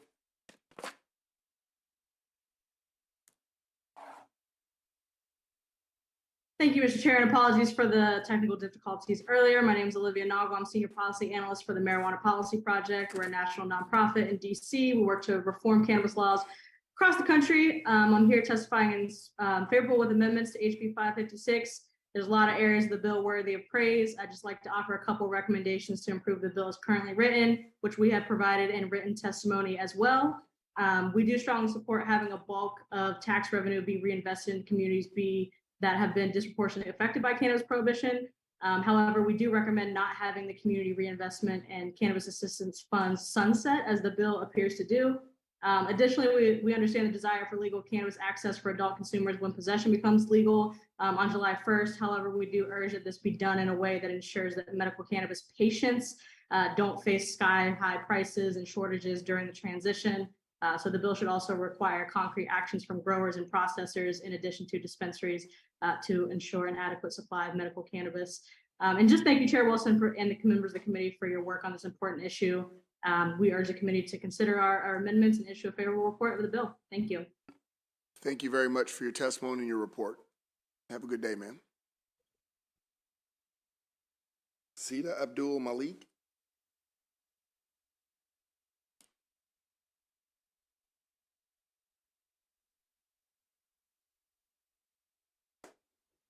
Yes, can you hear me? Yes, ma'am. Did you want to pull over first? No, I'm okay. No, I'm sorry. I'll say it another way. I would need you to pull over. We can't advocate you driving while you're doing this. So if you could pull over, we could bring you right, but don't rush. We'll call you back in when you're ready. Okay? I'm ready now. I'm pulling over now. Go ahead, Hunter.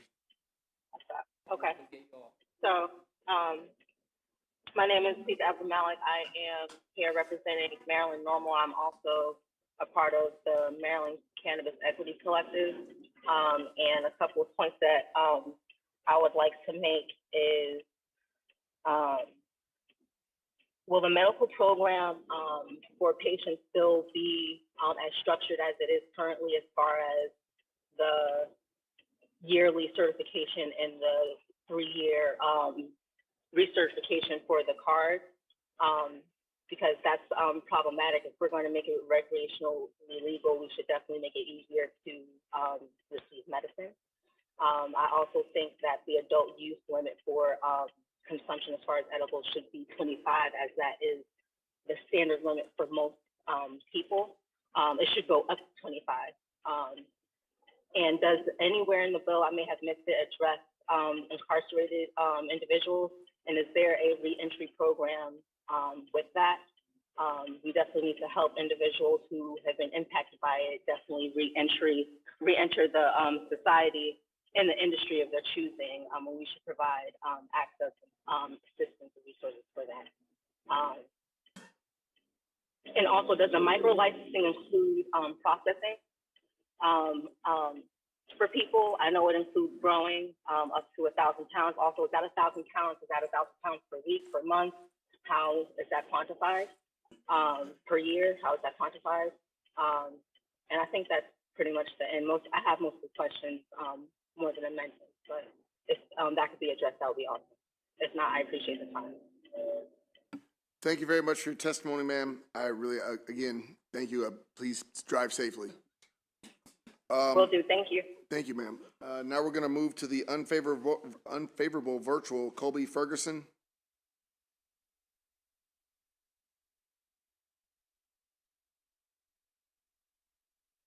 Yeah. Is he there? Go ahead, Colby. Thank you, Mr. Chair, members of the committee. Colby Ferguson here on behalf of Maryland Farm Bureau. And I'll be short and sweet. You've heard from a lot of the hemp growers already, and that's really our objection to this bill has to do with the hemp section and really nothing to do with the other 90 some odd pages of the bill. And so really our call is that the way it's currently drafted, and I think that there's discussion of doing some amendments, some small amendments on page 18 and page 69 of the bill that will address those concerns of the farmers without getting into the intoxication component that the chair has alluded to. And I think really what we're wanting to do is make sure that these growers continue to have the ability to participate in the hemp side of it, which is federally legal, and not be put out of business for the cannabis side. So with that, I'll give you back your time, a minute back, and ask for these amendments so we can remove our opposition. Thank you. Thank you, Colby. Seeing no questions, move on to the next. James Pace.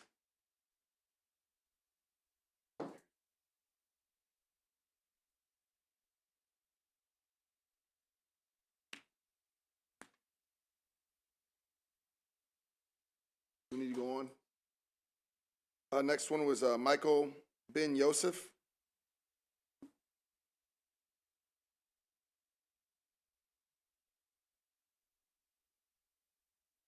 Go ahead, sir.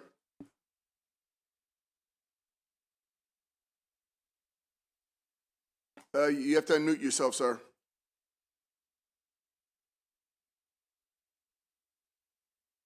Not yet. There you go. Go ahead, try. Nope.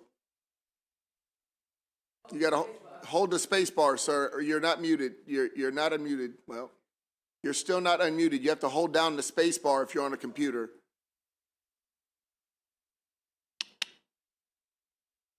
Well, I'm frozen. now you're still not unmuted, sir. All right. If you want, we can put you back in the lobby and come back to you, okay? All right, Hunter. Well, that was the last one. Well, crap. Any luck? I can't read lips. Not sure what to do, buddy. I know you've waited a long time. Unfortunately, we can't hear you. Unmuted for a slight minute, but now you're back to being muted. Have you tried holding down the space bar?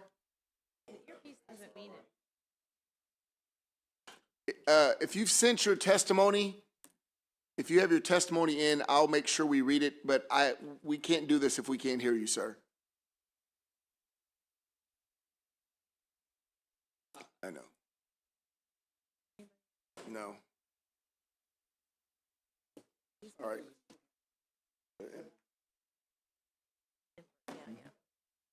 All right, colleagues, we'll have to. Colleagues, thank you guys very much for your time and patience. And for those of you that ask me a lot of questions, we'll deal with you another time. Please make sure that everybody is here at 1 o'clock on Monday. It's my birthday. It's important that you're here on time, but it's also a bigger day. It's alcohol day. So please, 1 o'clock on Monday, we need you here. Chris is going to be running the show, so we need to give her all the support we can. And I'm sure she's going to feed us well. I'm sure there's all kind of food she's going to be providing, so come with an empty stomach and open heart. Thank you guys very much. Have a wonderful day.